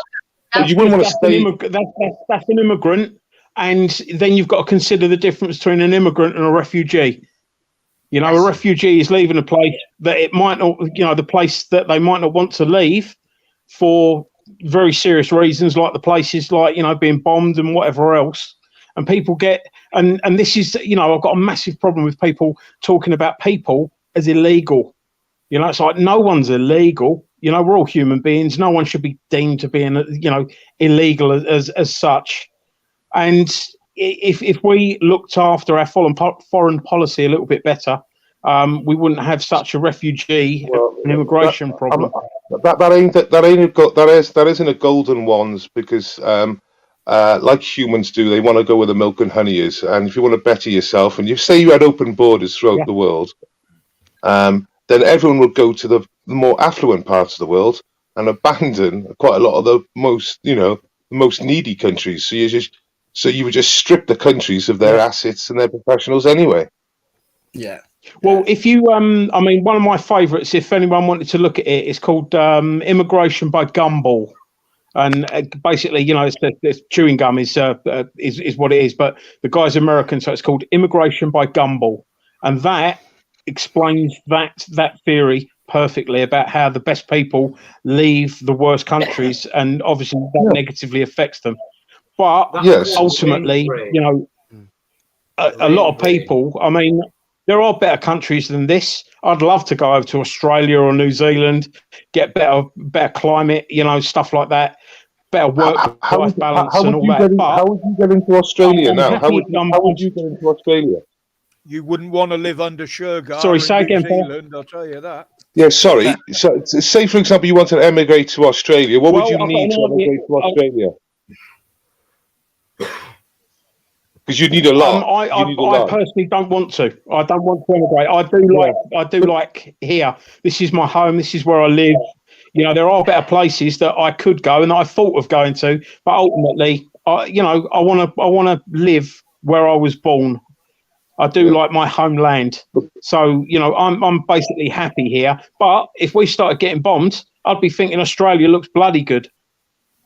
And that is what causes, an immigration and refugee problem. It's the place that you are becoming that bad that you need to and that you can do better somewhere else. Yeah. So, and if we stop with our foreign policy. Go on, I'm trying to work out why you would travel through the whole of Europe from say if you were coming from Syria, you would go to Turkey, then you would go to Greece. Safe countries. And they're all safe countries, and you go through Italy, France, Spain, or if you went through the Alps, you would reach say 7 to 10 countries, all safe countries. But I'll tell you exactly. Yeah, but they might push you on. They know milk and honey. It's milk and honey. But they know that the UK. No, they push you on those countries because otherwise, the first safe country you get to would be literally taking all the immigrants and all the refugees in every country. They can claim asylum in every country on the way through. They don't want to claim asylum. Yeah, but the thing is, from please stop me if I'm wrong, but what you're basically saying is the first safe country you get to, you should become a refugee, and you should. That's where you're saying you want to be.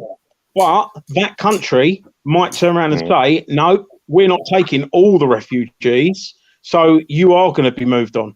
And I'm sure of the EU, isn't it? Well, I mean, let's not get into the EU and Brexit argument, but the whole point of it is that France and Germany that have comparable populations to us take double the refugees that we take. So is it unreasonable of us to complain? Merkel's had about 3 million. Sorry? Merkel invited, I think it was 3 million about 5-6 years ago. Yeah, I mean, I haven't looked at the statistics for a while, but roughly, France and Germany have taken on double the amount of refugees that we take. How big is France? How big is France and how big is Germany? Because if we go on square miles, we are more populated than France and Germany at the moment. Yes, we are, but we also are overpopulated. If we're more populated by square mile than France and Germany, because we're the most populated in modern Europe, I think it is, we're the most populated. But I know we are in France and Germany. Then it's not really adding up. The Schengen Agreement. Well, whether it adds up or not, we have got room. I mean, and don't think that I'm saying that unsustainable housing and stuff like that. Tell that to the people who are on 5-7 year housing lists. Yeah. Tell that to that isn't that. Yeah, but that's where you're blaming the players rather than the game. No, I'm blaming the numbers. Because I'm blaming the numbers. So there's more numbers now. There's more numbers. So the people that are fleeing war and whatever else and simply looking for a safe place to live with their families, it's not their fault, but they get a lot of the shit for it, don't they? I didn't know France was at war at the moment. No, I'm not saying France is at war, but France take roughly double the amount of immigrants that we take. So is it unreasonable for France to say, hang on a minute, why can't you guys take some more? How big is France? Look at the I'll break it down the numbers, right? It matters that we are just as affluent, if not richer than France. I believe that we're honest to God, for someone to say affluent at the moment is crazy. Someone to say that. See what he's got to say. I mean, even though it's pretty annoying, I guess. The reality is we have over 300,000 plus a year migrants coming into the country. Now that's from legal and illegal, so 300,000 plus a year. That is the size of Cardiff, for example, every year. But how many did you say Merkel had in the other year? Well, Merkel, she said invited everyone, and what she caused a huge train of people coming from Africa and Syria all the way through Europe. Remember those big lines of people you would see? That was directly after Merkel said, "Come, we'll take 1 million a year, we'll take whatever," and they all came. And they caused chaos. They caused chaos in Germany in a sense because they weren't really prepared for the numbers, and they just kept on coming because Merkel said, "Come." But without knowing the specifics, obviously, I can't discuss that one because I don't know the specifics. But what I'm trying to say she wasn't expecting the numbers to come. She wasn't expecting the numbers to come like that. And they came. But they coped. I think they coped. I mean, it's having an influx of people is always going to present problems. But ultimately, if those people had safe homes, safe countries that were offered a decent standard of living, they probably wouldn't come. You'll always get people that want to emigrate and immigrate, but the actual refugees that are leaving war-torn countries such as Syria, poor countries, poor African countries, you can't blame people for wanting a safe and prosperous family, life in a safe and prosperous country. But because the government have said themselves that many of these people coming over are economic migrants. Well, they are classed as economic migrants. Like you said, they've travelled. Do we believe the government? No. Do we believe the government? And how much money are they? Do we believe the government and economic migrants? I mean, would you call an English family that are going to Australia for a better life economic immigrants? No, and the reason why you've just fallen into your own trap here, and I'm going to explain because we spoke about it earlier on. I'll answer that because friends have gone over there. Okay, yeah, let me tell you what you need. Let me for 6 months. They have to have and a a job amount of money, and they and a must be able job to support one at a time, guys. You're talking over each other before they get accepted. Okay, sorry, but like I said, I was going to bring this up earlier on. To get to Australia, you have to have a job. You have to have a lease on a house signed. You have to have X amount of money. I think it's 25 grand before they even think about fucking farting, right? It's enough to and you must have yourself school, for 6 and you months. must have school for your kids, all linked up. All that needs to be arranged before you even get there, right? You can visit there to sort it out. It's all got to be done, and you've got to have a job. And even when you've got that, you're on probation for I think it's 6 months or a year. Yeah, but how does that affect what I said? Because I'm agreeing with all of that. But ultimately, someone that's leaving. Yeah, but it'll take 5 someone that's leaving this country for a better life in Australia is an economic migrant, aren't they? Is that No. Dog in the chat, Dan? No. They're migrating to a different place, but they're providing 25 grand in the bank, a job, a school. They're providing everything. There's all that in advance. They've all got to sort that out. What happens in the UK is you arrive on a dinghy, because I filmed these dinghies 2 years ago in Dover. They arrive in dinghies, they then go on a coach, they then go straight to a hotel, and then basically they get spread throughout. You're preaching to the converted on that one, but how do we expect those people? That's nothing like people emigrating to Australia. How do we expect those people that still want a better life for their family? There's no difference in their motivation.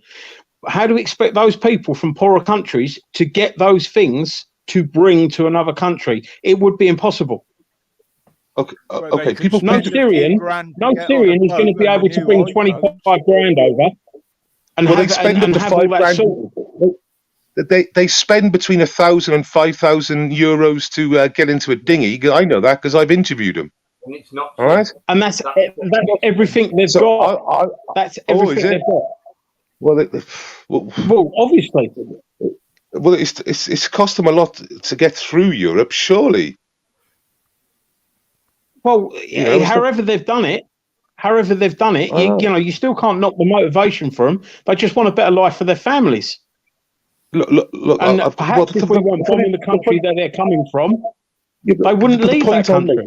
Is if they come in illegally on a dinghy, they're in a hotel within a day. Now, if they do it legally, like in Jordan, we got a 50,000 a refugee camp that people are applying legally. It takes like 5 years. So this is the bit. It's like legal's got to take 5 years. Illegal takes 24 hours, and a payment to some human smugglers. Bang.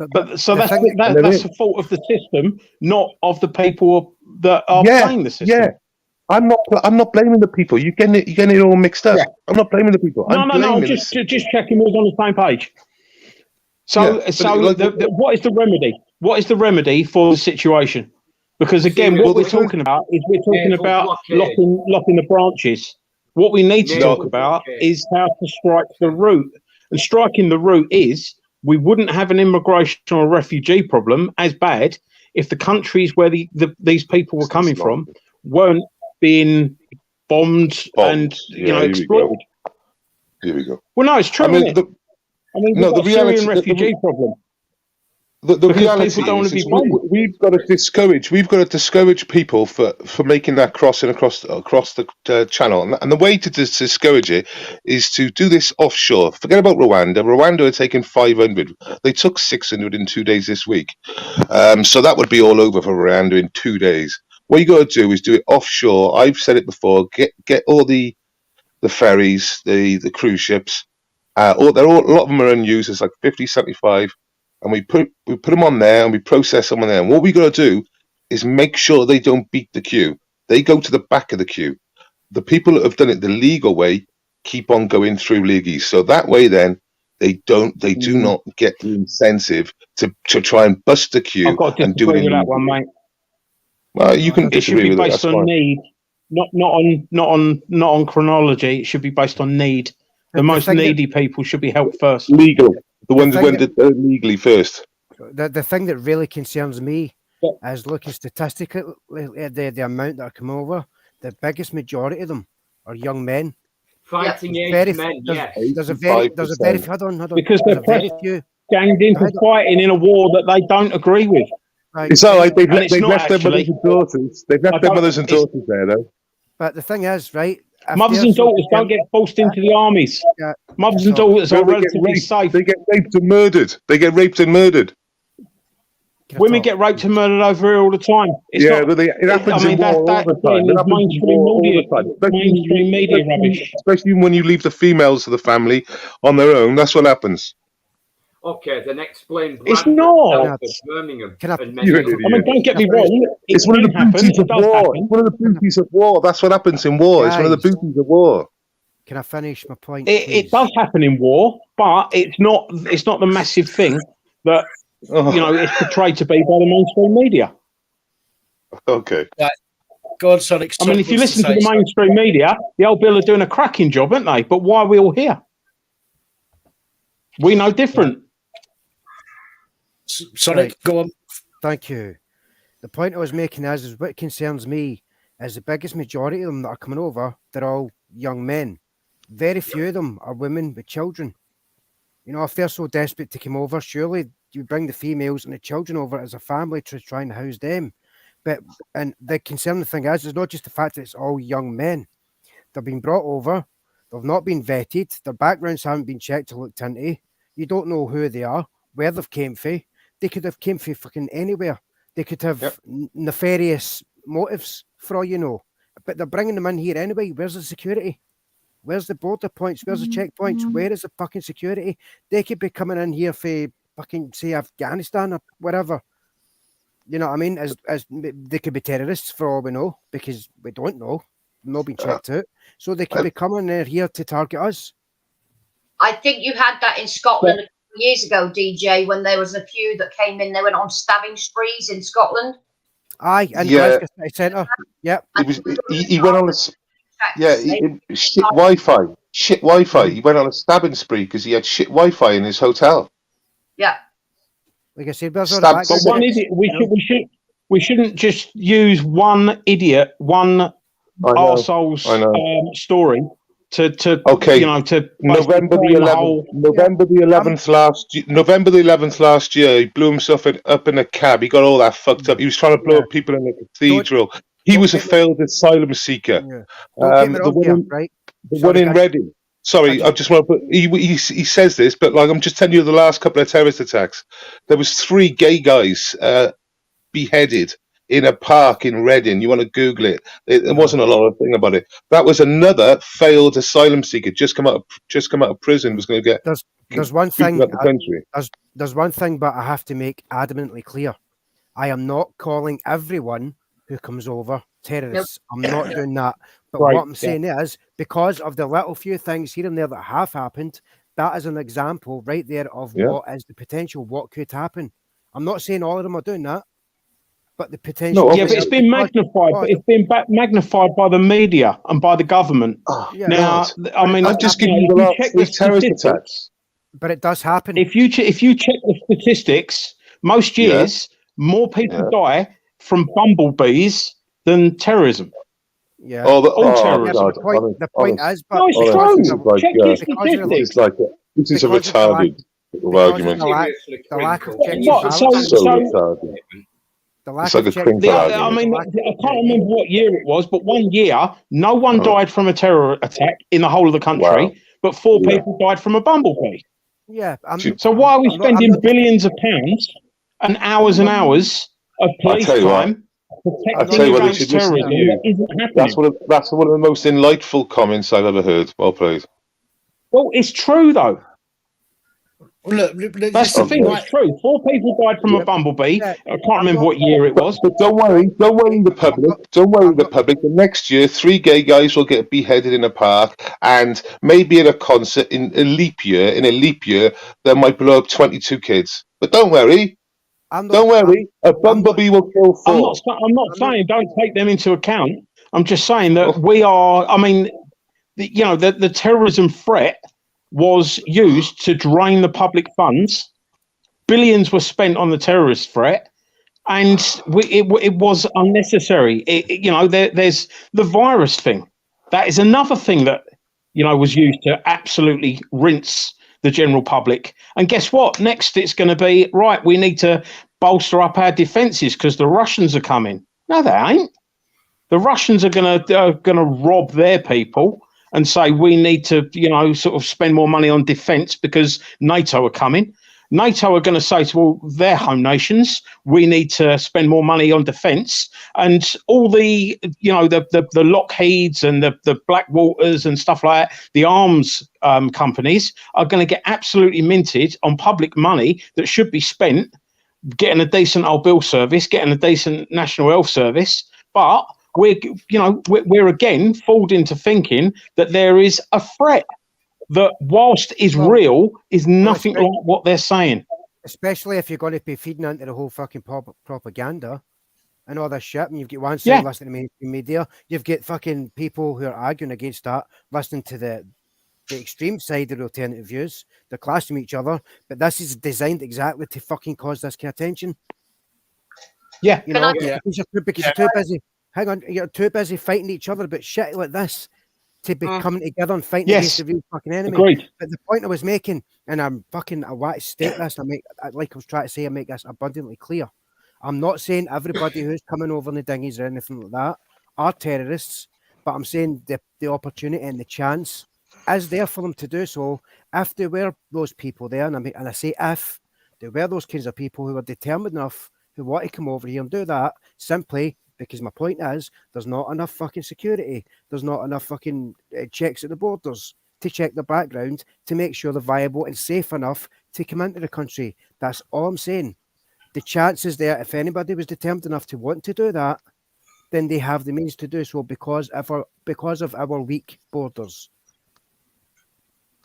Let me just bring people in that we don't know the backgrounds of. We have to check them and vet them to make sure they're safe. Would you put your family in a boat if the land was safe? If the land, would you put your family in a bloody rubber dinghy? France is safe. In the busiest shipping channel in the world. Get away from falling that's the bombs, thing. yes. The countries that they're passing through in order for them to try and get here, they are safe.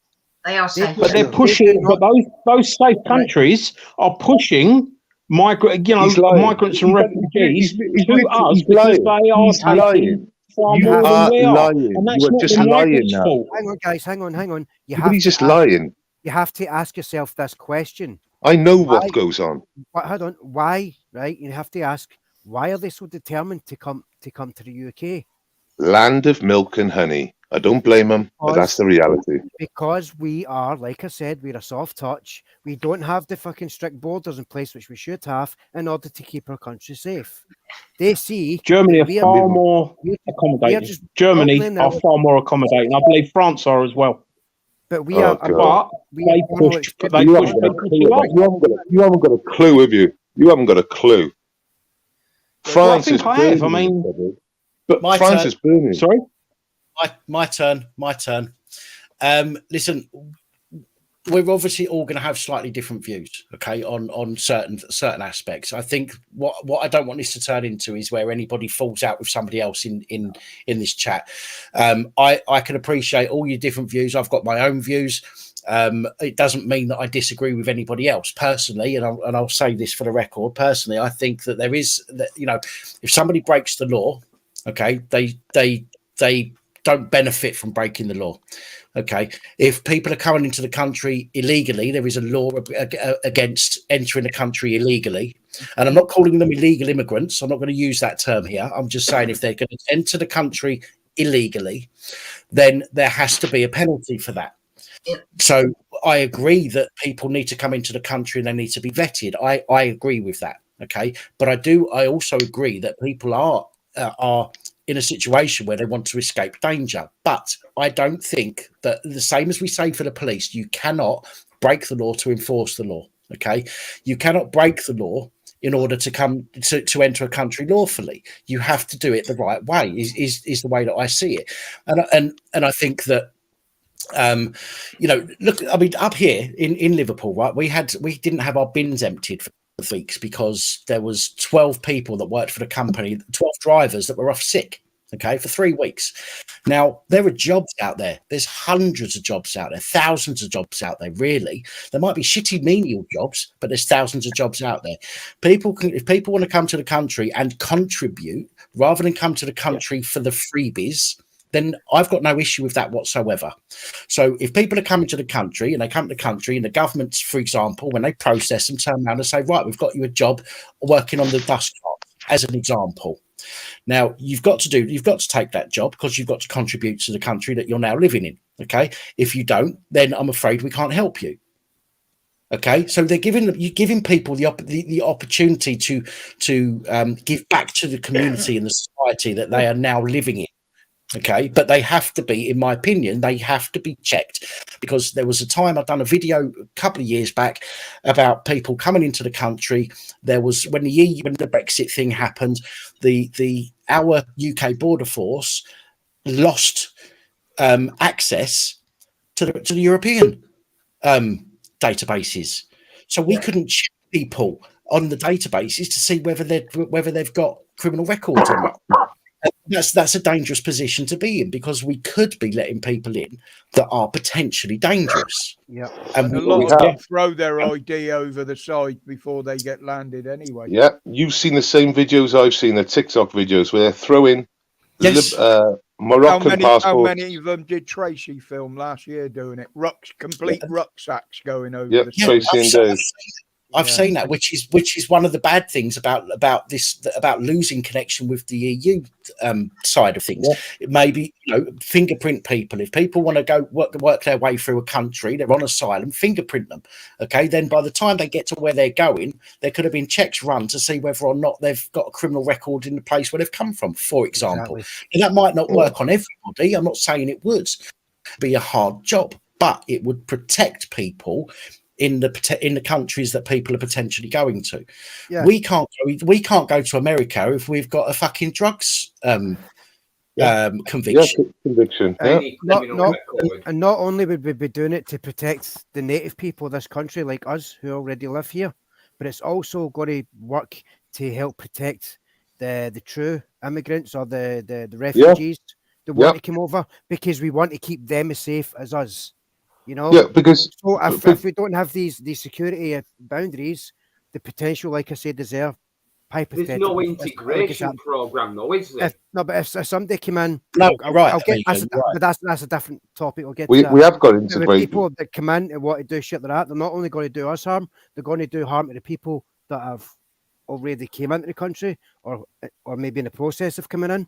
So they're going to do them harm as well. So we want to protect them as much as we protect ourselves. We need to strengthen our borders first, because if we get to the point where we're going to be letting everybody in, and then before we know it, we've got tons of these people that have been unchecked, unvetted, they're committing all these atrocities, they're turning this country into fucking shit, they're not going to want to come here. If anything, we are going to want to leave to go somewhere else fucking better. Yeah.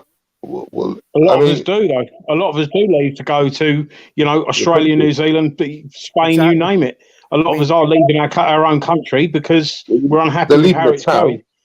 Yeah, they're definitely leaving the towns. Like you said, there is a thing of people leaving the inner city and moving out in the suburbs. I mean, that's definitely a thing. So-called fucking no-go zones and all that shit. London's losing thousands every week. I've fled 4 towns. The last one was fucking... But the simple fact is that if there were no countries that, there are very few countries, I call them despot countries, where they've got an absolutely awful governmental regime. There's not many of those countries now. And, I mean, if you look at, say, Iran, Iran, apparently, if you listen to the mainstream media, they're one of the worst countries going. We still would not back Iranian immigrants because their country isn't that bad, according to us. We took more Iranians last year than any other nationality. I'll have to go with you on that one. But just being an Iranian doesn't qualify you to be a refugee. That's what I'm trying to say. I mean, if the countries that we're taking the most refugees from are the countries that we've helped bomb, by supplying the bombs and stuff like that. I mean, one of the most oppressive regimes on the planet is the Saudi Arabians. But you don't see Saudi Arabians. The Middle East is full of tyrants. The Middle Est is full of tyrants. So what I would like you to answer is why don't they take any of the migrants? Because it's a Muslim country. Egypt take no migrants. Can you tell me why that might be? Well, is this what we're doing now with Ukraine and Russia? Because Egypt have got a desperate government. The other one we're arming. So Muslim countries, United Arab Emirates. I mean, there's loads of countries. What these rich countries? Why aren't they opening the doors? Because it would sort of fit in a Muslim refugee going to a Muslim country. Just don't quite understand why they don't take anyone. These super rich countries. That kind of brings me on to the topic that you brought up, is about the integration. I mean, we look anywhere else for any other different cultures and stuff. Everybody else that come in, they seem to integrate perfectly fine. But the problem is let's just say certain cultures and their ideologies, they don't integrate. There's certain doctrine it states there in fucking black and white. Integration is not in the book. They want to fucking turn there's integration and there's a clash. When you have a culture clash, it's usually because, I mean, if you've got, say, 50 people in a village and you put 50 migrants, refugees, whatever you want to call them, that are from a different culture into that village, they're going to clash because, it's an even number. What we have to do is integrate properly. And that's not what we've not been doing. And that's what they want us to think as well. I mean, if you put 5 Muslims into maybe sort of like 100 Christians, they will integrate. But if you put 100 Muslims with 100 Christians, for instance, there's always going to there's more opportunity to clash. But the big difference, from my own standpoint, I personally, I don't know why people argue about an imaginary friend, but I'm not religious, so. Yeah, I'm the same. But the big problem is, like I said, it's like all these other different like religions and cultures and stuff like that. We all seem to be able to intermingle, or to a certain degree, or at the very least, the ability to what you're trying to say. We have the ability to basically come together and respect each other's beliefs and stuff. Yeah. But there's a certain one I'm talking about. And that's education again, though, isn't it? If we was all educated a little bit better. Yeah, but the thing is, right? If we was educated a little bit better, we'd all get on a little bit better. Who was doing the killings? The problem is not the people; it's the ideology that they have been fucking brainwashed into following to the letter. And the indoctrination. It's the indoctrination of the ideology. Yeah, it's the ideology. See, when you get a load of ideologues together, you're going to have a clash. Yeah, but that's the problem. Again, that's the people we're worried about. We're worried about the Islamists. We're not worried about the normal people. But that's what we're worried about. They're the ones that can cause the biggest damage. You do know that the vast amount, but you do know that the vast amount of Muslims are good people, don't you? I just agreed with you. With your statement, you said a group of Islamists. That's what I'm on about. That's what I'm saying. I'm well aware. Islam isn't the problem. It's the extremists in Islam that's the problem. And it's the but they cause a lot of damage. It's the ideology that they've been brainwashed. What, the extremists? Yes, the extremists cause a lot of damage. They cause a lot of death and destruction. Yeah, I just can't. Yeah, but so do extremists. But so do all extremists, no matter what religion they are. There are extremists on all sides. So where are the all religions, all creeds, all races, where are the Mormons? Where are the Christians doing it? I want to know where all they are doing it. That's what you've got to get in your head. I'm sure there's a few Mormons in America. There are extremist Mormons that cause a lot of grief. Oh, that's right. You're gonna bring up the Westbourne Baptist Church. Those crazy inbred family that is that you're gonna bring? You just mentioned it, not me. But what I was going to say is, it doesn't matter what. Just let me finish, guys. It doesn't matter what religion, what race, what creed, what colour. There are extremists in all walks of life. Fucking shut up. Yeah, but this, what In kind America. of scale are you talking about? In America. You know, but what kind of numbers are we talking about, these extremists? Because I see it coming from largely one area. I don't. I see it coming from all areas. Christians blowing up fucking Okay, well, do us a favour. Google the 20 last terror attacks in the UK, and then you might be able to learn something. Right, I want to make a very What, from the mainstream media that have got a narrative to push? No, hang on. I'm a security professional, so I do know a little bit about it. And you'll probably see that an actual terrorist incident. So how many false flags are we talking about? Can I finish, Was Westminster a false flag? Can I finish? Come on, Can I finish? Come on. He's going to say false Let me flag. finish then, mate. Let me finish. So if you actually have a look at what defines a terrorist incident, you'll probably find that far right have probably got more on that list of 20 than anyone else. Well, it's not the case. And a Google would say that, but now you're talking about far right. You know the Finsbury Park attack? Was that a terrorist attack? What one? What Finsbury Park attack? There's been a few, isn't there? No. There was one mosque attack where a Cardiff guy hired a bus and then drove to London. Was going to do Sadiq Khan and the Al Quds protest, I but remember ended that up one. doing Finsbury Park. Was that a terrorist? Was that a terrorist attack? Just go mute then. Without checking from memory, I would say yes, it was a terrorist attack. He was convicted for murder. He was convicted for murder. Even though I agree with you, it was a terrorist attack. He was convicted for murder. Can I interject here for a second, please? But he was also mentally ill. I want to ask a question to both of you, right? Can any of you tell me exactly the definition of a terrorist? I can do that. It's to commit acts of violence in a to No, it isn't. No, hang on. Let him finish, please. Go on, carry on. What, me? Yeah. It's the definition of terrorism is to cause fear. It's nothing to do with blowing people up or anything like that. The definition of terrorism is to cause fear, anxiety. Yeah, to achieve political aim. But I thought it was political. In order to achieve a political aim. Because there was a quote, I don't know who said it, I can't remember offhand, but there's a quote that comes to mind. One man's terrorist is another man's freedom fighter. Yeah. This is true.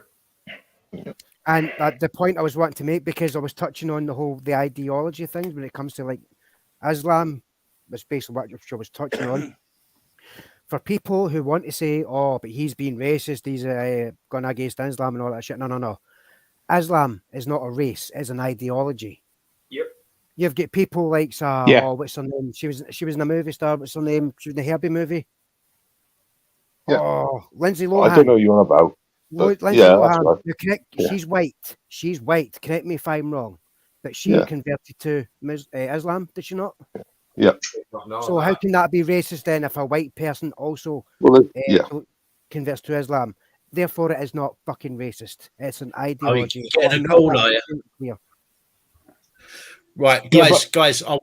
Listen, just one second, guys. I just want to say we're going to be on for about another 15 minutes. So we want to start winding this down a little bit, if we can, rather than everybody getting all worked up some more. But go on, Chris. You was going to say something then. That's cool. We've got 15 minutes. Should we go on a subject where we basically all agree on? I've got something that I'd like to just bring up, which is STL, statutory time limits.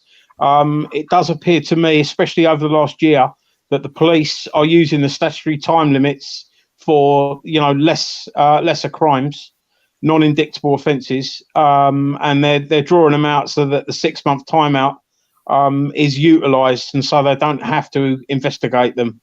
Has anyone else noticed that? That's only in regards to them committing offences. Every fucker else is still on the chopping block. So I just noticed in the comments there, guys, sorry, that TC or court rulings in the common law, he was asking if he could get into the panel because there's some stuff that he knows a bit more about when it comes to certain things. He was asking if he can get in. Right, which means I'm going to need to lose somebody. I'll step out and say goodnight. But before I do, calm things down, I'd like to make a short statement. We have been a multicultural society since 45 to 55 AD. There's a timeline of all the people that have come here in slavery or otherwise. This country has gone through thousands of years of different faiths, paganism, Christendom, the whole lot. We have blood on our hands too by going to other countries in massacres. But people come here because they feel safe.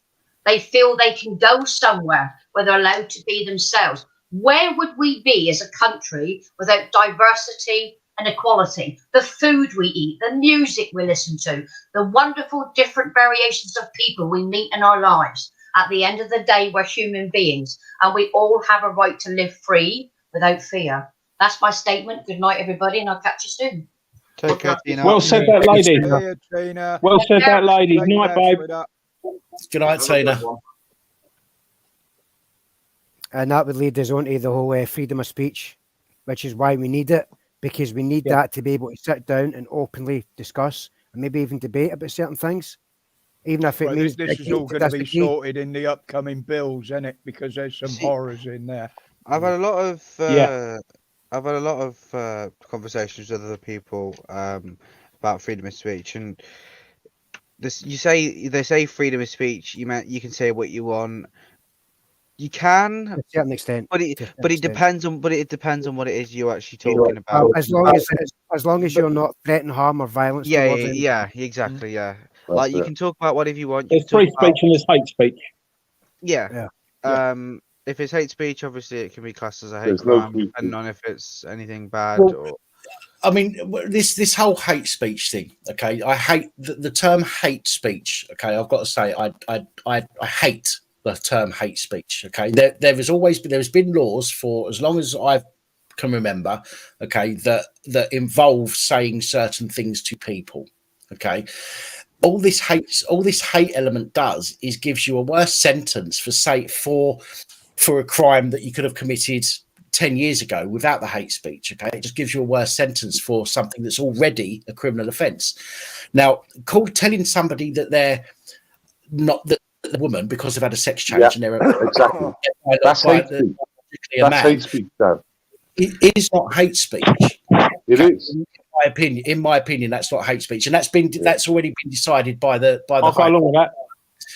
Now, I'd agree that things like that, okay, should never be taken as hate speech. Now, if you're going to turn around to someone and go, for example, you're a black XYZ, okay, and you purposely use that, okay, as an insult, if you're talking about something in general, that should never be taken as being hate speech. But if you target somebody specifically and use a particular phrase that then crosses the threshold of being a crime, okay, then that's a crime. Okay, hate speech. It all comes down to intent. Okay, and this and this is and it's been a crime for as long as I can remember to say certain things to people in a certain way. The intent. So to add this hate speech stuff to it, I think again is another way, and this is why I go back to what I was saying earlier. I think this is another way of causing us to fight and argue amongst ourselves, where we should fuck it all off and think to ourselves, we are all living here or trying to live here, okay, as human fucking beings or as the public, okay, being ruled by the ruling class, okay, who want to control us. All right, and while we implement this hate thing, and while we abuse this hate part of certain crimes, okay, and while certain people, shall we say, abuse that fact, we are going to keep arguing and fighting with each other, and our attention is going to be completely drawn away from where it needs to be, and we will never come together and do anything and get our country back to the way that it used to be. They're deliberately and intentionally creating weak people. Spineless, pathetic little snowflake, weak people. And then they're using that and they're trying to turn this into a fucking crime. Like, oh, he said a nasty word to me, I want him arrested, blah, blah, blah, and make that a crime. It's bullshit. People need to fucking learn how to grow a goddamn backbone, a spine, grow some thick fucking skin, because at the end of the day, offence is always taken, never given. It's your choice at the end of the day as an individual whether you take offence to something or not. You say something to me, I say, no, thanks for that. Brilliant, cheers. Walk away. The thing is, though, there's got to be a caveat to that. If someone says something literally to offend you, for instance, you know, we're all cool, we're all here now, getting on fine. We've got different ideas, we've got different politics and stuff like that. But if someone called you the P word for no reason whatsoever, that wouldn't be acceptable. Nah, but that's the difference. You can call someone a name, but this is where the line crosses. Like you said, the P word, I'm guessing pedo. Yep. Right, so if I was to say... I didn't want to say it just in case for the... That's fine, it's fine. Right, the point I want to make is, if I was to call you a cunt, I'm calling your name, that's fine. But if I was to call you a pedo, not only am I... that's the line crosses, not only am I How calling about if you someone, name, for instance, threatened to do something to one of your children? No, would that be too far? Is that allowed? No, it's not Well, of course it is. Of course it is. Hold on, hang on. It's not a threat, because if I call you it a is. pedo, It is. It's a threat. No, Chris. You mean Chris is saying about the threat being if somebody says something that they're going to do something to you. I'm going to kill you. I'm going to do this. I'm going to do that. That's a threat, and that should be a crime. But the point of making it, right? Yeah. And that's what I'm saying. That's my definition of hate speech. Right. I mean, ultimately, it is. You know, I'm in no way. I don't discriminate against anyone, but I do believe that there are biological reasons. You know, that biology can't be ignored. For instance, with gender. And if, for instance, we was having an argument about gender, that shouldn't be hate speech, because ultimately we're talking about biological facts. But the hate speech element for me comes in when someone hits on a personal characteristic for the intention of causing alarm and distress, or makes a statement that, you know, ultimately is there just to cause harm. You know, I mean, I've been on many extremes. There's laws on the book. There's laws on the book now for threats of violence, and it's not hate speech. It would be threats of violence. There's laws on the books for it now, so it wouldn't be hate speech. But when one of you was saying about we're being dumbed down, we are. You know why we're being dumbed down? Because for the last 2 years, they've been advising us to grass up on our neighbours and family, and they've also been trying to police us on YouTube. Because we end up policing ourselves on YouTube. We end up policing ourselves. This is what they've got us doing. This is the enemy. What they've done over the last few years is change people's perception of the word of threat. They've changed their ideas of what a threat is. Yeah. Can we let DJ finish what he was saying? Sorry, go on. Right, I was going to eventually touch on to that when you brought that up about the threat. When you say to somebody, I'm going to do this to you, I'm going to do that to you, that should be looked upon seriously. Because if you let it go, then they could carry on that threat. It could lead to murder, right? That's a different point. The point I was trying to touch on is the difference between me saying to you, you're a cunt. That's me calling your name. But if I was to say to you, or you're no one should have a problem with that. Right? No, hang on. If I was to say to you, you're a pedo, it's not just me name calling. That crosses the line. Because that is then me accusing of you of being something which you are not. Exactly, you're making a huge accusation. Yes, it's not name calling, it is an accusation. It's definitely. And the thing is pretty much most of them accusations, whenever the police get involved, you've got to have some serious evidence. You know, like these Facebook videos and Facebook channels and stuff like that go round exposing people like child predators on the internet. They'll pretend that they're actually chatting. I don't know. They'll pretend they're 13 years old or whatever, and they'll chat with some older bloke or whatever, or says that he's this age, he's that age, whatever. But actually, you know, they actually go around and find out where they live and stuff like that, and then they go around and. Hang on. Sorry to interrupt. Fluke Dog. I can see you talking. You're not on the panel at the moment, and I'll tell you for why. Because I literally stop talking. I'm talking to you. Hang on a sec, Fluke. Listen. You was in Fluke. Can you hear me? Give me a thumbs up if you can hear me. I can see you in the back room on StreamYard. Give me a thumbs up if you can hear me.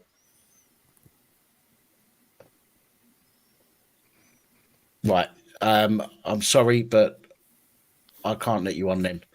And I'm I've literally somebody just came on. Porn bomber. Could be a porn bomber. Don't forget.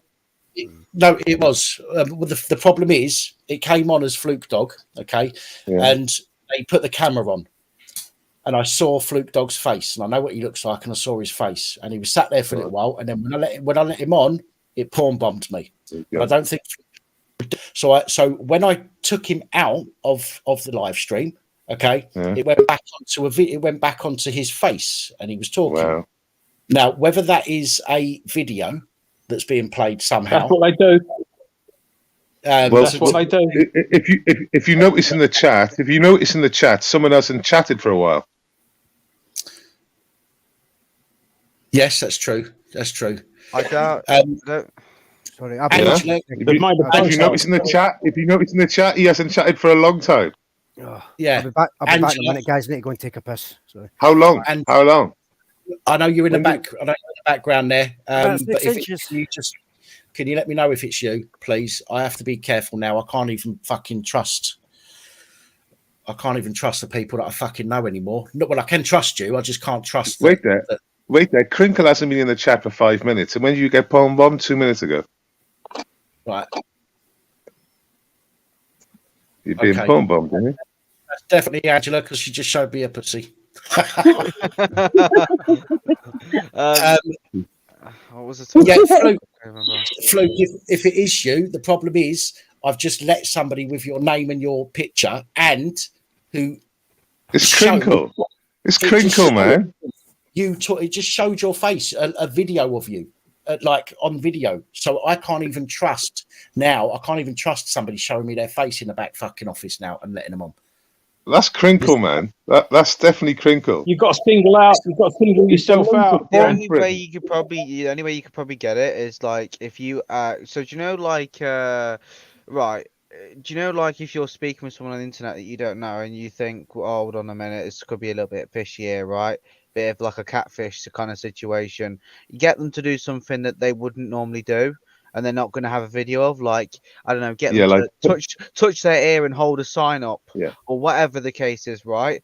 It sounds stupid, but the thing is that you changing that every time can, like, no one's going to make it. No one's going to have a video of some random person doing that, right? It's not impossible. You're right. You're right. It's funny. So that Fluke there in the chat has got 5 followers. No, it's not Fluke Dog. It's not Fluke Dog. It's just fucking. It's Crinkle. Crinkle hates Flute Dog. Crinkle hates Flute Dog. Crinkle detests Flute Dog, right? I know. And Crinkle has been in the chat all the time calling Flute Dog out, and all of a sudden he goes missing. He goes missing in the chat, and you get porn bombed.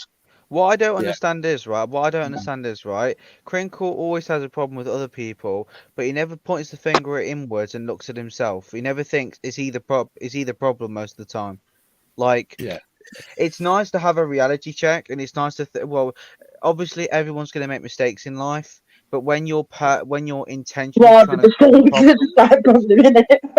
I think somebody just put in the chat that Fluke's lost his main channel. He's lost access to it. So somebody had a video of Fluke, and they must have been playing it through OBS or something to make it look as if it was him sitting in the back room there. Yeah. That's what Crinkle's got. You do realise bleeding for the last 5 minutes for you to get Fluke on. But yeah, wait there. You do realise that enclosed behind Crinkle. You do realise that's just a green screen bullshit or whatever. You know that, don't you? Yeah. Yeah, so Crinkle's got that technology. Crinkle can do that technology in a flash. It's probably just like it's probably just OBS virtual camera, because you can mess about with that and you can put like videos and stuff on your screen. But I wouldn't let that person on unless you're 100% sure. Yeah. If anyone's got his phone number, you've just been porn bombed. You just got porn bombed by that person, didn't you? Yeah. So, I've seen that he did with somebody.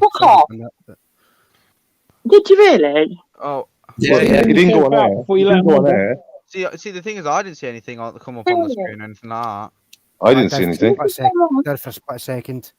But Dan was that quick, man. He was like right on it. As soon as it popped up, boom. Did you hear it? So, yeah, we can hear you, Angela. Yeah, I'm just shocked that has someone just found a phone there, Willie? It was porn bombed. Yeah. No, It's the I thing even. is- It's gone. It thing went is, that it's the same quick. all the time. Every person that has porn bombed me uses exactly the same fucking picture, so it's exactly the sime person. Now, why YouTube when you ban somebody from your channel, why YouTube doesn't ban it based on the fucking IP number? I don't know. Which would be the best thing? You ban somebody from your channel, it's banned on the IP number. It works Obviously- differently when it comes to banning from live streams. It's a lot different than something like Discord or Check whatever. Crinkle out, all talky now, isn't he? All talky now, Crinkle in the You chat. only like you ban someone from Discord, right? If you get banned from a Discord server, they don't just ban your account from the Discord server; they also ban your IP address. So the only way of actually getting back into that Discord server is, the only actual legitimate way is via making a brand new Discord account and changing your IP address, which either involves messing around with your router or using a VPN. Right, because the thing is, even though you might have a new account, if you're still, you get IP banned on Discord every time, right? Discord does it automatically. The thing is, there's ways of banning people from certain areas of a website based on their IP address. Okay, Yeah, I know that. So I've had to be on websites.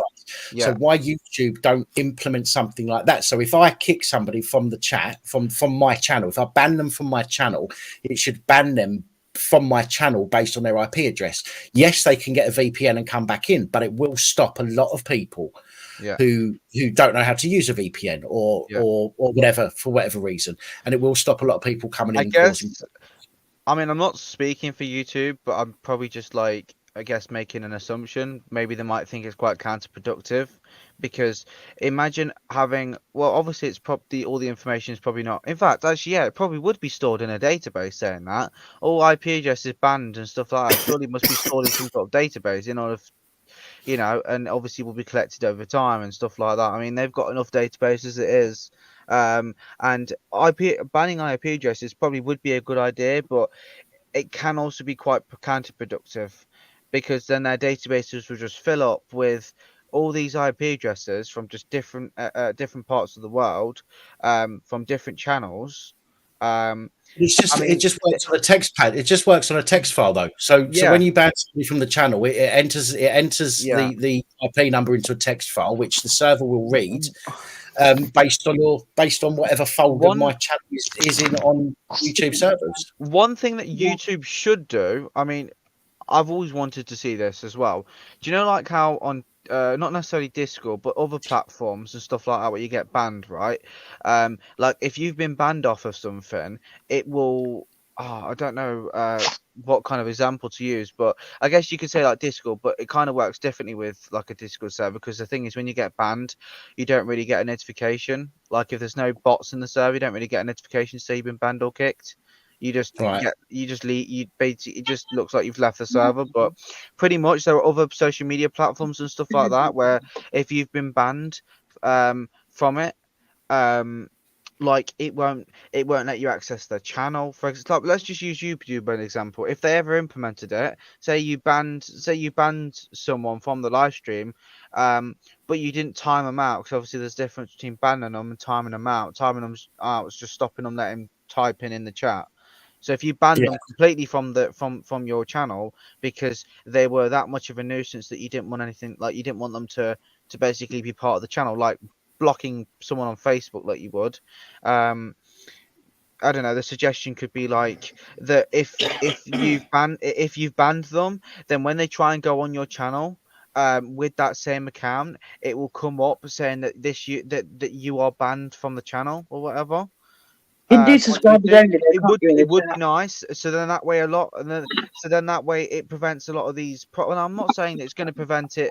Like it's going to prevent it because people can make so many accounts. Like it's easy to make a Google account. It's so quick. Because that's the only reason people do it, though, isn't it? I know. People will do whatever it takes to. I mean, when it comes to I guess catfishing, right? Or the best, or even people you don't know, or whatever. The best way to deal with it is you do something that someone's not going to have a video of. Do something that makes sense and that's quite unrealistic. Show us your cock. Don't do it. But yeah, like it's like I don't know, touching your ear with your pinky finger, or holding up a sign saying whatever, you know, like it could be anything, right? People do it. They're not going to have a video. Because that video that you said that fluke in quotation shown, that was probably either a video from either his channel, or that was probably I don't know, from civil disobedience's channel when he used to do lives, and he used to be one of the main contenders he used to speak to. But yeah. Either way, you know, speaking of that as well, that reminds me as well. I was going to go back onto the subject of thing we were talking about before. Sonic went and took a wee. It's gonna have to be quick because I should have wrapped this up 10 minutes ago. So fair enough. Just my hand. When it comes to something that Sonic mentioned as well about if you say something, if you call someone a cunt, right? It's different calling someone a cunt than it is calling them a paedophile or making a huge bold accusation and calling them a paedophile, right? Yeah, exactly. Because the thing is a lot of people don't seem to understand. But one simple accusation, even if it isn't true, it can. I mean, look at the whole Johnny Depp thing, right? Johnny Depp and Amber Heard, right? She's ruined his career, right? Yeah. Although obviously different situation, obviously. You know, we're not talking about paedophilia. I mean, with that, I could give you another perfect fucking example if you don't mind me. Sorry, man. But like the accusation rape. Yeah. A woman and a guy, right? They're a couple. They have an argument, whatever. The argument is like fucking massive fucking bust up, right? And then she turns around and says, "Well, you're a rapist." Calls him that. He then gets investigated, arrested, taken to court, and all the rest of it. Right? He gets he does no evidence to fucking say that somehow, right? He's found not guilty, even though he's not done it, right? But miraculously, right, he's found not guilty, and he walks free for court. He's going to fucking have his career ruined, his livelihood fucking ruined, even though he's been found not guilty by a court of law and walked out. Hang on. Even though he's been found not guilty and walked free out of court, that stigma is still going to be attached to him. That's going to fall for the rest of his fucking life. People will ignore the fact that he walked free. They'll still see him as a fucking rapist. Even though there's no proof to show that he was. Yeah, exactly. Sonic. Yeah, you know them little spy cameras that Dan used to give away. Oh, you mean like the ones that used to hide in the toilet? They're brilliant, mate, because you can put them anywhere, and you can actually have video of them giving consent. Hey, Crinkle, have you got a little wife to go to? Oh yeah, I forgot you don't have one. That's right, you're single, aren't you? No, Hazzy's the one. It's the coat hanger that hangs up in the back of the fucking door. It's just No. It's the clothes. It's the clothes in his background. It's the huge pile of clothes. That's where he sleeps every night. Right. I just want to say, Crinkle, I don't know if it's you or not, and to be honest, I don't care. You're telling me that if my stream will get me a strike if I leave it up, and you never pawned bomb me, you would rather debate me. You would debate me because you're a mass debater, right? So hang on a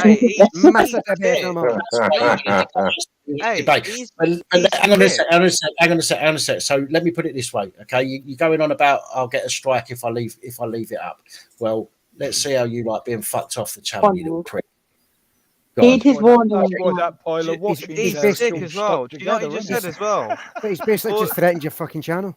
Before the strike bit, he said, "I'll show you my knob to prove it's me. Angela might like it." What a disgusting man! Oh no, you know what? I'm used to fucking fix that out. Like literally, there's so many of them on YouTube. Things like that. Some pictures of the willows. He probably gets enough knob himself. Yeah, so, you know what? You don't need people like that on here, bro.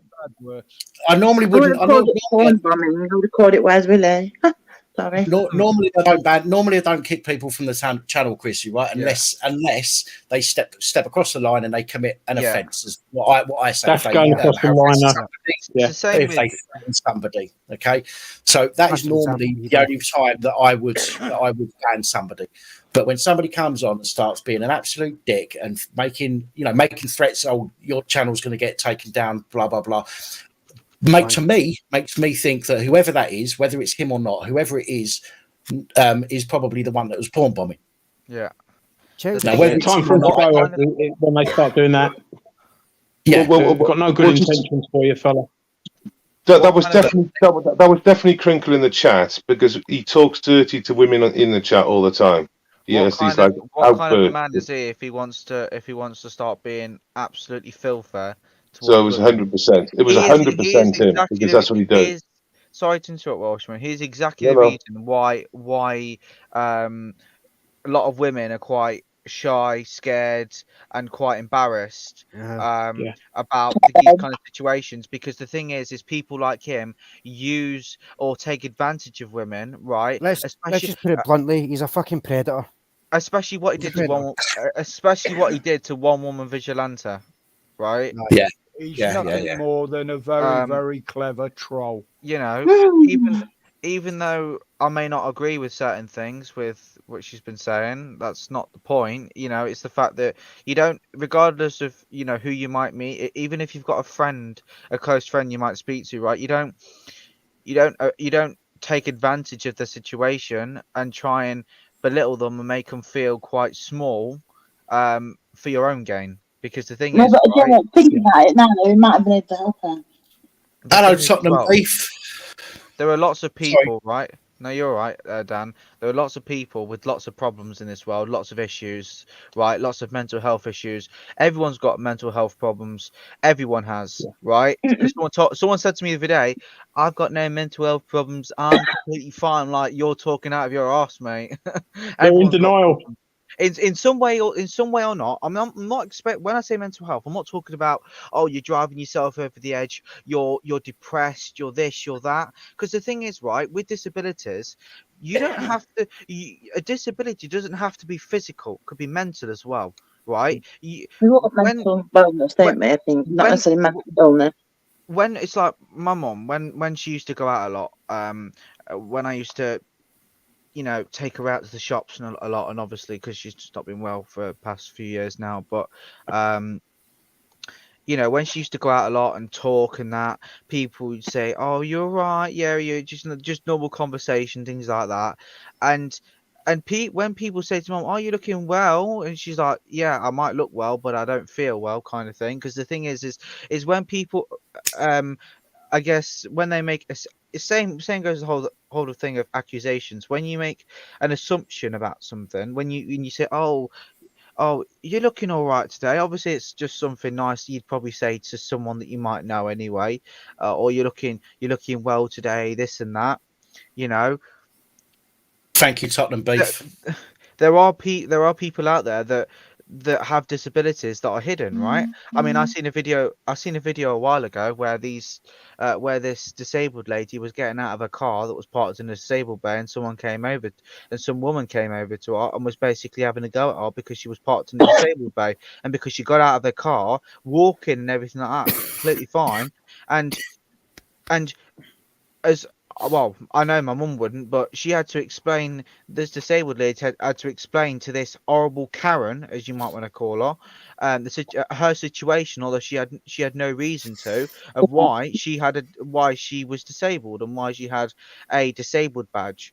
I mean, my mum had that same problem as well when she had cancer, because you couldn't physically see it. It was like, but at the time, my mum lost it. She like started pulling the hair out, and it was rolling down the street. I was like, "Mum, what are you doing?" Like, literally, chill out. But she was furious because it was stated just because she could physically walk, it didn't mean to say that she wasn't poorly. Exactly. And people are ignorant about it, aren't they? And they've got no like compassion or empathy or the ability to understand. You could be picking a disabled person up. You could be parking in a disabled spot because you're picking a disabled person up. Yeah, exactly. I know people have been in that situation. You don't know. You can't assume, because this is where people are going wrong in life. If you're going to start making accusations about people, it's like the police as well. I've seen police loads of times parking in places they shouldn't be. Right? They're parking in disabled bays, parking in the mother. Do you know the baby? Do you know the baby mother sign? Baby. The mother and baby. Yeah, parking there. And also, not every double parking as well. Not every disability is visible either. No, it's not. Like I said, Make that point. not every disability is visible. No. You know, autism, ADHD, and all that stuff. Learning behaviours. You know, every ADHD, there are so many different types of ADHD, so many different types of autism. I obviously have them both, but the thing is when I was a lot younger, obviously I was a lot different, and I was very, very hyperactive. I was treated horrible. In primary school, I was so when we used to wear polo shirts, I was dragged by my collar down the hallway simply because I didn't want to go in class or whatever. I can't remember what it was now. It's years and years ago. I would hold on tight to radiators, and basically the teachers would try and physically force my hands off of the radiators. They would lock me inside of rooms. Bearing in mind it's still illegal now to lock any child inside of a room, right? And they still did it. I was basically excluded all the time at primary school. My mum was the only person in that throughout them entire situations that could calm me down, right? She was getting pretty pissed off of everything that was going on, and one of the teachers, or I think it was the deputy head, the deputy head that had the cheek to start making things up and start saying that I was doing things that I shouldn't have. Right. He said some things in front of Mum that she didn't like. She told him to fuck off. It was pretty funny. Good girl. She told him to go and get a bath because he's stunk. I just realised there. They're I even said trying to stop children going to toilet in schools now. They're trying. They're telling kids they can't do that. They can't do that. They can't deprive. I know they can't. Have a look on my YouTube. I've done a couple of quite good videos on it. But you've got a human right to sanitation, so it's breaking actual human rights laws. And what's going to happen is the kids. I mean, we're all getting older. The kids of today is going to be our carers tomorrow. And they're going to remember that when they was at school, the old farts at school, when they need to go to the toilet, they were told, you can wait. So when we're old people and we need to be pushed to the toilet in our old folks' homes, what do you reckon them kids are going to do? They're going to go, I remember school. You can bloody wait. It's what goes around comes around. I just realised there I said learning behaviours when I meant to say learning difficulty. So, classic example. Couple of things, Morris. First things first, what's your YouTube channel? Sorry, say again, fella. What's your YouTube channel, Morris? I can't. Sorry, you coughed. What's my what? What's your YouTube channel? What's it Chrissy called? Morris. CHRISYMORRIS. Chrissy with a single letter and Y. Morris. Just my plain name, mate.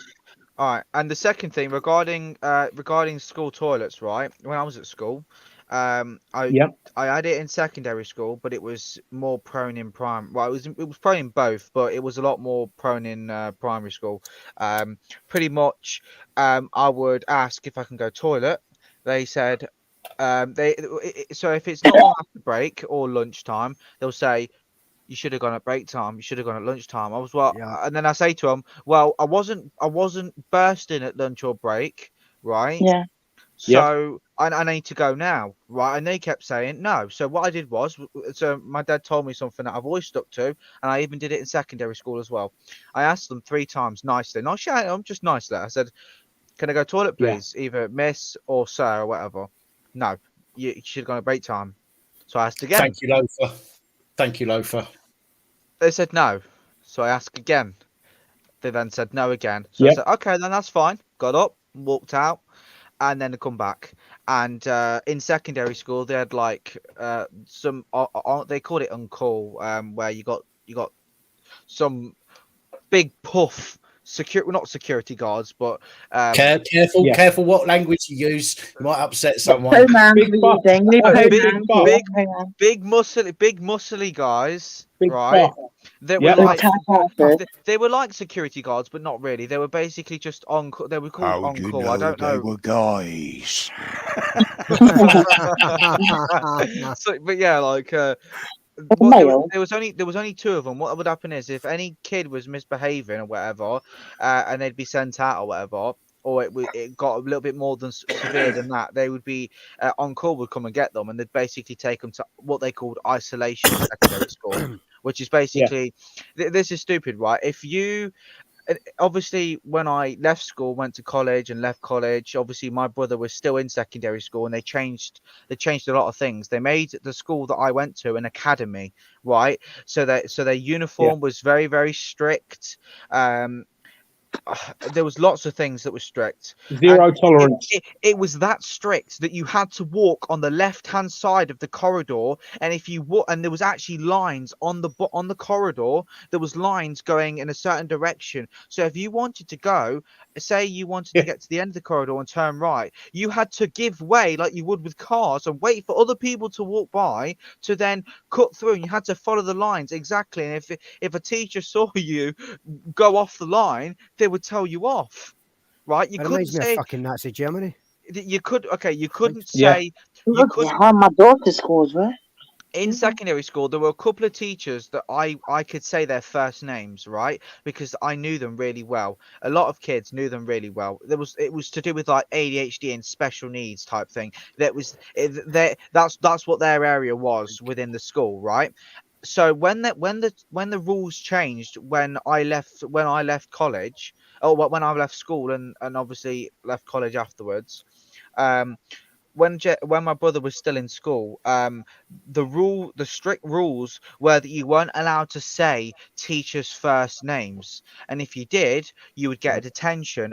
And the detention, and so there's half an hour detentions, an hour, and an hour and a half. Right, and what they would do is they would basically say if you were 1 minute late, just 1 minute, right, it could be longer than that, but at least 1 minute late from school, you automatically got an hour detention if you were 1 minute late, right? Even if you rang up the school or you got your parents to ring up the school and explain the situation, you weren't going to be able to come in straight away because of a situation that happened at home, or your car's broken down or whatever, or the bus hasn't arrived and you've had to wait. Regardless, you still ain't getting the detention. And my mum and dad's always said to me and my brother, if that was to ever happen, which luckily enough it hasn't happened, but if it was to ever happen to my brother when he was still in school or whatever, that we would completely ignore that and come home, right? And if they have a problem, they can come and ring us up, right? Because the thing is, my mum and dad doesn't believe in when you punish a child, you don't sit them in a room, right, writing lines or writing the same thing over and over again, or doing work to get them to learn and understand. You've got to think of other ways to make them understand, right? I'm not talking about slapping them or using physical abuse, physical force to get children, in check, if you want to call it like that. But there's other ways. Surely there's other ways to deal with children that are either naughty or that should be punished. But the thing is, if you're a couple of minutes late, right, and you've already explained the situation to the reception or whatever, and yet you still get put down late and you get a detention, hold on a minute. One thing I noticed as well, they didn't do that to the. I don't want to sound like I'm being racist there, but they didn't do that to the coloured people over in the school, like the Indians and that. They didn't do that, right? They would walk free, they could do a lot of stuff. I mean, like different cultures have my history teacher used to let me use her first name, but only when we were down the pub. Only when you were going down on that. Only when you're in bed. No chance of talking then, mate. From primary school, thanks for you actually said something good. A good point, Roger.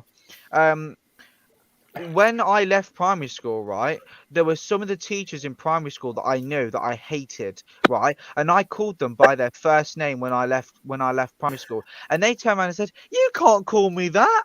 I'm like, "I can. I'm not in school anymore." So and I said, "So up yours, ugly," and they didn't like it. I used to do that to my fucking geography teacher in secondary school. Fucking hated it, man. We just called him Baldy Bruce. Secondary school as well. I did it to my secondary school teachers, obviously. But the thing is, this was obviously way before these rules were put in place when my brother was at school still, because he had about a year left before he would leave. Their uniform was like, I'll tell you what, right. a lot of the things that they obviously changed a lot of stuff, right? Obviously compared to when my mum was at school, because she used to go to that school, but they changed the name. It went from one name to another name. So I think it went from like I think they changed three names within a 10-year span. No, within a 5-year span. So they changed from one name to another name to another name to another name in 5 years. So they went from being a completely independent school to being an academy in 5 years. The fuck. Right. Was a Now, nightmare. and you know what their excuse was, right? They say that being an academy, it brings all the schools all the academy schools in that area together as one, right? It allows them all to communicate and work together with each other. And I'm like, no, it's just a marketing thing, right? It's just to make believe that, because I mean, their Ofsted ratings are still not good, Their Ofsted ratings are crap. Right, when I was at school, it was poor. Well, no, it wasn't poor. It was the one below poor. I think. I'm not sure. Is it like substantial? I don't know what it's called now. Substandard, something like But and their excuse was, it's the kids' fault. Yeah, it is partly the kids' fault. It's also because you're not actually putting in the work, as in the teachers aren't actually putting in the work because they're lazy arses. And they aren't actually doing anything. Failing to inspire them. There's a really good seed that I plant as far as schools go, and it's basically around asking people if they're aware of what an indoctrination is, because there's so many people out there, that don't know what an indoctrination is, and when you say to them, let me get around to it. Basically, what you do is you just say, do you know the difference between an education and an indoctrination? If they say no, you turn around and you say, that's because you had an indoctrination. That's because you had an indoctrination. An indoctrination is when you are told what to think, whereas an education is when you are taught how to think. Now, we go to school thinking that we're being taught how to think, but we're not. We're being taught what to think. And if you knew what an indoctrination was, you'd know you'd had it. So, it's always a good one, because if you don't know what an indoctrination is, you've had one. You've been indoctrinated. An education would have taught you what an indoctrination is. I suppose I could use an example, say for talking's sake, like not picking at Catholics or anything like that. Right? I'll just, as an example, a Catholic school. You've got normal education, that's fine. But then you have the indoctrination part of it, like forcing the belief in like Christ and all these other different stuff into the kids, which not just any religion, when it's coming to kids, that is fucking wrong. Wait till they get to a certain age, they can make their own minds up. But until then, you do not be putting shit like that into kids' heads, because it's just fucking wrong, and that is indoctrination. And my opinion. Yeah, the school I used, my last school, got shut down for all kinds of heinous shit. It was a boys' school, Wennington Hall near Lancaster. It's turned into a stately home now, as it should have been. Right, fucking expensive, but dumb. Wanker fucking teachers. I mean, they were honestly, they were scum. One of them was a mountain rescuer called Philip Haig. Fuck it, I don't care for saying his name because he's an arsehole. He was he helped in the clean-up of Lockerbie. The headmaster was Ian Geary, who used to play for Rochdale Rugby Club. And they were violent. I'm talking just fist to the face violent. It was horrible. And I don't rate school in any fucking fashion. If you want an education, the internet is now the way to do it. Because it's free info. Yeah. And I knew I was... It wasn't, this went way beyond indoctrination. The school had free license to attack the children. I mean, in every way, including rape. Yes. Oh, yeah, of course. Yeah, of course, I agree. The police were fucking scum. That was one of my wake-up calls, early teenagers, because if any of the kids absconded, as they call it, or run away in the real world, they'd deploy the helicopter, and the kid would come back in bits. And if it wasn't as much as I don't get on with my old man, I have massive respect for him. He got wind of the staff, striking me, because they were built like brick shithouses. They were huge. When I told him about it, he came fucking flying up to the school in his Toyota Corolla and kicked ass. It was glorious. A year after I left, it got shut down and a lot of the staff got jailed. Good. Can I just say, I think Ali's uniform has to be the best by far than in the picture. Is that you don't mind me making it large, do you? No, not at all. Hey Dan, That's like proper posh looking, man. And do you know what I mean? That's fine. It's kind of like the whole kind of like St. Trinian's kind of stuff, the blazers and all that kind of shit, man. Yeah. I tried to make her like St. Trinian. She was that boring. You She was like, realise that's going to drive Crinkle crazy. Does anyone know if that's just the the young real girls with Common stockings, I Vigilante can in the imagine. chat? Easy. That, Right, guys, listen. that's her now, though. That's her now. Hang on a minute. Does anyone know if that's the real woman vigilante in the chat? No, it's not. She's been booted. Guys, listen, I'm going to have to wrap this up now. I should have wrapped it up an hour and a half ago. Yeah, you did say Who's going to do the wrap down? And thank you for letting me on the panel, even though I didn't really say much. I do have before you do switch it off. I do have a couple of suggestions for maybe the future panels, so that way there's everyone has the chance to speak. No, what I mean by that is everyone's got the chance to speak without anyone. Without arguments, I guess, because we've had there's some people in it that's had a little bit of a disagreement, I guess you could say, over certain things. Mess. You? Mess. Yes. Hey, you ain't. It was all cool. It was all cool. But yeah, like what I think, I guess I think one of the I guess I think one of the things as well is obviously at least you know none of us are like Crinkle who basically try and make accusations that we try and censor him, you know, because I mean it's his problem that he chooses not to come on, and it's his problem he wants to talk shit. But when it comes to the panels, I think we need to have a oh, who's echoing? Someone's echoing. I don't know. Did someone just go? Oh, it's sausage roll, Richard. No, everyone's here still. I think 9. There's still 9 people here. Someone dropped out. There's 10 here. There's 10 here. But yeah, pretty much. When it comes to the what's it called? When it comes to the panels, what we need to do as well is we need to give everyone a chance to say their piece, which everyone has had the chance, I guess, but also I guess have less disagreements.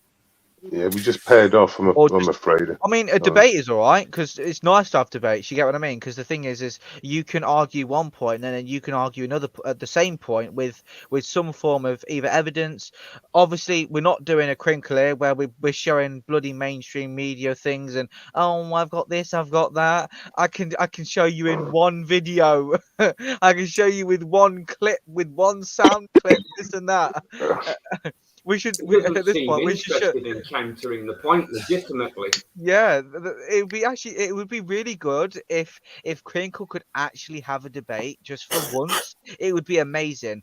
But the thing is, I tell you now, it is physically and mentally impossible for him to do that.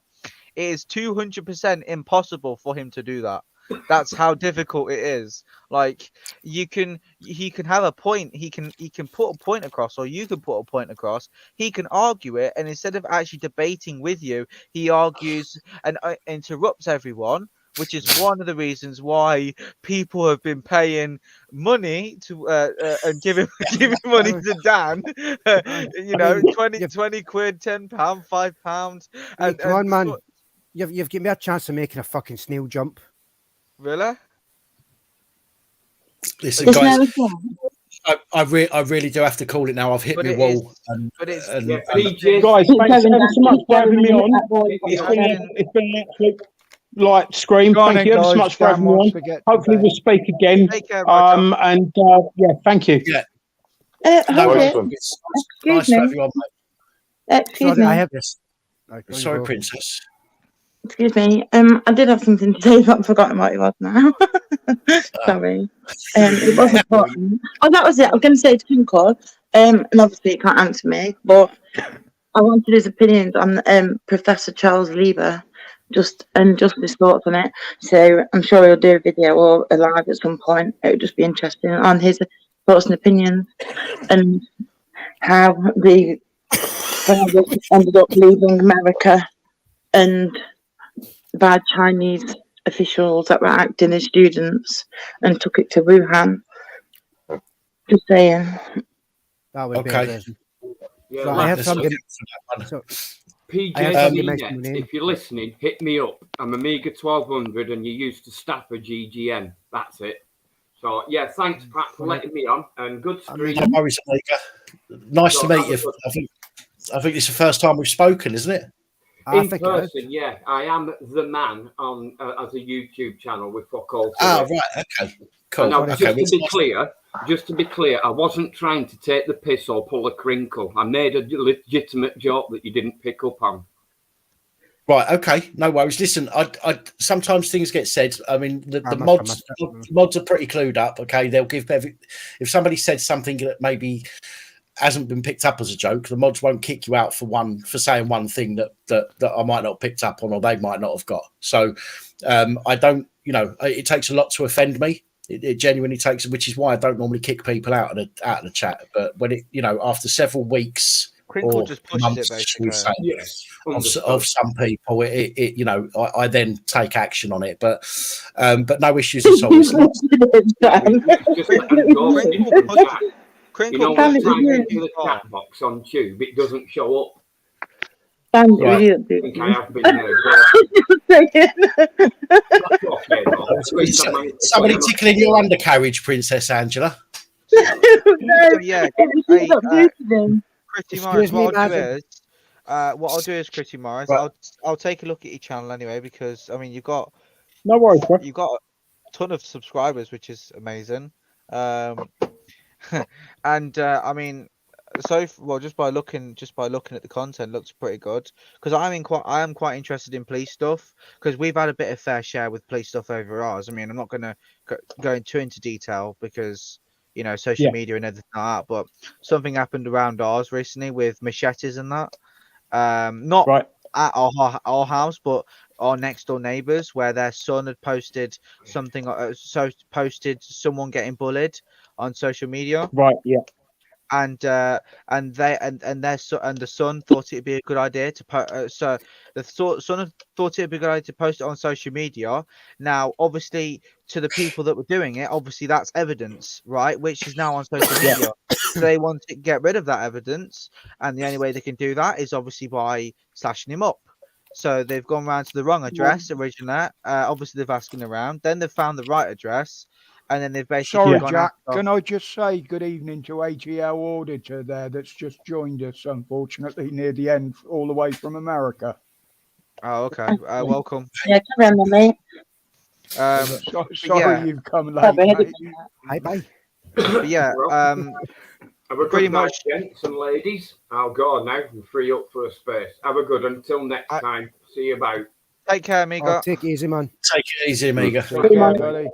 But yeah, like I said, I was just gonna mention that last thing. So yeah, obviously machetes were involved. The dad's gone out and has gone to them with the machete because obviously they've smashed our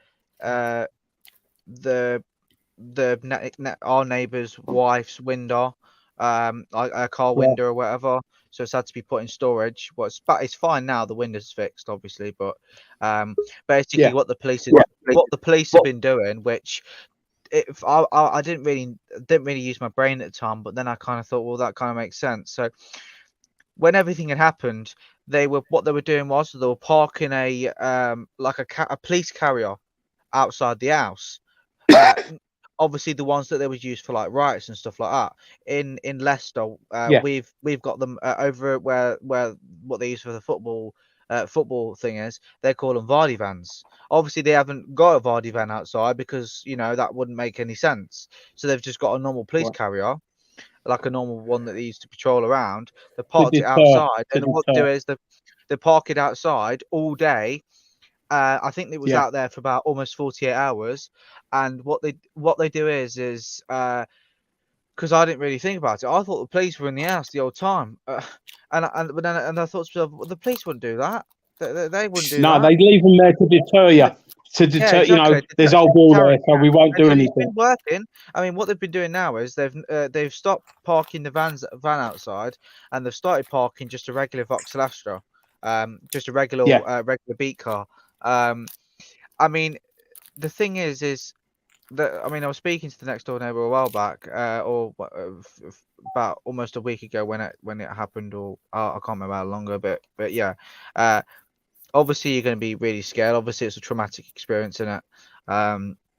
To be chased by 3 machetes, Yeah.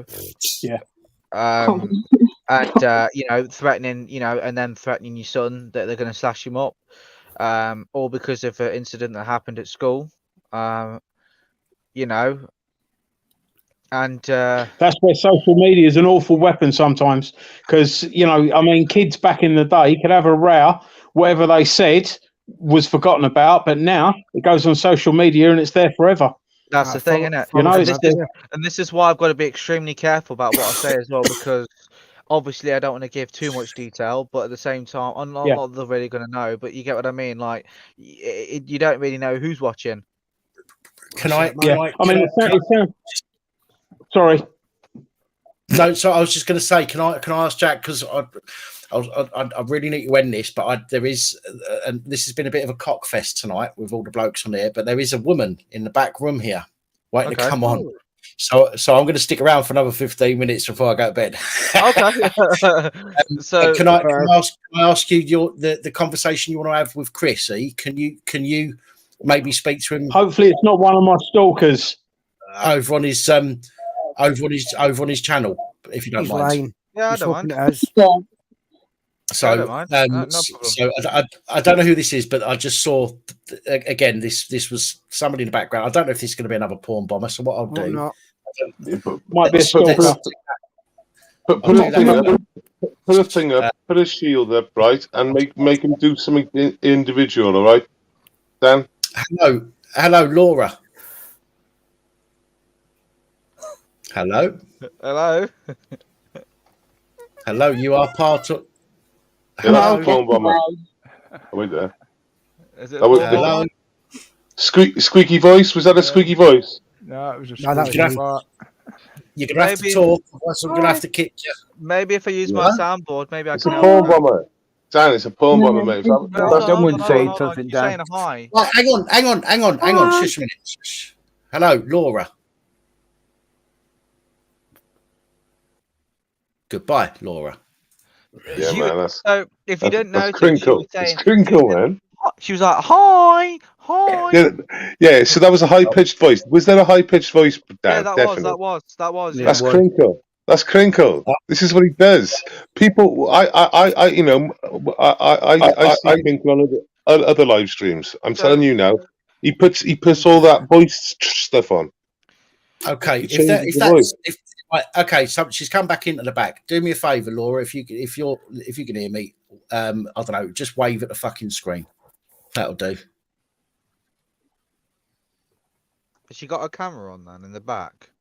Yeah, but again, it could just be somebody that's taken a video from somewhere and running it through. The only way you're going to actually know if do something different is get her to do something. Yeah, no, it's a video. It's a video. No, it's a video. It's fine. It's a video. I know it's a video because it cut from one angle to a complete angle. It's on a loop. It's on a loop. It's a video. So fuck yeah. It's crinkle, man. That high pitched voice is a crinkle trait. He puts the high pitched voice on, man. In any normal situation, whoever it was, though, she looks alright. To be fair, I might just let her on anyway. In any normal situation, right? In any normal situation, if you're not sure, I mean, I don't know if you should do this in the future, and you're not on your panels in the future. Well, this is why I just said. That's why I just said wave. That's why I put myself up on the screen. Right, okay. Yeah. When I put myself up on the screen, hang on. When I put myself up on the screen, full screen, and then let somebody in, it automatically goes back to what you're seeing now. Yeah. So I can't put myself up as a shield. So I will have to ask them to do something from now on in the background. So you said there she's all right looking. What is Princess Angela not good enough now? No, Princess Angela's lovely, but so of course yeah. it's all right. My pussy. That's what you made me do. You made me shape my pussy to get on. Little strappy top. Little strappy top she was wearing. What was I going to say? Princess Angela's getting jealous, Dan. Sorry, Angela. Yeah, you're not sorry. Come on, I'm tired. Angela, you're the only one on my phone that has lovely before their name. Oh, thanks. That's a lovely name. Apart from, come on, hurry up. I want to be lovely. What you should do? You know what you should do? You should change. Apart from you should change. Going to kick you, Dan. You should change your name to Lovely Princess Angela if it's not already set to that on your phone. Gorgeous lost souls.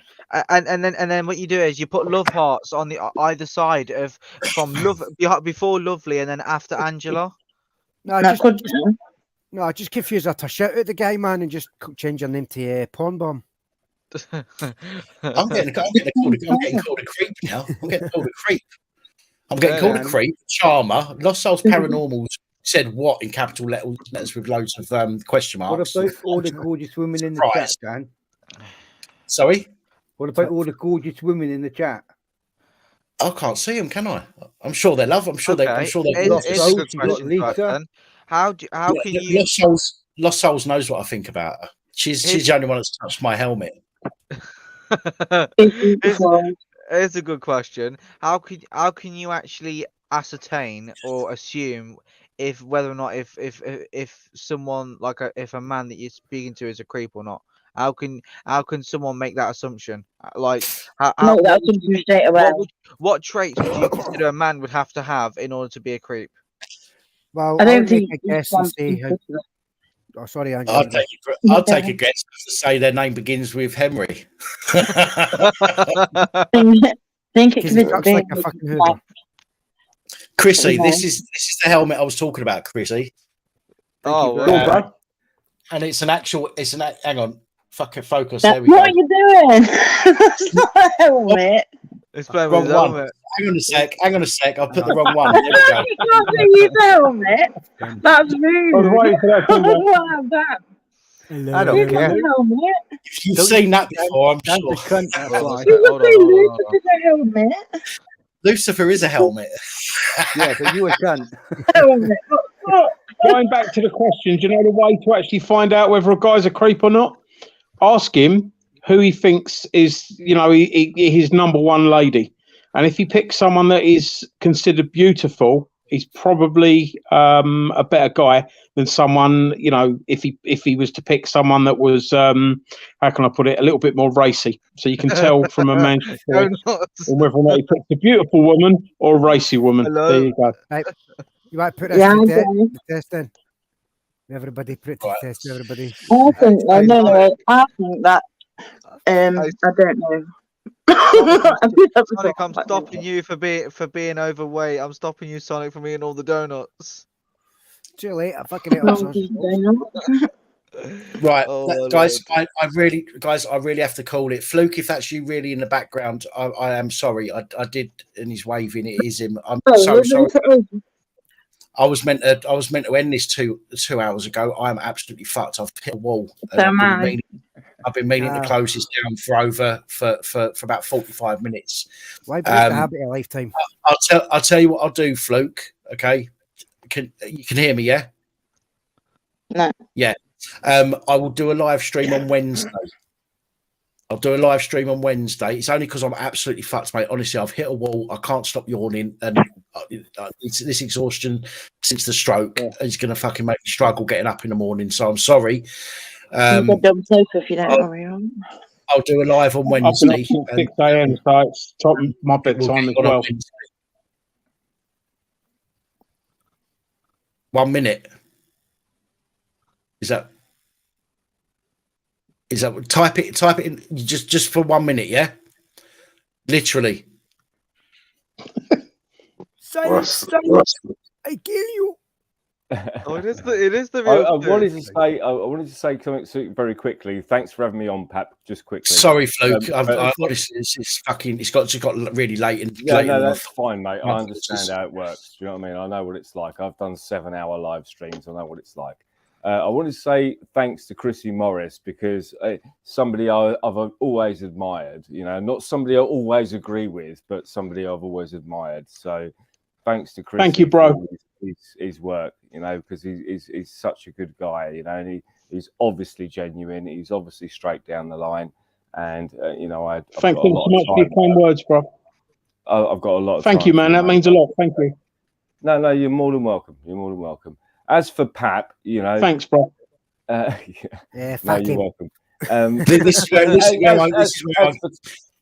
This is where I get abused. Go on, Fluke.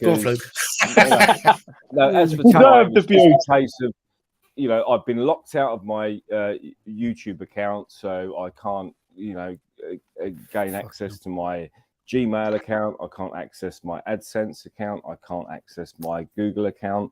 I can't access my YouTube account. So I had to start a new YouTube account, which is just Fluke. And right. That's the only way I can comment and like and subscribe and go through all the channels and blah blah blah. Just to let you know, then somebody knows that, and somebody had their own account on here earlier, Fluke, with your picture and a video of you, which played in the background, went on the back of StreamYard. Okay, that'll be Crinkle. Yeah, 100%. As soon as I let it on, it porn bombed. So I booted that one out. So I know that you're a different Fluke from the one I booted, because I banned the other one.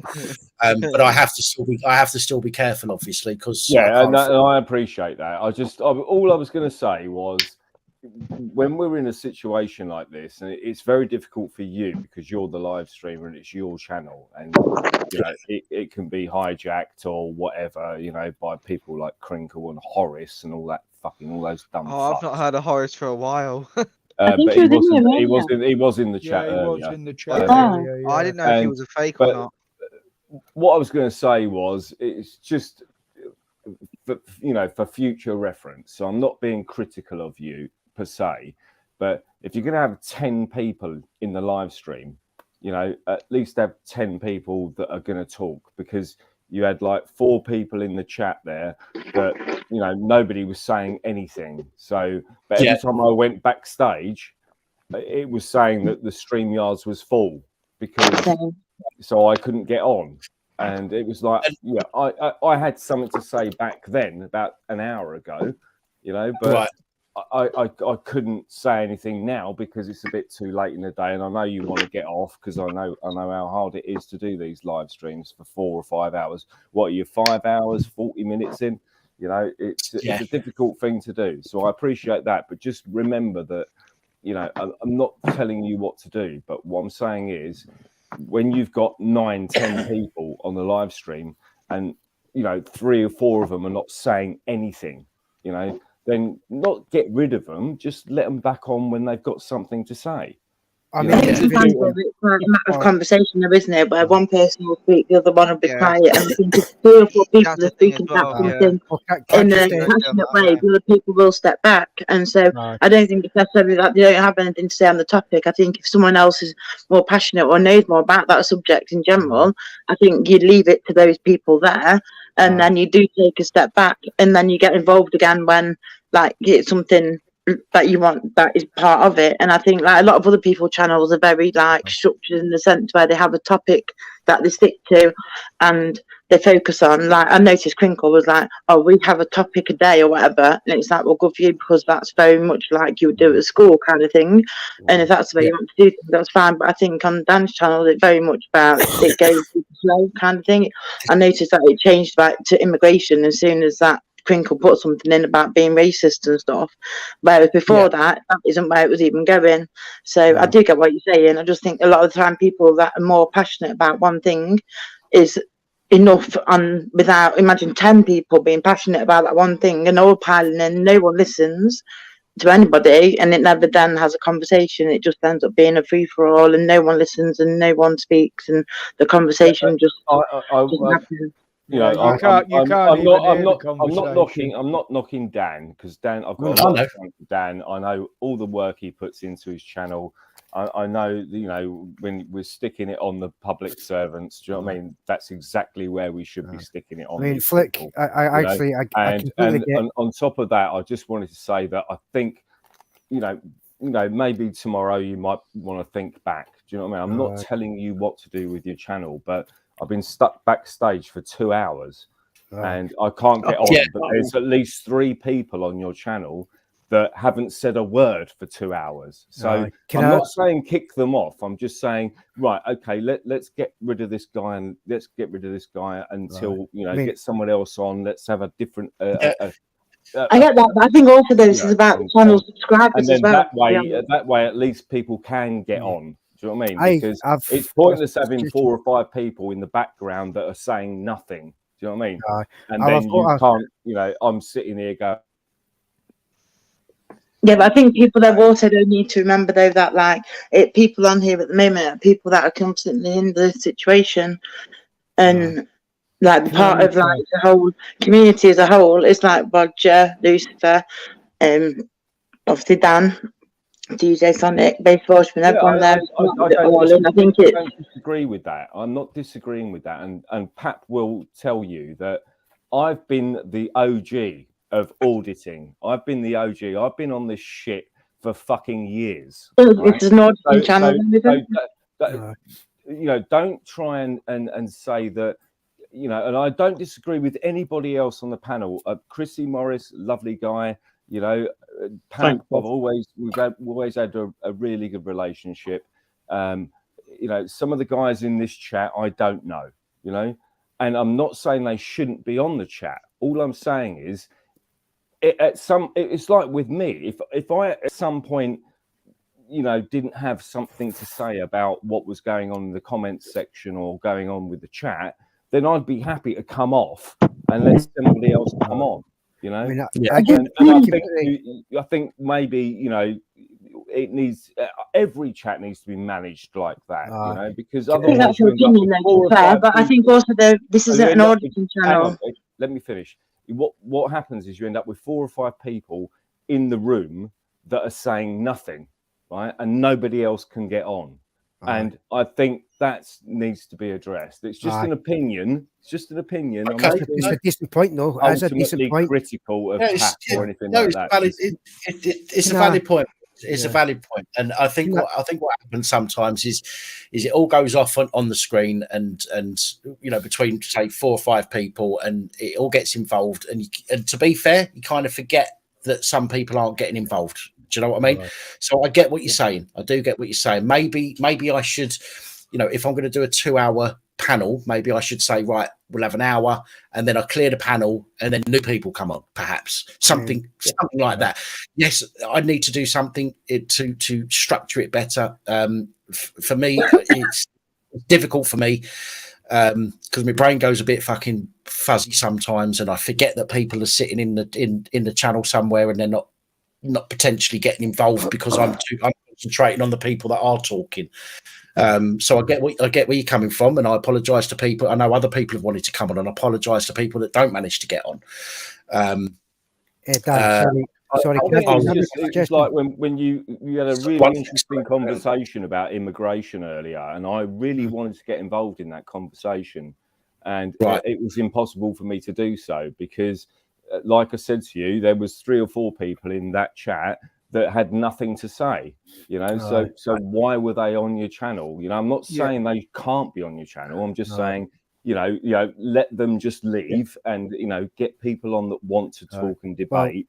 And then you know, when those people want to come back on, you know, you can kick me off. It's not. Yeah, maybe the best way to do it would be to ask people if they would be prepared to substitute. If you've got, say, 2 or 3 people in the back waiting to come in, you know, just say, by the way, guys, we've got 2 or 3 people waiting in the back. Is there anyone that would like to substitute for them? And just keep swapping round. I mean, can I just got 9 people in the chat who are willing to talk. They're all going to talk over each other. Exactly. Yeah, see, this is the thing as well. When you've got 4 or 5 people talking at the same time, some people don't want to speak because they don't want to interrupt. That's one of the reasons why we don't speak. Right. Sonic wants to say something. Hang on one sec. Go on, Sonic. Thank you. I was just want to just put in the idea. If, like, say, there's a few of us, I'm glad you brought that. That's a good point you brought up, by the way. I'm glad you actually said that, because that's actually brought that in mind. It's a good point. See, like, if there's a few of us talking, and, like, say there's like 3, maybe 4 in the back sitting on the panel, but they're not talking. How about, like, so far into, like, the conversation we're having, and then we stop, and then you stop, and then you say, right, then you ask maybe 1 or 2 of the other people or whoever's not talking, maybe ask them what their opinion is, what they think about it, one at a time, and then give them their chance to have their say. The way I get so then that way you can ask them directly, and then bring them in and involve them in it that way, kind of thing. Absolutely. I know that I've been sat here. I think the main point I wanted to make was, it was like, I'm sure there was probably maybe 2 or 3 other people in the background that would have come on and engaged in that conversation about immigration and everything else, you know. It only came on to immigration because of Queensland. Let me finish. I'm sure there might have been 2 or 3 other people in the background, and I know it's difficult, Pat. Live stream, you know, I know what it's like to run a live stream. I've been on enough of them. And it's really difficult, and it's like, but, you know, just kind of maybe something to consider is all I'm saying, is to consider, I get it. You know, say to people, look, if you're not got something to say, or you don't want to engage in this particular conversation, pop them off for a minute and get a couple of other people on that have got to engage and make a point, and then, you know, everybody gets a say, you know, and I mean, and it's not a case of I've got something to say, you know. I mean, I could have mentioned a ton of things to do with Chrissy. I could have asked Chrissy a ton of questions. Do you know what I mean? Over the last 2 hours, you know, I could have asked you a ton of questions over the last 2 hours. You know, I could have contributed to the whole debate about immigration and everything else. And if you want to look it up, you know, there's a ton of things I could have said, and I didn't get a chance to say them. But no one's getting a chance to speak now either. Which is fine, you know, it's fine, it's not a problem. But I just thought maybe going forward for the next live stream, Pat, you know, you get in touch with me. You've got my email address, you've got my phone number, you've got everything you need to get in touch with me.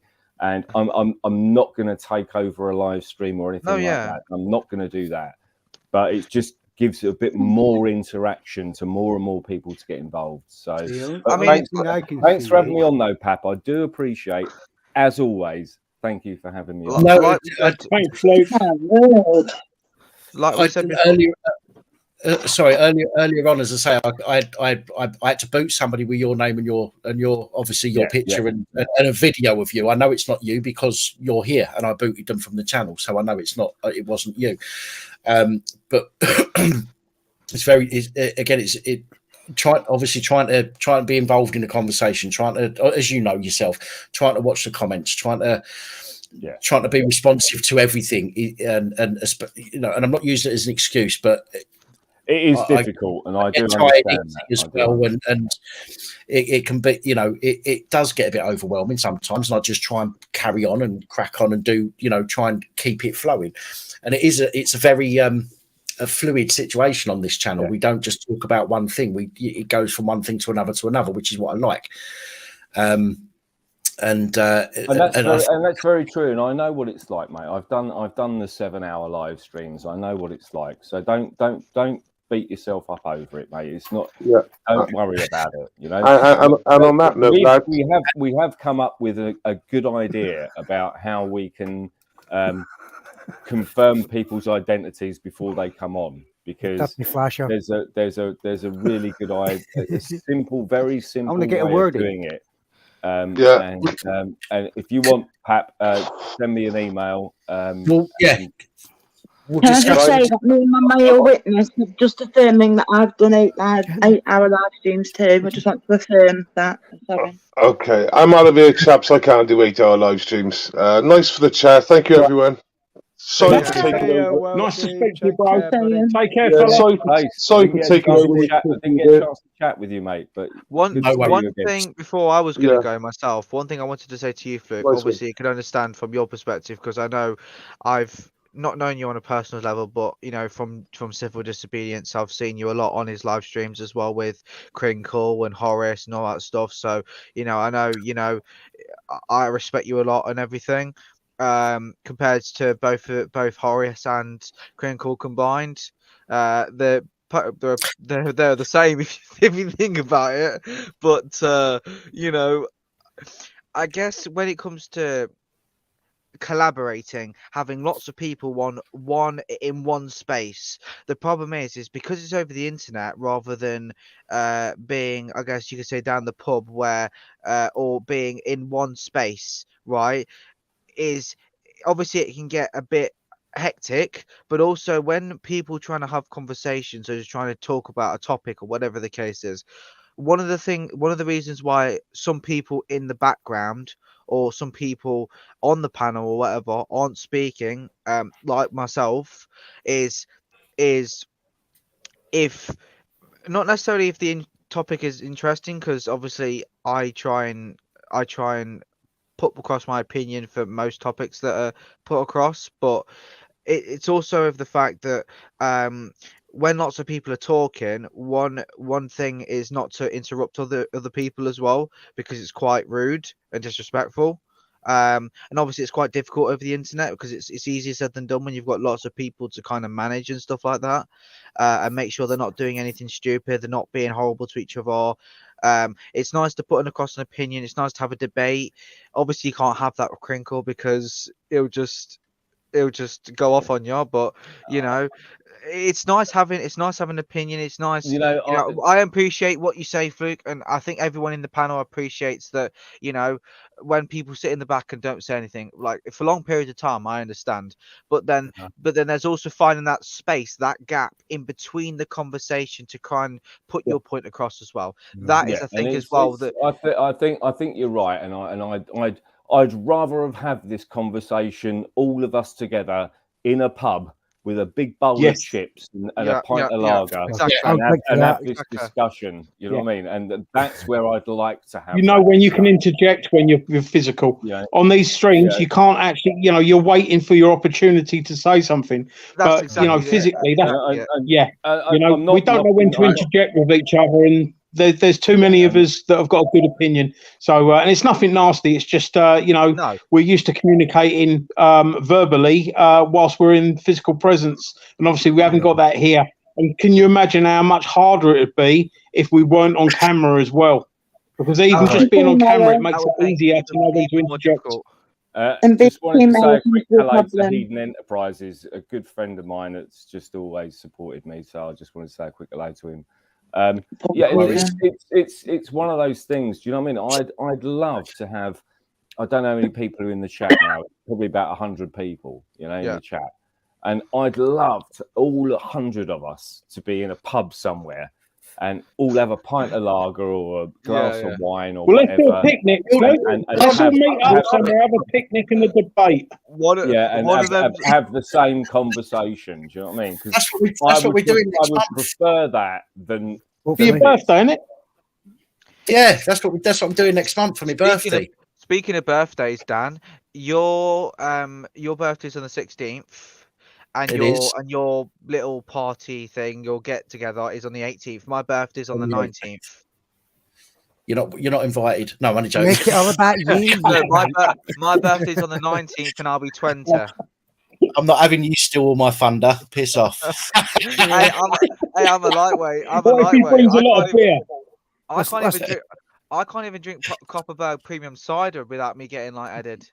Look, that's why I'm trying to wear the fucking big fancier dress. You know what I mean? It's all about me now. Look at me. All the best to everyone. It's been really lovely to actually talk to you. And you, bro. I've actually wanted to talk to you for a while now, Fluke. Even back when Jamie was doing his live streams, when Dan got him to do like the whole StreamYard thing rather than the Skype thing. And obviously I never got the chance because obviously, you know, things have happened. He's kind of disappeared for the time being until we kind of figure things out. But I don't know, he was a laugh anyway. But obviously it's nice to speak to you, Fluke. And obviously everyone's got the right to an opinion. You know, we're not going to shut anyone down. I mean, only person that really just should be shut down is Crinkle because he's a right idiot. But stop bringing his name up then. Yeah, and true. Talk about it. Right, guys, I really, really, really, really, really have to call it now. I'm sorry. Fluke, I Love you apologise all. again. Thank you very much. No. Take care, guys. Dan, don't apologise. Just you know. Right. Close this down, Dan. Love you all. Yeah. See you Wednesday. Live stream and take it easy, Chrissy. Take care. Night, everybody. Thank you. Take care. Guys, and I'll get it, Fluke. I'm down as well. Get it, and I will. See you later, Close Roger. it down, man. I can't wait forever. And See you in a minute. Right. I'm not gonna wait for you to log off. I'm gonna log you all off. Lucifer, Kaylee, Sonic, Jack, Chrissy, Princess Angela, Fluke. Take care, Dan. Love you all. Everyone in the comments. Take care, everyone. Look after yourselves. Bye, everybody. Molly, you've been an absolute fucking angel tonight, a proper trooper, sorting everyone out in the comments, and I fucking love you for it. You're an absolute superstar. Thank you. Yeah, well done, girl. Right, guys, everyone, later on. Night, fella. Thank you. Take care. Bye. See ya. Bye. Take care. I just wanted to say, somebody said in the private chat that they would help me sort out my account. So if you can help me with that, that'd be great. But if not, don't worry. What actually happened to your account? Did you get shadow banned or whatever? No, my laptop crashed and then my phone crashed. So I had to have a new